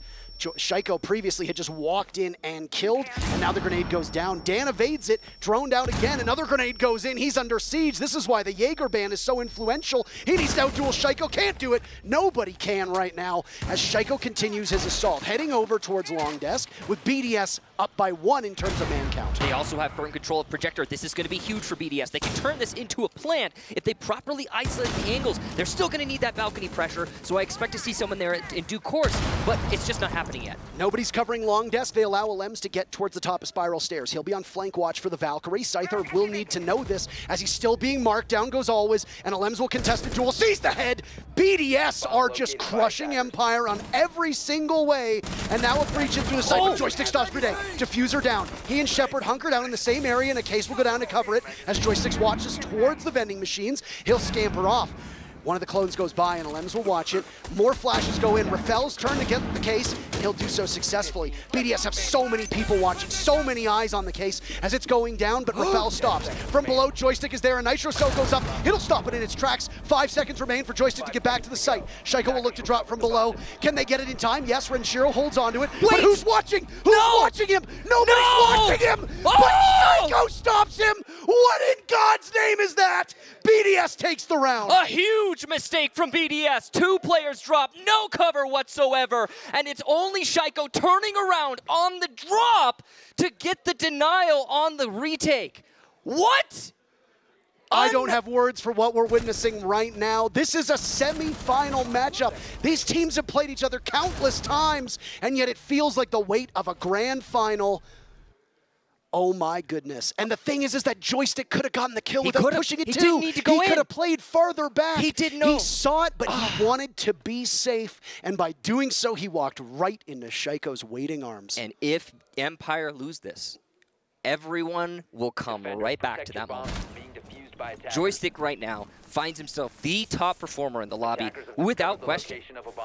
But the opportunity missed. Jeez. Empire have tried everything at this point, and they are going to go downstairs to Garage. This is an attacker-sided Consulate where, Michael, we might as well only cast 5-1 halves for crying out loud. Yeah, it seems that way.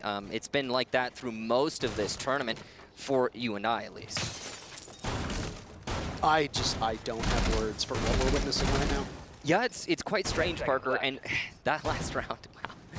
Man, I mean, BDS counter everything that Empire set up, then Empire adapt to set up new counters, and it almost works. It almost works, Parker. Also, Shaiko has woken up. He was so quiet in the first half. He barely existed, and now he's starting to claw his way towards being one of the top performers. We discussed this. When he's on, it's real hard to get him off again. Oh, my goodness. I mean, we're 1 round away from OT. We're also 1 round away from being done here. Empire could still lock this out. And imagine how much the BDS fans' hearts would break if after all of this, Empire managed to pull it off on the very final round. This is the 11th hour for Empire. All the momentum is in their favor. They've already taken their time out. There's no other way to stop this bleeding for them. I don't know, Parker. The way I'm looking at this right now, the lack of the Jaegers causing so many problems. It's also going to allow for this wall to get opened up. Brede will open it in due course, and there you go. Panel 1, and look, it's a fast plant. Brede is in, and he's just going for the plant. Where's the denial? The coverage is there for BDS as the diffuser goes down. It's a 5 versus 1, and always will have to get an ace clutch and a post plant. He gets 1, no flawless, but that's it. And the comeback might be happening here. We go to overtime. I cannot believe this matchup. 1 round for Empire, and it came at the very start. Since then, it's just been the Shaiko and BDS show. We are past the point of words. We are past the point of talking about this. BDS will have to settle themselves down. Empire are an absolute free fall. There is no way for them to right this ship. They need to pick up some big victories in the next round immediately. An early pick. Knock Shaiko out. Do something at this point. Anything, Parker. Anything. Just the runouts. I'll take the runouts again from Empire. Scyther, you could do that again if you want to. Here is the good news. BDS has to defend twice. Yes, yes. This is an attacker-sided map. Empire gets an opportunity to do it twice, but how many times do we see an attacker-sided matchup then skew towards the defense in overtime, or often, vice versa? Very often. Usually the defense is not the conventional sense from what we see in the regulation rounds. So the expectation here for me is not necessarily going to be contingent on what side you get in OT. It's going to come down to the miracle plays on the individual level as we go throughout these rounds. One thing worth pointing out here, Rafael, he brings Clash. That's going to cause problems for Empire, I guarantee you. That is going to be a serious issue. Unless dealt with swiftly, Empire will struggle with that Clash. 10 seconds to insertion. Top floor defense here for BDS. They feel like they can make this formula work. 5 seconds to I am... Oh boy, this is one of the most exhilarating matchups that I think that we've witnessed in a long, long time, Michael. A very competitive match. Map 1, 7-5. Map 2, 7-5. And now we are in overtime, of course. I don't know, I didn't really see it in the first 2 maps, but this third map's been really good. I mean, they couldn't get any closer without going to overtime. It's not about the closest, Parker. It's about the caliber of the gameplay. That's true. Out goes something. I don't know what that was. But, oh, it's a Valkyrie cam. There you go. Easily spotted and destroyed from Always. Usually you place those a lot sooner. Oh! Miscommunication on BDS, and that could have cost lives. But Always does not capitalize. He does not peek into it. And Empire and BDS will walk away from that unscathed. Opening picks are so critical right now, and, well, you have to be mighty strong in that category. Empire and Dan in particular had led the way for his team as they swept through that first half, but it seems like the well had run dry for them as we are at an absurdly staggering 10 wins for the attackers, 2 for the defenders. And for Empire, you hope that that continues onwards because you are the team that gets to do it twice. This is the tricky thing for Empire, though. They've been on the losing streak. They've lost the momentum, Parker. Now they're on the back foot and they're scared. So yeah, the attack has been winning, but they've been winning with confidence. That's how they get it done. Empire has to get an early pick, or they're going to flounder in this round. Shaiko's also woken up. At one point, he was 5-7. He is now 14-9. That is a big comeback on his part. What a turnaround. The rest of the team has played around it too. Lems has been quite consistent. The rest of the team just continuing to do the things that they do best. Time is going to be a problem here for Empire. Looks like they're setting up for a CEO take, and ooh, this drone could be big. But he gets off it at the wrong moment, and Renshiro just gets into Visa right as they stop looking. Oh no, just the timing on it. Siege timing. Shaiko will continue to be the final boss of this matchup as Joystick goes down. You need a good performance for Joystick as these two go head-to-head. Identical score lines as they're both 15-9-4. Always funny to see that.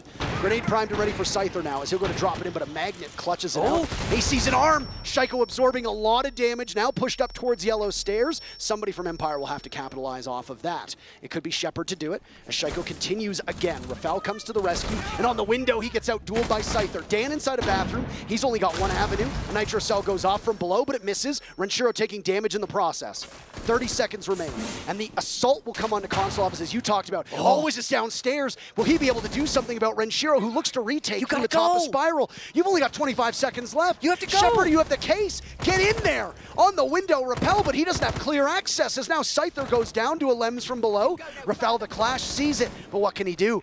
Provoking a fight, he wanders in, the gun out, Shepard stopped at the last second, they trade off, 10 seconds remain for Empire to get in and pick up the case. It's always to always, but he's gonna have to confront the Clash. They slow him down.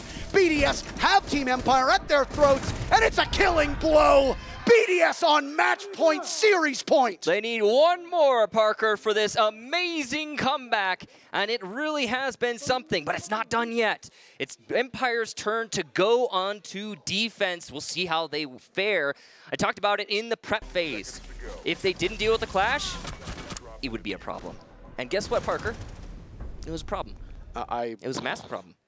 They needed to get that Clash out of the way earlier into the round. There was no other way they were going to be able to get the plant down. Also, Empire, even if the Clash is dead there, such little coverage on the plant. Almost none. Always is downstairs trying to deny a C4 from below. You've got some pressure by bathroom in yellow, but the cut isn't there. The Clash just waltzes across the site. I don't know. Empire are falling apart at the seams here, Parker. They need right now to reset. They have to reset. They need to just yank all previous rounds out of their mind and play the way they were playing earlier, because they were giving us some amazing siege. Easier said than done. All they need to do is not lose. Just hit the heads, Parker. Just, shoot them in the head. Just stand still. No problem. I cannot believe what we witnessed so far between these two teams. It's been pretty incredible. It seemed like it was going to be a quick one after Kafe, but boy, did Empire have other plans. And then they were like, you know what, let's make it a quick one, actually. But then BDS had other plans. So here we are in the 14th round of this fateful third map between these two European powerhouses. The score at one point was 6-1, right? That is absolutely correct. And since then, BDS has put 6 rounds in a row together. Jeez. This is reminiscent of what BDS did to Furia. And boy, how fitting is it right now. The thing is that BDS just won only the 3rd round for a defending side. That is the perfect time to do it. You are not allowing Empire to breathe at all. If BDS does take this, they'll go into the finals with Team 1, and that would be 2 of the most clutch teams at this tournament going head-to-head. But we'll see. They need one more round. They'll have 2 chances to get it. Joystick with some drone parkour here. Good information for Long Nest. Ooh, he's going to get some more drones, too. Looks like he's got at least 2 hacked drones. It's good use of the Mozzie. It's going to be able to facilitate that information. They also have a Valkyrie, so there's a lot for BDS to consider. Feels like we're back in 2018 with the amount of console office being played.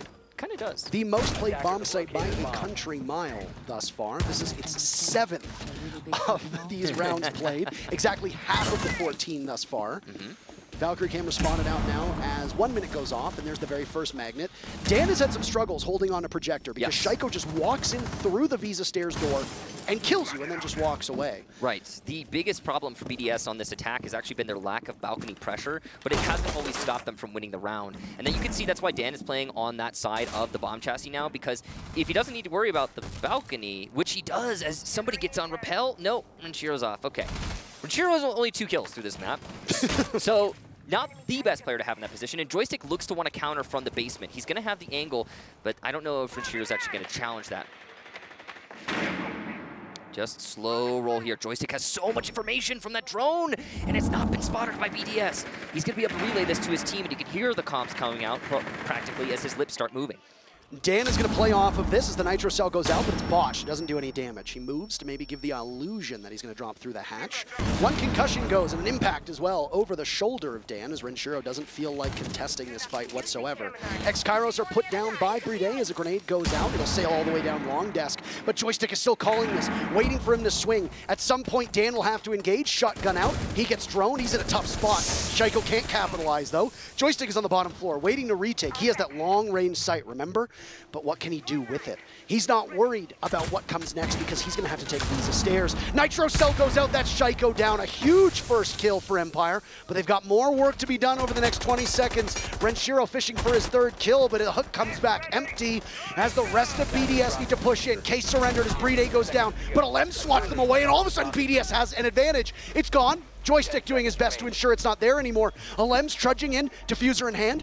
Here's your target prioritization. Where you go? Shepard says no, thank you. 2 seconds remaining, and you know Rafel's not gonna do it. Of course we need 15 rounds to settle this between these two teams. And Parker, I wouldn't have it any other way. What an amazing map. As we go to the final round of this series with no room left to breathe for either team. A huge win there for Empire as the chaos from these matches, they just do not stop. So what do we see there? I hate to be that guy. But I'm going to be that guy. Be that guy. Renshiro costed hard that round. Okay. He costed so hard. His job there on the balcony is to lock down the rotations from the defenders. His job is to deny the projector player from retreating. His job is to prevent the connector player from really accomplishing much of anything. Renshiro doesn't have an opportunity for the projector player because he doesn't put himself in a position to have an opportunity. Following that, he's presented with one on the connector player as the window gets peaked, and he just loves it. And I mean, he didn't do much moving into the rest of the round either. He is not locking up any rotation from that balcony position. And to be fair, no matter who's on that balcony for Empire, it has been a constant problem for them. They are not doing good work with the balcony. And if you're going for a projector take, that is so essential. It is so important. But it's just not there for BDS, and it's the one component of their attack that is not good. One thing I will say to counteract my statement here is that the spiral pressure from Alems is legendary in his presence. He is doing amazing work there, picking up a lot of slack, and it's almost enough for them to take those rounds. I mean, it has been in some instances. But it could be a lot easier for BDS. This is it, Michael. The last 3.5 hours have all led to this moment. 2.5 minutes, just about. Unbelievable stuff, and we are going to see a conclusion. One of these teams will walk home, or one of these teams will walk out happy going to the grand finals. The other heartbreak as we say goodbye to them. The winner will go on to face Team 1 tomorrow in the grand finals. It's almost a shame that we don't have infinite overtime or more maps to play. Oh, please, I want to conserve my voice for tomorrow. I would like to be able to speak, and if we go to infinite overtime and Empire's involved, dear God. What is that you said earlier? It's not all about us? It's not all about us. Exactly. But it is about BDS trying their very first garage defense. They have not brought this site out just yet. What do they know that we don't? Well, it could very well be a curveball, Parker. If you've not played it yet, the enemy doesn't know how you defend it. They're not going to know what to expect going into this. And that does give an advantage to BDS. Also, crucially, Rafel, once again on that clash. Again, Empire, they're very slow in attack. We've been over this. And that means that Clash gets more and more useful the slower the round is. So, I don't know. BDS are in a good spot right now, and we haven't even seen a kill happen yet as we're hitting the half round point. 90 seconds eclipsed, you're absolutely correct. And Empire are the ones with the goal in mind. That's escort the diffuser into the site, trying to do something. Shaiko gambles, but no. Can they reload in time to secure? Yes, they can. A huge first blow. He wants something real bad, but that early death for Shaiko has doomed his team so many times. Will it this round as well? I don't know, Parker, because we still haven't seen a massive amount of control from Empire. They're just now getting the garage door panel open, and it's a little bit late. Joystick has forced all these defenders down, I believe, but I can't be certain. and Joystick could potentially flank while the attention is going to be on that garage panel. The meat jammer taken off the wall, so the Selmas will need to open it up. The Wrecking Crew above, of always, if nobody sees Joystick, he can do some significant damage. He's waiting patiently for a flank on out. Bride is far away inside a server. As Scyther will duel, he sees the clash, but it's just a distraction. Shepard getting the diffuser down. Can anybody stop this in time? A Nitro Cell will need to be trotted out, but it looks like Shepard will be successful. Scyther taken out by Renshiro, and now it's a post plant. The smoke will work, but Joystick is there. Always gets out, and he'll have to reposition. The last 3 players from BDS, it's desperation time. They'll look to smoke upstairs. Some ticks of damage? No, none whatsoever, as another breach charge goes down, as Dan has that control from above. The shield goes away, so Rafal is vulnerable, as always plays this crude angle. Through the smoke, he sees damage to 1, but the shield comes out. Empire only have 2 more to go. Rafal takes matters into his own hands. Dan is down, and now it's Joystick to try to clutch. He's on top of the diffuser. It's him versus Bride, and they've completely switched roles. The time! Bride is upstairs. He has to get to the diffuser in the next 2 seconds, but that's it. It's over. No hope for Bride. The French go home, and Empire will be in the grand finals tomorrow. Oh my God! What a final round to cap off the series! 20 kills for Joystick Parker!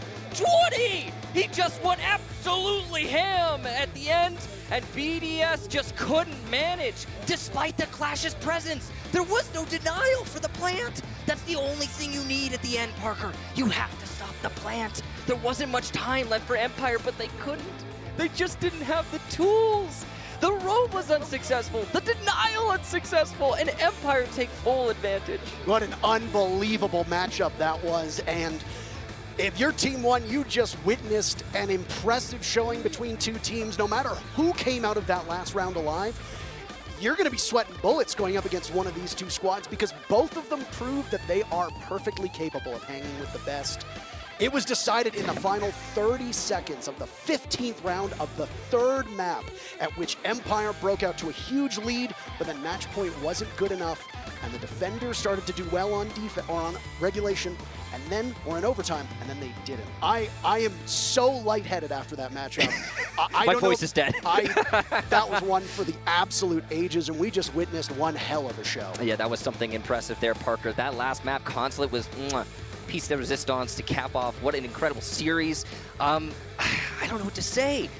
What haven't we said already? I mean, right, exactly. BDS, wow, what a heartbreaker. That is a crying shame, because is it possible to have 3 teams in the grand finals? Can we do that? Yeah. Can we do that? Because we'd love to see them all just take turns round. Can we just impromptu extend this into a best of 5? That is simply one of the most competitive last maps I have seen, and with the stakes as high as they were, there's a lot to break down. The good news is we've got a very capable desk to do that for you. I think we've got a capable desk, but we're all kind of still just coming down from the adrenaline rush of watching that last match. How many times was I out of my chair screaming at our television out the back? I mean, I've been in esports or in Siege specifically for years in multiple capacities, and I don't think I've almost lost my voice the same way me screaming at that television was. So that was one of the most exciting matches I've watched in recent times. In recent times, or one for the ages? There's 1 or 2 others, and I'm thinking, back BDS G2, you guys remember the toe shot on Theme Park? That's the other one where I screamed, and this one's a close second. Listen to me. The balls on BDS. Being down 6-1, and then getting it to 5-6, and they rush to bring it into overtime. Oh my gosh. I'm still lost for words.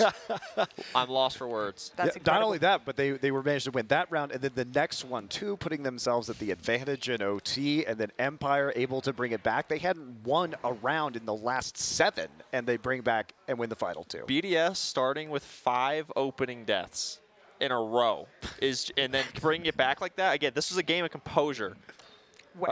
All right. Well, we have Joystick to talk to right now. Sure, he's kind of stunned after that win as well. So first off, I guess we just have to ask Joystick, how did you bring it back after losing 7 rounds to win the final 2? How did you change your mentality, man? Because that's incredible. I don't know. We understand that we are really after 6-1 when we start to throw this game. We understand that we lose gunfights to the top Visador. So we try to adapt and do something and in the last round it works, because I C4 him from below, from the Visa stairs, and it works. I wanted to ask you specifically, Joystick, because obviously I get to watch you and had the pleasure in EUL of watching you many a times. There was a time, maybe in stage 1, you were sitting on the smoke on Consulate specifically. Yep. You've swapped around back to, let's say, the Mozzie. What is going on in the composition for you to be playing far more aggressive? Is it a LAN environment, or is it because you just want that operator now? I don't know, like before I swapped the role and I have like new experience, like some fresh air, you know, to refresh and start to play more in this game.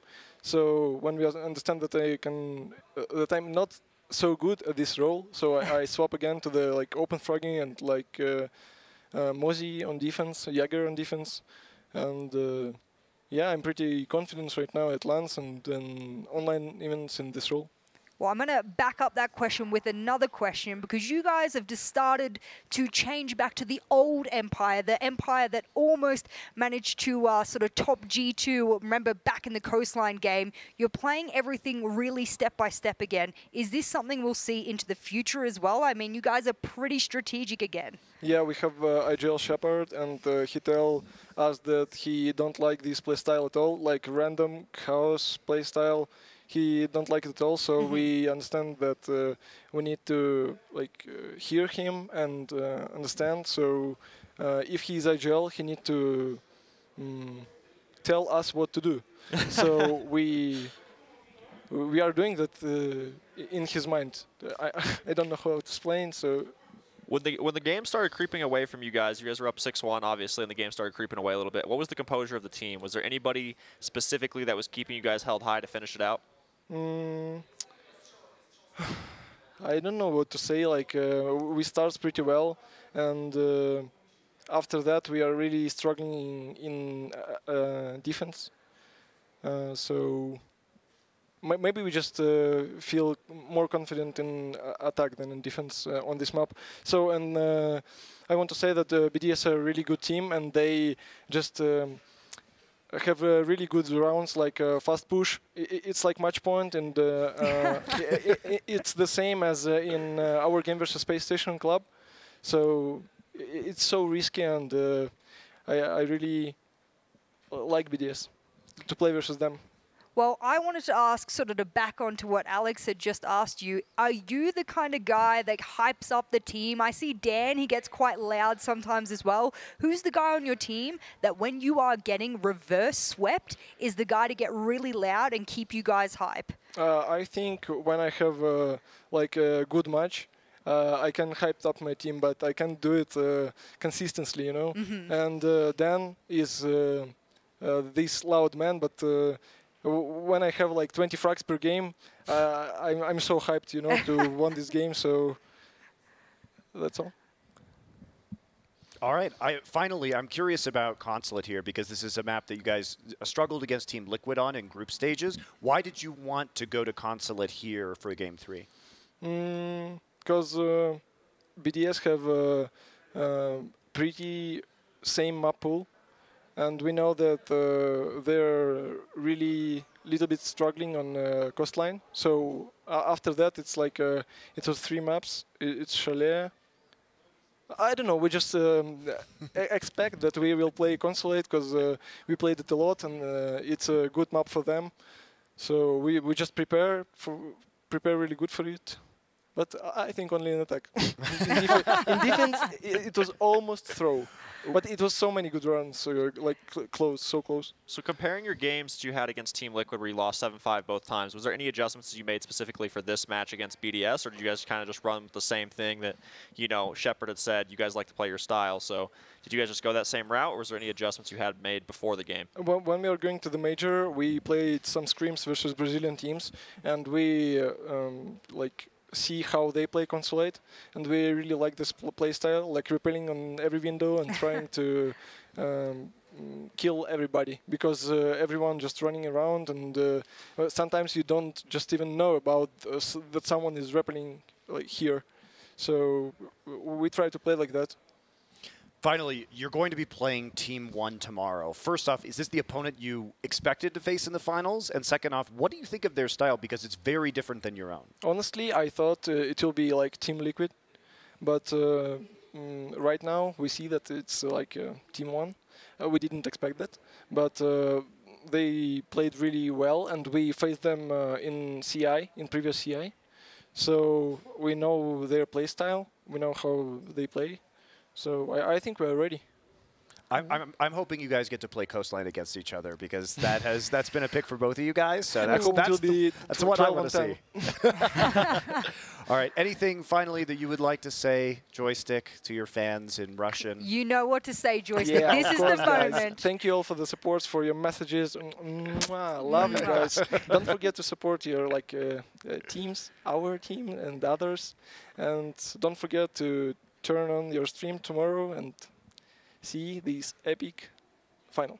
I think everything about this tournament has been epic so far, so I have no doubt. I have no doubt it will be epic as tomorrow as well. Thank you so much, Joystick. Congratulations. We will see you in the grand finals tomorrow versus Team 1. Das Vidanya. Bye-bye. Das Vidanya. Well, that was fabulous, and we're lucky because, you know, Joystick had an outstanding game. He said he was the one hyping the team up when he's got a lot of kills. He had tons of kills that game. I don't know how you fit this map into just a singular highlight reel here for a few minutes, because it was incredibly stressful. Incredibly stressful to watch. I did say that I got out of breath on the telestrator before, but I got more out of breath being out the back screaming at this map. I was so afraid we were just going to get another third map like we had earlier today, where Team Liquid just got blown out by Team 1. When it got up there to like 5-1 territory, started to get super nervous, and then finally we're able to get the big attempted comeback from BDS, and then just those final 2 rounds taken by Team Empire to close it out. Thrilling. Absolutely thrilling. That was some of the best Siege we've seen this whole event. Like I said, standard Siege, but it's played at such a high level. It's so beautiful to watch, so much more fun to watch for myself, and I'm sure the viewers at home. It was a game that I don't know if we're going to be able to mimic for this next final. I'm hoping we can. Yeah. But that was amazing to watch. And I mean, again, time and time again, map after map, we are getting FPS chess on your screen. The highest level of strategic play that has almost ever existed happened on your screens, and I was lucky enough to be here to watch it live. So, I mean, this is the kind of pleasure that you get. And I mean, me screaming out the back after watching probably hundreds and hundreds of competitive matches over the past few years, that's how much I love Siege competitively, and that's how much I love objective-based strategic play, because let's not forget, Siege is a tactical, objective-based FPS, and we got every single one of those keywords in this series. It's just so crazy. If you combine all the rounds, Empire literally won 1 more round in 3 maps. Imagine there was That's max crazy. OT. Could we have had yet again another Team Empire where they just go 22+ rounds? Incredible. And I think it's also incredible that we're having multiple players on the side of Empire in the negative, mind you, but having a really high cost, for example, considering what they've done. I'm looking over towards Scyther, who obviously had quite a bit of a negative game, but his cost is incredibly high, and that would just go to show that him in his particular role is doing other things that we can't quantify with kills. Joystick, who's been kind of quiet, you know, honestly, throughout the major so far, despite being hyped up as the star player of this roster, finally just has a massive score line, dropping 20. Both him and Always competing, I think, for the MVP of this series. Oh yeah, the Cyborg was completely activated this whole series. You know, he just came out of nowhere, but he always shows up when you need him. 20 and 9, 80% cost, 40% headshots, and 3 opening kills. Joystick was all around the map throughout the whole game, especially at the end there. I don't know how he snuck up behind the last guy. I don't understand either, and I mean, I'm going to have to go back and rewatch that multiple times to understand what happened, but something we could probably clearly understand is if you look towards the cost of Shaiko, for example, this is the complete opposite of Scyther. Shaiko was engaging in a lot of frags, and he was early dying multiple rounds in a row, and I don't think this is his fault, but in that bottom floor in that last round where he goes towards yellow door, decides to play hyper aggressive and dies without any possibility for trades, that is just the culminating domino effect of why that round went so sour. Yeah, we are going to get to our MVP discussion, but it would be shameful if we didn't look at a few of these rounds, considering how crazy good that game was. We're going to start with round 2, which is a Shepherd plant, and we talked up both Shepherd and Bride as being these spectacular support players, and you wanted to showcase Shepard's play here. Yeah, absolutely. I think when we are comparing two of the best support players in the world and we want to know which one's the best, look at what this man did. I'm glad it's slow-mo because you're going to need it. Man goes in for a default plant. As he's planting, Alems understands that he needs to get a default C4 up throughout a cubby onto default spot. Shepard knows it's coming. Here's the rip, gets off, shoots it midair. That man didn't need any assistance. He can shoot, he can plant, he can do everything himself, and yes, they were in man advantage, but it didn't matter because if Shepard had died in that gave the defenders an opportunity to come back into that round. So if we're comparing support players, that one makes Shepard look pretty damn good. It certainly does. Shepard is one of the few players I feel like he always knows when to get off the plant. Yes. He knows when to plant. He knows when a C4 is coming. He knows when Echo Drone's coming. It's just like, there's something about him, like he just always knows what's happening. It's like a sixth sense that he has. And again, it's every single time, every game. Sounds like you're a bit jealous, my friend. I wish I had that. So moving on towards the overtime, because we're not going to go directly into OT. We're going to go to round 11, and this is where it looked like it was really falling apart for Empire. The round kind of devolved into a bit of a fiesta. It put BDS in position where they could do the fast plant on the 12th round that you mentioned earlier. What happened at the end of this? Like, why did it devolve into such chaos? God, is this the Maestro Cam round where they're just zapping him? Is that the one we're referring I think so. to? God, we'll bring it up. Oh, it's not this one. This is the one where it almost got closed out. All right. Talk us away with this, Alex. I mean, in a 2v4 situation here, it's looking a little bit dire. Obviously, they have enough utility to stop the plant, but you can't clip smokes anymore, which makes it a little bit harder. Joystick rotates under with the C4. Shepard's doing the best he can to stay alive in sight and get his smoke grenades off. They're getting the ping for the plant. Joystick obviously hits it. Shepard goes down, so now Joystick is in a 1v3 situation. And they know he's downstairs. They know they're getting marked, so I think they assumed that he was going to get pinged for the plant. But somehow, some way, Shaiko still gets the coverage down from lobby. That is unbelievable. That game, that round had us all jumping out of our seats. It was mind-blowing. I would have loved to have known the HP of the planter at that moment because I reckon it was probably one more bullet. Imagine he didn't have the Roni. Imagine he had any other weapon under the sun. That planter goes DB&O, that round's over, without a doubt. The fact that both of them dropped just means I think the comms were so cluttered and everyone was freaking out. But the thing is, Shaiko recognized that he went upstairs, and I think, honestly, I think a little bit of luck came into that. But I think at the same time, the communication was there too. Yeah, and had this match gone BDS's way, you could hear Intero and Kickstar calling that out. That would have been the one to remember, you know, or Empire's way rather. But yeah, it was really crazy. If really Joystick crazy. clutched that, I think that would have been the clutch of the year. 100%. Early call. Well, speaking of Joystick and the potential clutch of the year that he did not have, unfortunately, still pulled it out, though. He is going to be the MVP of the second semifinal here. And we'll have a debate, perhaps the MVP of the day. Oh, okay. So, do you think that he is better than KDS? First off, before we have that conversation, let's talk about his individual performance this game, because he was solid throughout the whole series, but this last game he seemed to hit another level. Yeah, absolutely. And I think he says it himself, you know, he hypes himself up as the kills start to rack up on the board because of his newfound role. I wanted to ask him about that because on this map specifically, he identified that role on the support side wasn't fitting him, so he managed to move into a role that helped considerably.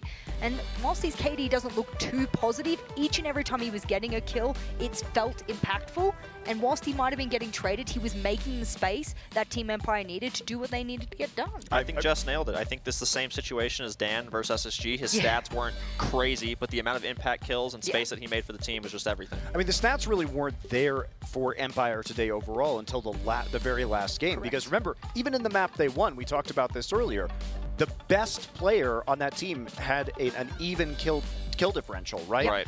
Kill death differential, and then they were from -3 to -1 otherwise, and they won that 7-5. So really was a total team effort today, but Joystick shining in map number 3. It's incredible as well. I was trying to look over the overall stats here, and I mean, always had a 1.12, so he's a very close second to being like MVP for the whole series. But I think Joystick's impact was a lot higher, but he also had a much lower SRV, which is survival rating, which makes sense for the role that he was playing. So when that KD is quite close, he's not surviving all rounds, but he's made the space earlier on. And if he dies, that's okay because he's done his job. So I think that's important to weigh up that the stat might look bad survival rating-wise, but he did his job by the time he died. All right, let's measure it up then. We've got KDS from Team 1, who is the MVP of our first semifinal match. So take a look at him, and then we can compare it to Joystick. So some of KDS's plays from earlier, I think what Jesse and Jacob really liked about how KDS was playing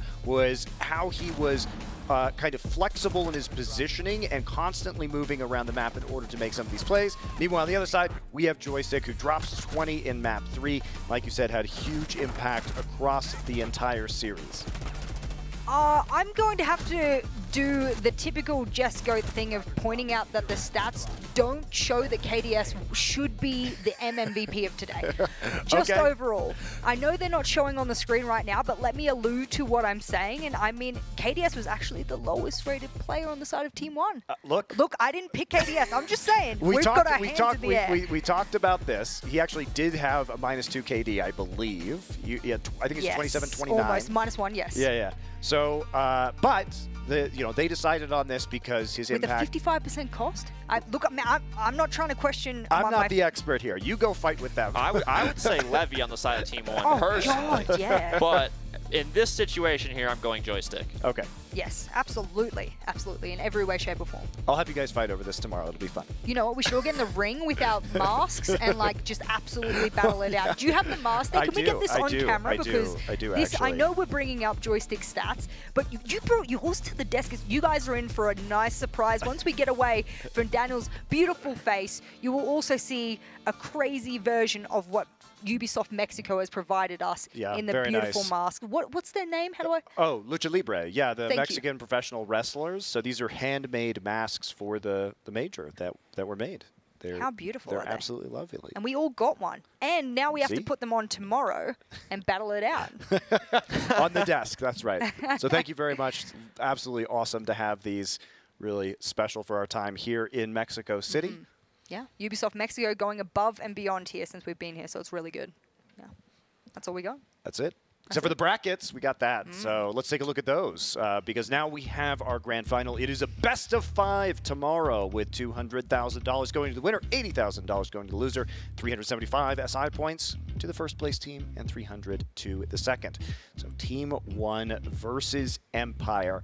Not the final anyone would have predicted starting this event. You maybe would have said Empire. Yeah. You definitely would not have said Team 1. No. I said Team 1 in my top 6. I certainly didn't expect them to get the grand finals. So who's going to win? Oh, man.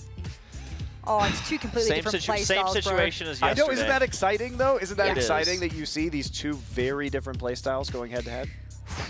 Are Dan and Joystick activated to be able to counter the mechanical skill of Levy and Alamau? Like, this is my question. Either they're on or they're going to get absolutely obliterated by those fraggers. I think Team 1 is riding the momentum. I'm going to go Team 1. All right, I'm going to have to counter you and go Team Empire. I'm going to have to be EU Spirit here, and I'm going to just ride along the train that is Team Empire. And our grand final will be at 11:30 a.m. Central Time. That should be, let me do math in my head, I think it's 6:30 Central European Summer Time. So I believe that is the conversion. So if you are in Europe, you can look forward to that in the evening, but double check because I was doing that on the spot. And I'm not used to this time zone. So. I'm not used to the elevation. You're not used to the time zone. And Skies is not used to the suit. I just want you guys to know he hates wearing it. So he's doing it for all of you.